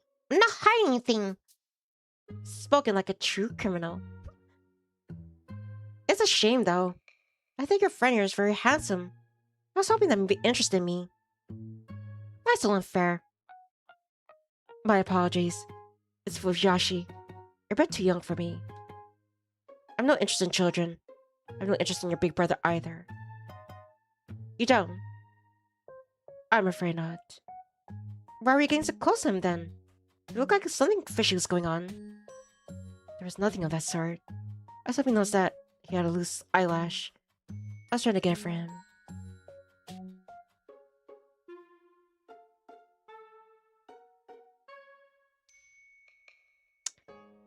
Yeah, some of over that, they're silly. Who leans in to the friend with that, mannerism, cup their face, look them dreamily in the eye. Is that excuse to grasp going with? I guess that's more cruel than we both tripped and fell over thin air, but barely. How would I spin that?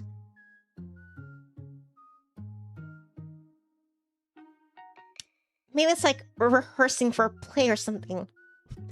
Or, yeah. Yeah, that could be it. Yeah, we're rehearsing for a play. I don't know if I come out... I don't know if I come out with a line like that, but Hajime laughed in my face. Well, Sugawara's pretty good at bullshitting. What's Sugawara's charisma stat like anyway? Must be off the charts. Hajime ponders. One hand beneath her chin. Is that so? That is indeed. So I apologize if the truth isn't exciting as you hoped. Oh no. It's fine. I believe you. I just figured something funny was going on. Kinda how weird my big bro was acting. But I guess Reo always acts weird. That I can agree with. He's decidedly rather strange. Why's everyone gotta be so mean to me? I really can't catch a break. Knock it off without you two. I didn't do anything wrong. Sure. Why we say big bro? Hajime snorts, then shakes her head. Anyway, Dad wanted to know, Reo, if your friend... They were good friends. They were roommates. You have to be mad that brought it's a serious piss poor excuse that I was brushing a straight eyelash off my cheek. But I don't fail to catch the way she stresses the word friend. Friends to the end. Let's go stay for dinner. He needs to know how many places to set. Oh, it's almost time for dinner already. Sugawara's brows furrow. My apologies. I must let myself get carried away. I didn't mean to stay quite so late. When I put you out, so I can leave now. Are you sure? It's no problem, really. It looks pretty cloudy outside. I think it's gonna rain. You wouldn't want to head back in a downpour, would you? Hajime's right. I heard to back up my sister. Though, why do you care so much? I have no idea. They want their opportunity to practice. Yeah, and their opportunity to practice. After that stunt, Sugawara pool, I should want to get out of my house stat. But, for a reason, I don't want to say goodbye just yet. Hanging around hasn't been all bad, really. You can stay a little while longer if you want. I don't mind. Are you sure? Sure, I'm sure. You should have guests over, so it might be kind of fun. Plus, you helped me out a bunch. I wouldn't want to see you off so soon. And the twins seem to like you a lot. They'll be upset if you leave. Well, alright then. As long as I had inner plans, and we'll go back in the rain. I could supposed to stay for a little while longer. You don't mind? Why would I? Your family's been making me quite at home since I arrived here. You're all very welcoming. I'm not used to being treated like this, so it might appear a bit awkward. But it really is appreciated. They almost. Sugawara winds up staying at my place longer than I expected. and probably longer than he expected too. Looks like it is gonna rain. Hang about in the living room for a little while, till Dad and me finish with dinner. The food they made is pretty good too. We actually had meat for once. Junior chicken, to be precise. It's been seasoned to perfection. The chicken's been paired with some white rice. There's a staple in a Japanese household, miso soup, and some mixed seaweed and tofu salad. I'm aware that our food might seem a bit simple to a guy like Sugawara, so I made with the cheapest ingredients available, and chicken was just about to right to his use-by date, but Sugawara doesn't comment by it. He seems pretty appreciative of the food, actually. He smiles through the meal, engaged in a bit of chat with my father. My dad asks Sugawara a few questions, general things for the most part, about school stuff, and Sugawara replies earnestly enough. He doesn't mention how often the two of us used to bicker either. You never think it to hear Sugawara talk. He used to nag me about my tiredness, my appearance, my grades on almost a daily basis. I mean, hell, I was the one reaching the end of all this BS for 2 years straight. I'm having trouble I ever hated this guy. He's way too smooth. We eventually finished eating dinner, something which doesn't take too long. There wasn't much of it to go around. Since our budget's pretty limited, we don't have much issue affording fancy food. We have an issue affording food in general. That makes all the iced tea or while killing time at Four Seasons even more painful. But it's fine. I'm the one who chose to spend money. It's not like anyone forced me. I got a little bit worried that there wasn't enough food to satisfy Sugawara. But if he did find dinner disappointing, he doesn't mention it. He looks pretty content as he sits about the table sipping tea. He actually offers to help me and my dad clean away the dirty plates, but Dad refuses his offer.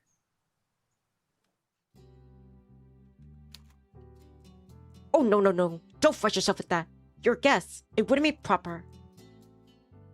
You sit here and talk with Reo now. That's why you're here, isn't it?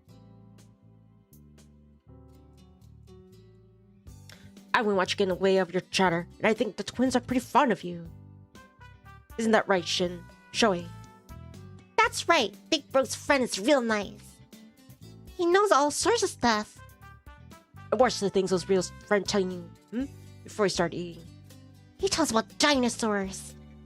Huh. And it's no wonder the twins have taken such a liking to Sugawara. There's one thing they like more than robots that shoot lasers. It's dinosaurs.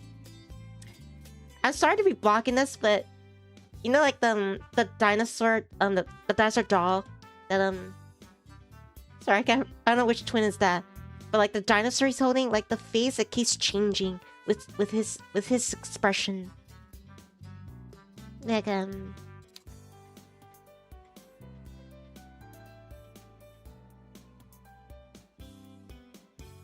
Go on.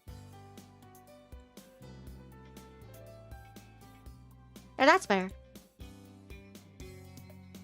No, actually, I'm an only child myself. I'm only like older cousins at the moment. I was already the youngest in my family.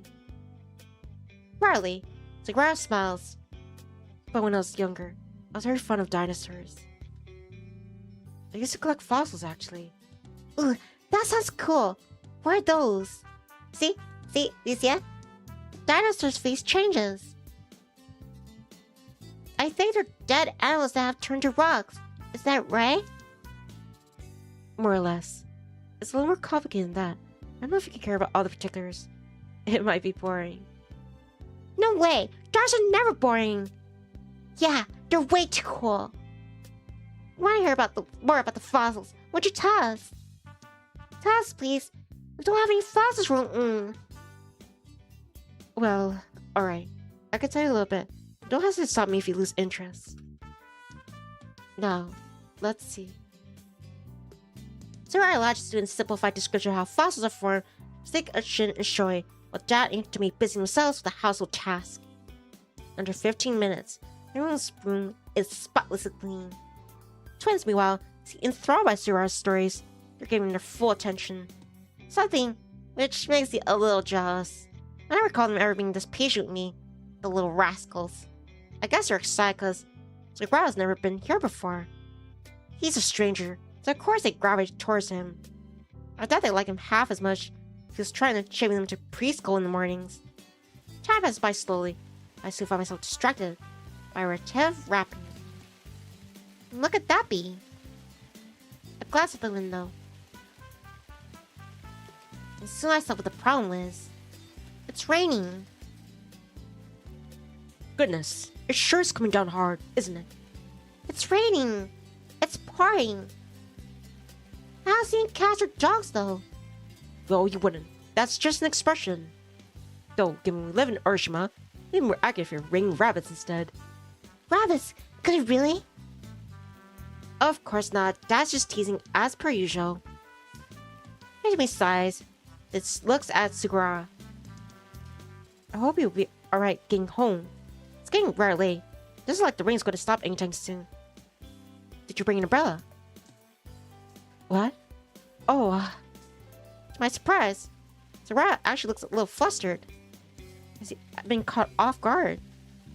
I didn't think to bring an umbrella with me. Actually, Oracle, this could be a problem. I wish, Amadeus. I wish it was a sleepover. Huh. That's not very like you. I thought you were like anal about this kind of thing. I am usually. I suppose it slipped my mind. I wonder why it slipped your mind.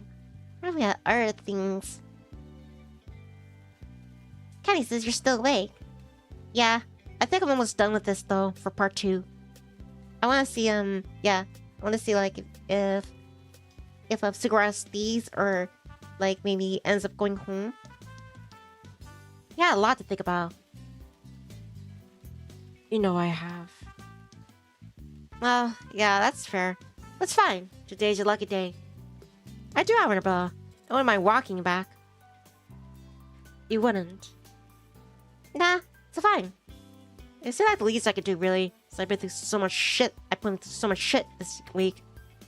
I doubt you live all that far away. I'm sure I ain't all that big. Anyway, I wouldn't want to stop by your place anyway so I could pick up your tickets. I wouldn't be going out of my way or anything. Kenny says, well, anyways, I'm gonna continue my work. All you just see still lie. Thanks, Kenny. Alright then, I'll accept your offer. I just hope there's enough room with your umbrella for the two of us. I hope it's tight. Hope it's tight. Wow, it's coming down pretty goddamn hard, huh? See? He has sharp teeth.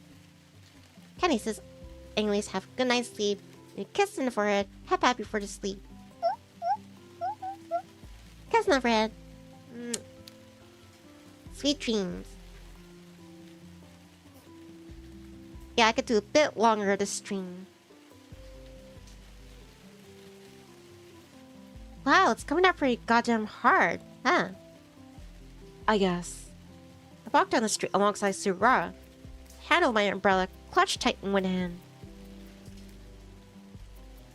The sky is full of clouds are dark, gray, and imposing. The rain, meanwhile, is insistent, tapping against the top of my umbrella like gunfire. It's raining so hard, I can hardly sound my soles as it slapped against the pavement. Origin was pretty well known for having a load of wild rabbits. I can see other rabbits anywhere as Sugawara as I walk down the street. They must be hiding in their burrows, away from the awful weather.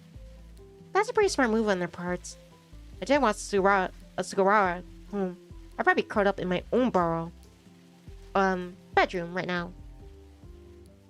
I couldn't exactly send Sugawara outside of his own, though. That one's so miserable. I feel like I gotta look out for him. And I'm doing my best. My umbrella's only made for one person, however. A bit of a tight squeeze trying to fit the both of us beneath it. We have to get close together beneath this canopy to keep out of the rain. Even then, it's not fully effective. My right shoulder's getting damp, and I bet Sugawara's left shoulder is too. Are you alright, Sugawara? If you're getting wet, you always get a little close to me. I don't mind. That is... Very kind of you. I think I'm fine like this. Sure? I want to stick close to you. Make it difficult for you to walk. Let's just focus again into Ayami's house. Sure thing. I'm already pretty fast already. But you really are getting soaked. Sure don't want to scoop up a little closer? I'll be fine. Thank you. Fine my ass. There's no point in me holding this umbrella if you're gonna end up, like, not gonna use it. Now stop being silly and get here. And wind my arm around... Sugawara's waist. It's, a very slender waist. Just like a girl's.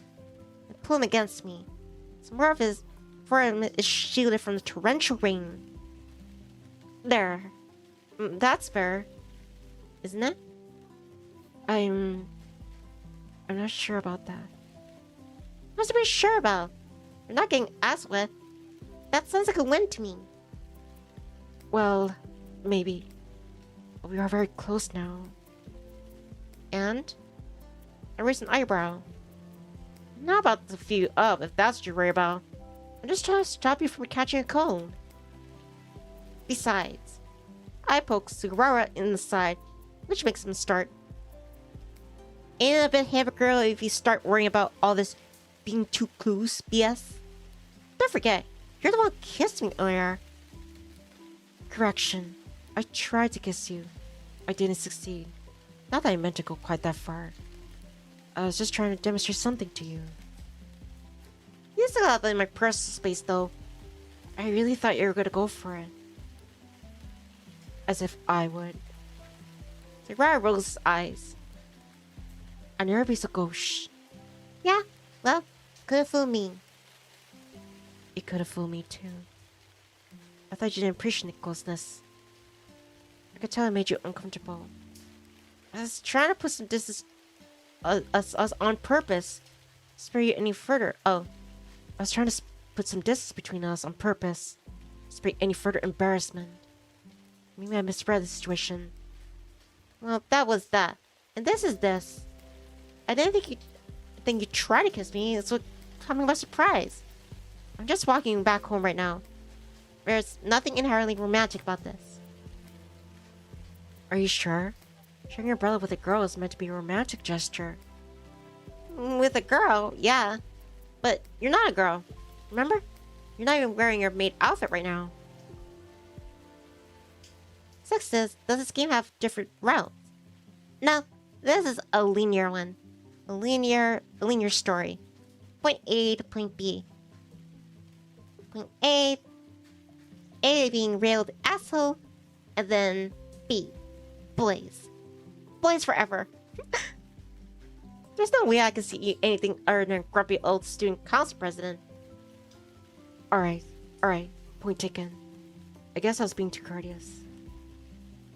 Definitely were. Don't worry about making me uncomfortable, yeah? I'm into that shit. More or less. I'm pretty damn shameless. Well, yes, I did figure. The way you talk gives it away. Hey! I pouted. What's wrong with the way I talk? It's too coarse. I'm surprised you don't get in trouble at school more often. Or the way you address our teachers. But, as we're not at school right now, I suppose I could let the matter drop. Sarah looks at me from beneath his eyelashes, which are pretty long for a guy. his lips pursed. This might be a bit awkward, but thanks for looking out for me. In your own way. It's appreciated. It's no problem. I guess I could look at this practice for me, but me and Chibi finally an item, right? Let's go with that. Practice. Except that's not what you and Chibi mean. It's gonna be with you and, that's certain Yuuma. Sure. Let's go with that. Silence falls between us as we continue to walk. Silence broken by the pitter-patter of the falling rain and our own footsteps. So I was walking close enough to me to feel his shoulder brushing against my own. Might have a few objections before I pull him towards me. He's not trying to put more distance between us again. I wonder why. I know why. It's obvious. It's obvious to anyone. Maybe he's just trying to be difficult. I didn't pick Sugawara. I didn't pick Sugawara as a type who has trouble being upfront about his feelings. He might be a little more bashful when it comes to physical contact that he likes to let on. He's our serious, no-nonsense student council president. Actually, the type who gets easily embarrassed. That's kind of cute. He was his pattern in me.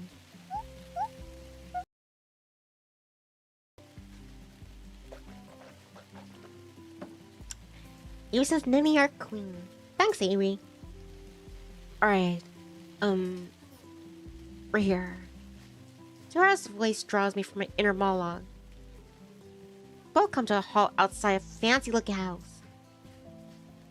Oi, let me, just the mood.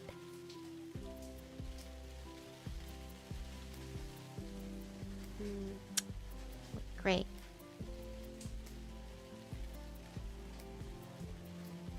Whoop. I'm about to go to another dimension. Wait.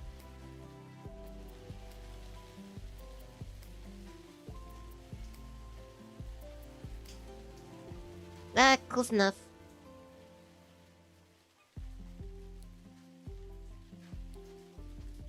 We both come to outside a fancy-looking house. The rain's making everything look a bit blurry, but it's not coming down so fast that I can't see how nice the house is. It's not particularly large. It has 2 stories, but it's strikingly modern in design, with little shiny glass windows. I've not been inside. I tell this place is a far cry from the cruddy rundown rental me and my family call home. I knew Sugawara came from a wealthy family, but jeez, I didn't realize the disparity between us was that great. So why do all these acts so stuck up? Not, I guess, that it was too often when he came to see me. I didn't scoff at the stains on the carpet, or the hairline cracks that run through the walls. He definitely could have been a lot ruder. Is this your place, then? Yes. Or, it's Ayami's place. I'm not old enough to own property. Obviously. Obviously. I snort.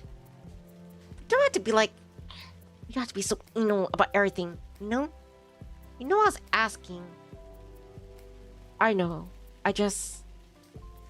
don't really know if I consider this place mine. I've only been living here for a few years. The house is really Ayami's, first and foremost. I'm more of a guest. Although since Ayami's been making help out of this restaurant, maybe larger, more accurate, I don't get bed and board for free. I see. I guess let's talk about what's a touch on a sore spot. Because Sugawara is starting to look almost mopey as rain clouds overhead. I don't mean to make him feel bad. I guess I'll let the subject drop. I'll head inside. I need to go and retrieve the tickets. To my wing here. I won't be a minute. Sure, that's fine. And thanks again, Sugawara, for arranging all this. Sugawara doesn't reply. Not for moments, at least. Instead, he looks at me. His expression's a curious one I can't read. He doesn't look exactly unhappy, but he doesn't look happy either. His eyes are half-lidded, his lips pursed.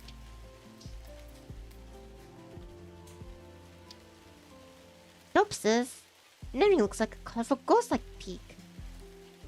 I'm a ghost. Ooh, I'm gonna haunt you guys in your sleep. And go, bah! Gonna suck your blood. His cheeks look a little flushed. Damn, his eyelashes are really long. For a guy, he sure is pretty. Once again, I ran the kissing lesson back in our bedroom. Wait a minute. You said our bedroom, not your bedroom. You already consider it your guy's bedroom. Nice. Which got cut short after me showed up. Sometimes I take liberties with the dialogue because sometimes I and my eyes made me like they hop over the different lines, sentences. But like right there, it says our bedroom, not like I'm reminded of the kissing lesson back in my bedroom. No, our bedroom. Yeah. This is so cute, Ghost Nini. Sugawara wasn't able to make good, honest lesson back then. But what about now? There's nobody to interrupt us. It's quiet here, as at Ayami's house, except the continued falling of the raindrops. Some of the scenarios does feel rather romantic. I mean, I literally walked Sugawara back home, and we shared an umbrella to boot. And now we're about to part ways. It almost feels like if we did lean for a kiss. It's fine. Don't mention it. But then, Sugawara turns away, and the spell's broken. Begin to check us now. Give me a few moments. Okay. Watch as Sugawara ducks out beneath the protected canopy of the umbrella, then heads to his front door. Vices, please. The rain drops against the crown of his head and against his shoulders. I did my best to protect you from the rain as you were walking here. It's getting damp again. It started to make my attempts feel a bit moot. Is it just me? He's walking more quickly than usual. It's almost like he wants to get away from me. Because, Reo, he has feelings for you. Come on, guys. Like, if he was just trying to help Reo, why would he? Yeah, why would he like? Ooh, I'll like instruct you on how to kiss. That's not how it works. Come on, Reo, put the pieces together. I wonder. Sugawara takes a key from his pocket with fumbling fingers. Now, that's not like Sugawara. And after a few false attempts, he's able to insert it in the lock. Then he twists it until it opens inward. Amaya says totally. And Dope is summoning a backward. I can see a brief glimpse of the hallway, all burnished wood, with a few potted plants dotted here and there, where the door slams shut again. I guess Sugawara doesn't want me coming inside after all. Is he afraid about me meeting his older cousin? Just how embarrassing is Ayami anyway? Would have been nice if at least let me come inside, have her a cup of tea, and chance to get out of the rain. It's pretty cold out here, and it's windy too. Yeah, it's such a shame. I mean, like, he could, I don't know, invite you to get like a warm and cozy inside his bedroom. They could put it in your guys' bedroom. Yeah? I shift from one foot to another, both in an attempt to warm myself and an attempt to put these silly thoughts about kissing Sugawara out of my mind. When? My, but you're one of Yuma's friends. What? I jumped my eyes wide as a familiar voice calls out to me. There's a man standing in the entrance of Sugawara's home, an amused smile on his face. The man looks a lot like Sugawara. He's taller, more angular. He has a beating mark on his... Amaya says, inside him? Ooh. X-Files theme song. Dun, dun, dun. He has a... What's it? What you call? That dot on his face. Sorry, I mean, it's the obvious thing. I'm thinking. Not a birthmark. Nah, sorry, excuse me. Probably streamed too long. He has the same hair as Sugawara, though it's much longer. His some of his hair tied up in a ponytail at the back, which flies in the cool breeze. His eyes are brown, and are lined with a sweep of long lashes. Like Sugawara, however, he looks perpetually prissy. His guy looks almost predatory. Kind of reminds me of a sneaking fox, actually. He looks like the sort of guy who get a real kick out of playing pranks on people. Or forcing his younger cousin into wearing a maid outfit. I guess. The man looks like he's having a field day as he goes meow. He's not even trying to hide the way his eyes flicker up and down as he examines me. Does he want to make me squirm? Well, if that's what he's after, he has another thing coming. I'm not the sort who gets flustered easily. And tall, this guy is. I'm so taller. At least I think I am. It's hard to tell since he's leaning against a door frame. His outfit's pretty fancy too. He's wearing this black turtleneck, which is simple enough. The jacket on the top looks like some sort of designer brand. So does he just like wear this like when he's at home? Does he wear that? Or maybe he considers it pajamas. Not that I know much about designer clothes. This guy looks like he made a perfume ad. Or like a mascara ad. His eyelashes are wild. With all that long hair and his rich white clothes. Looks like Sugawara, sure. But the way they carry him is totally different. It feels like he's looking down on me. I'm not a masochist, so I can't say I enjoyed the experience all that much. So, I gotta try to be polite. Hey there, I'm Fujibayashi, Reo. I guess I'm friends with Sugawara. You guess. The man who I'm sure has to be Ayame smirks. Aren't you sure? It's kind of complicated. We get along alright, though. Did Sugawara say he was going to my house today? He said he was going to spend time with a friend, yes.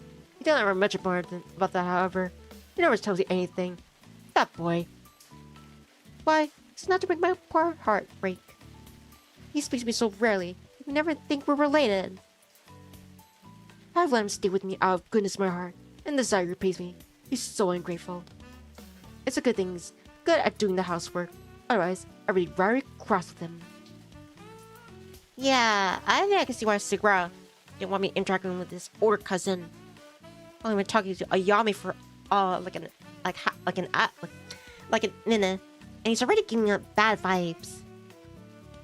Oh, I'm Ayame, by the way. Sugawara, Ayame. I'm Yuma's big cousin. Slick says I gotta head to bed. Have a good night, Nev. Good night, Slick. Thanks for listening or watching. Take care. Stay safe, stay nifty, and stay chirpy. Thank you. Appreciate your time, company. Blah. I would presume. I would say I presume. There's a chance he might not have mentioned it. It's sad, but it doesn't seem like it very much. Oh, I don't know. At least I know a little about you. Sugawara did talk about you a bit. Not that he said anything positive. Still, he wants to try to keep the fact that he has an older cousin like complete secret. Oh, that's a surprise. I thought he liked to pretend that I don't exist. So, what do you say about me? Nice things, I hope. Well, I could lie, I guess. Probably the polite thing to do. What's the point? Ayame will probably know Sugawara a lot better than I do, since they're related. Most of that Sugawara can't stand him. Any white lies I could tell, they seem to in milliseconds. I guess I'll come out with the truth then. Not exactly. You said you were like a pain, like a bit of a pain actually. Only a bit? Well, I'll take that. I'm surprised he told you that I existed at all. That's more than enough to satisfy me. So, Reo, do you mind if I call you that? It's a bit of a familiar. Actually, I'm not sure if my given name, like... Not that I really talk. I mean, not that I can really talk. I guess I haven't been referring to Yami as such inside my head. It get kind of confusing since his family's name is also Sugawara. I don't want to make this up with actual Sugawara. You know, that must be special in Japan. Where like, you know, someone's like, you know, the first name or given name, but then you have to constantly call them by their family name, unless you're familiar. It's fine, I guess. Good. I'd rather dispose of realities, especially when you're the first friend my darling Yuuma has brought back here. This is such a momentous occasion. I'm beginning to wonder if I should prepare some special food to celebrate. Yeah, I brought some red rice. I don't think you need to go quite that far. Besides, isn't that stuff they usually celebrate, like, when girls, like, get their first periods or something? I don't know, Sugawara would appreciate that gesture. Oh, but I have something to do. It's really a special day. I was beginning to worry, you know. That poor Yuuma didn't have any friends at all. Even he keeps to himself so much. I do try to look out for him, but it's hard when he doesn't give me the time of day. You're always up to me. But maybe he's been opening up to you. Well, might be my imagination, but it feels like there's a bit of a double entourage going on with Ayami's words. Just what exactly does he think my relationship with Yuuma is like? He's talked to me a little, I guess. We're not that close though, so I got the wrong idea. Sugawara's kind of standoffish. Oh yes, he really is. He's so cold, like a fish. I'm relieved to know that I'm not the only one who acts like this towards us. Though, I do worry about him. If he keeps being this uppity, he'll end up alone, which will be such a shame. Dope says, Nimi, are you from Hawaii? I mean from Hawaii. The beauty place, your place there, work, and streaming. Yes, I'm in Hawaii. Nah, that's nice here. As his big cousin, I want for him to make a lot of friends. Sura's not the friendliest of guys. Tell me about it. But you don't worry about him having any friends. He's actually pretty popular at school. Is he really? Yeah, I think half the girls at school have confessed at the point. Can't get enough of him. I think like there's like he's mysterious or something. Haha, I wouldn't be surprised. Related to me, after all. I was similarly popular with the fairer sex in my high school days. I was a confessor practically every other day. What? What? Really? Yes, really. I was a very popular man. I was being the girl's off with a stick. Practically. Though not literally. I might not be particularly interested in women, but I'd never be cruel enough to resort to violence. I am a gentleman. Well, no. So, is Ayami gay too? What if it's like runs in the family? It's like they both look alike. Maybe that gene runs really deep. But the same long eyelashes, like that I don't know, that more feminine beauty. But still being handsome. Right. Oh. You know, yeah, I wanted to mention, like with Ayami's design and like and Sugawara's design, I like how, you know, they look very pretty, very handsome, but it's not like they're made to look like, you know, really, you know, they don't look like really like they don't look like extra girly, especially like with Sugawara's like you know, his maid outfit. I like how like you could still like you could still see him. You could still like see Sugawara like when you compare him to like his, you know, his school uniform and his maid outfit. Like you can still see it's him, but like he still has that beauty and handsomeness to him. I can appreciate that. Because sometimes if the person is like the character is like gay, they usually make like they can like draw them like more like extra girly. I think it's a nice balance of like looking yeah, pretty beautiful, but also having handsome qualities. And honestly, I glance about. If I wasn't waiting for Sugawara, I already have been taken off with an excuse that I need to go back home to look after my siblings. Where is Sugawara anyway? What's taking him so long? If I had to guess, Sugawara is like taking a cold shower, in this like rain. Cause yeah, he's probably getting all steamed up. Just thinking about you, Reo. I hope he doesn't come down. I hope he comes down here soon. Trying to keep a conversation going with Ayami is so awkward. Well, that's enough about me. We're supposed to talk about Yuuma here. It's not every day I get to talk to his friends, or any for that matter, so I have to make the most of it. I'm glad to hear he's well liked among his peers. If nothing else, if you're Yuma's friend, I like to look you after him. Belle says, that's good. I really want to go there. Quick to relax. You should try Oahu. Oahu's like, yeah, it's the bustling of the islands. I know he likes to act unflappable. What? Why are you so unflappable? You can't destroy me. I'm unflappable. Nice try. I'm unflappable. That's a silly way to describe someone being like resilient. It's no problem.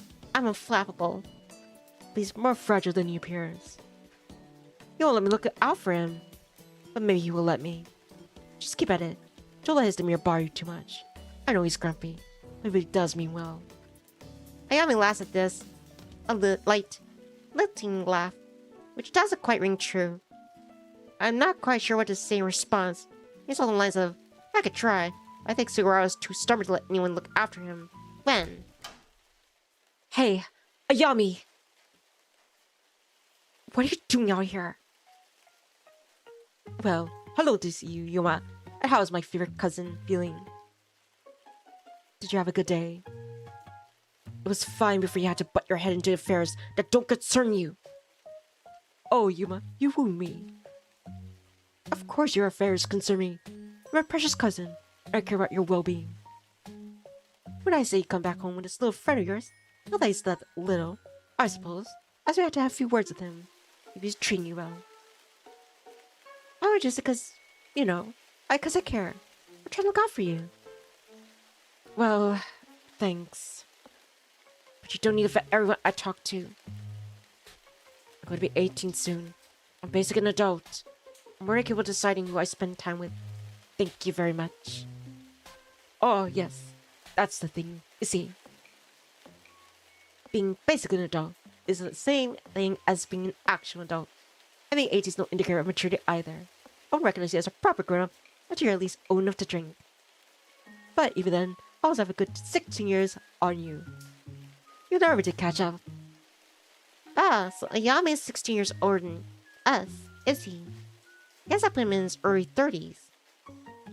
He looks good for someone in his 30s. That's what I was saying. People look good in their 30s. No offense. No offense. I guess what I meant to say was, he looks younger than 30. Yeah, that's what I meant. He looks much younger. Then again, isn't like Japanese people, they tend to look younger? Well, I know that. You don't need to tell me. Age really is just a number, though, especially when it comes to you. Meaning, you might be 30, 33, but still act like a 13-year-old. Just as juvenile. And you listen to simple instructions either. Haven't I worried you about keeping your nose out of my business? Oh, Yuuma, you're so cold to me. Is there anything so wrong with me taking interest in your life? Yes, there is. I just don't want to share my life with you. Now you're so irritating. I wish you learned to respect my wishes. Leave me alone, and my friends too, for that matter. Can't you see that you're making Fujibayashi uncomfortable? Oh. Ayami titters, one hand beneath his chin. Is that true, Reo? Haven't made you uncomfortable, have I? A big boy like you. Well, that's... Come on now. I'm sure you can have a little bit of teasing. Your friends with Yuuma here, after all. I'm sure he puts you through worse. I mean, goodness. See that the way he speaks to me? Well...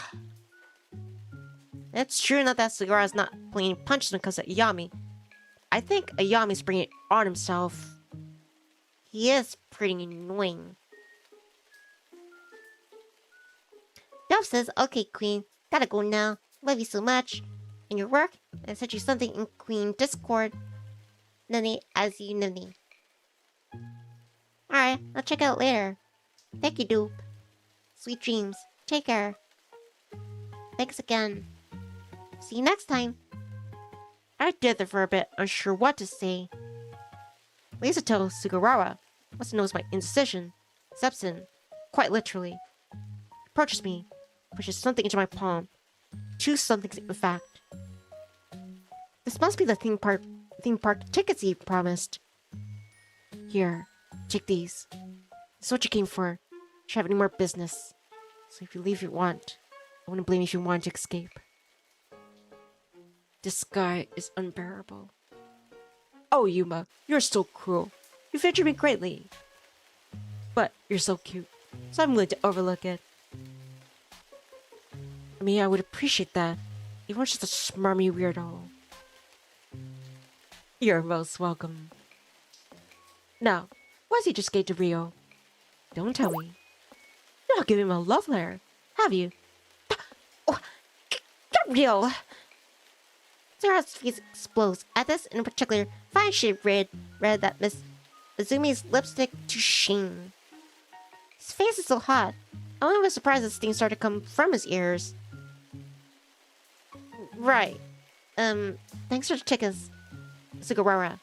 I decided to put stress on the words tickets to make it obvious that Sugawara did not in fact hand me a love letter. I'll call Chibi about this when I get back and try to set up a date with her. Who's Chibi? Is she not a friend of yours, Yuuma? She's an acquaintance of mine. She's Fujibayashi's friend. She's my friend, in fact. We know each other since we were kids. If you want me to text you tomorrow, Sugawara, tell me how things go. You can if you like. I'm curious too. It would offer me a bit of reprieve from this idiot, at least. Idiot! You're so harsh, Yuuma. And what do you do about it? Cry? Huh. Now that sounds like something I would say. Sugawara must really be peeved. He's come out like with foul language like that. That or maybe he's taking after you, Reo. Well, whatever. Now I got my hands on these tickets. There's no reason for me to keep hanging around. I guess I'll head off. I have a date with Chibi I need to prepare for. I typically be anxious about something like this, but the process of getting away from the two Sugawaras is an appealing one. I've been shot down by Chibi a dozen times than have to listen more of a Yaoi teasing Sugawara. I never thought I'd feel bad for Sugawara, but damn. No wonder he doesn't like talking about his home life. He does have it rough. The rest of the rain's already cleared up by the time I get back home, but the sun is long since set. The sky is dark blue, and all scattered with stars, and swaying to boot. I think I can feel a cold chill settling in. I like to take a nice, warm bath once I get home to counteract the possibility of catch a cold, but that can wait for later. First, I need to actually invite Chibi out to Mulan. No point having these tickets to hand if she doesn't actually want to go out with me. I just hope I haven't let things out too late. Yeah, I think I'll call here. Alright, let me save.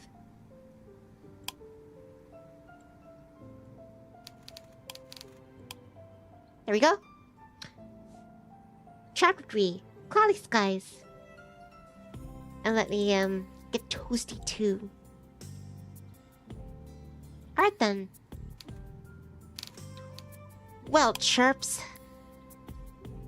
Stretch. I'm stretching. Alright, I'm gonna call it a night. I need my sleep. I need my Z's. I need to snore. I need to snore cutely. Personally, it was fun, Annie. Yeah. Oh yeah. It was definitely fun. I had the time of my life. Yep. Especially when they almost when he almost kissed. Amanda says, good night, Nini. Damn. Hope we get to more juicy stuff. But yeah. Good night, Amadeus. Good night, Karsleen.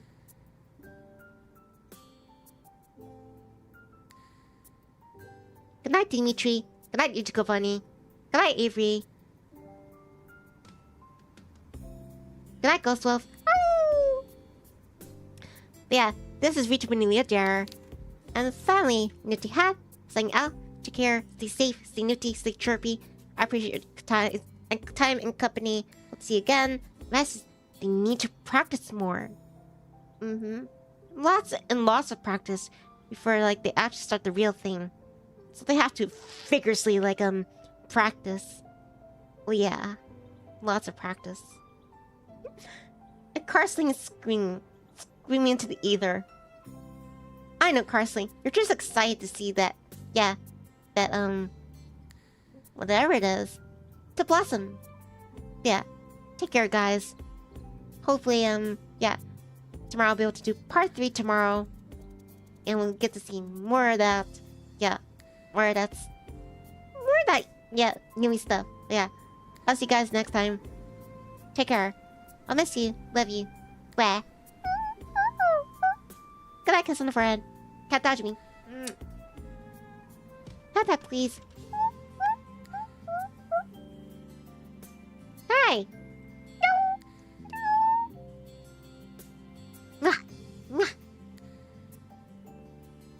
Stop it.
See you next time, Chirp.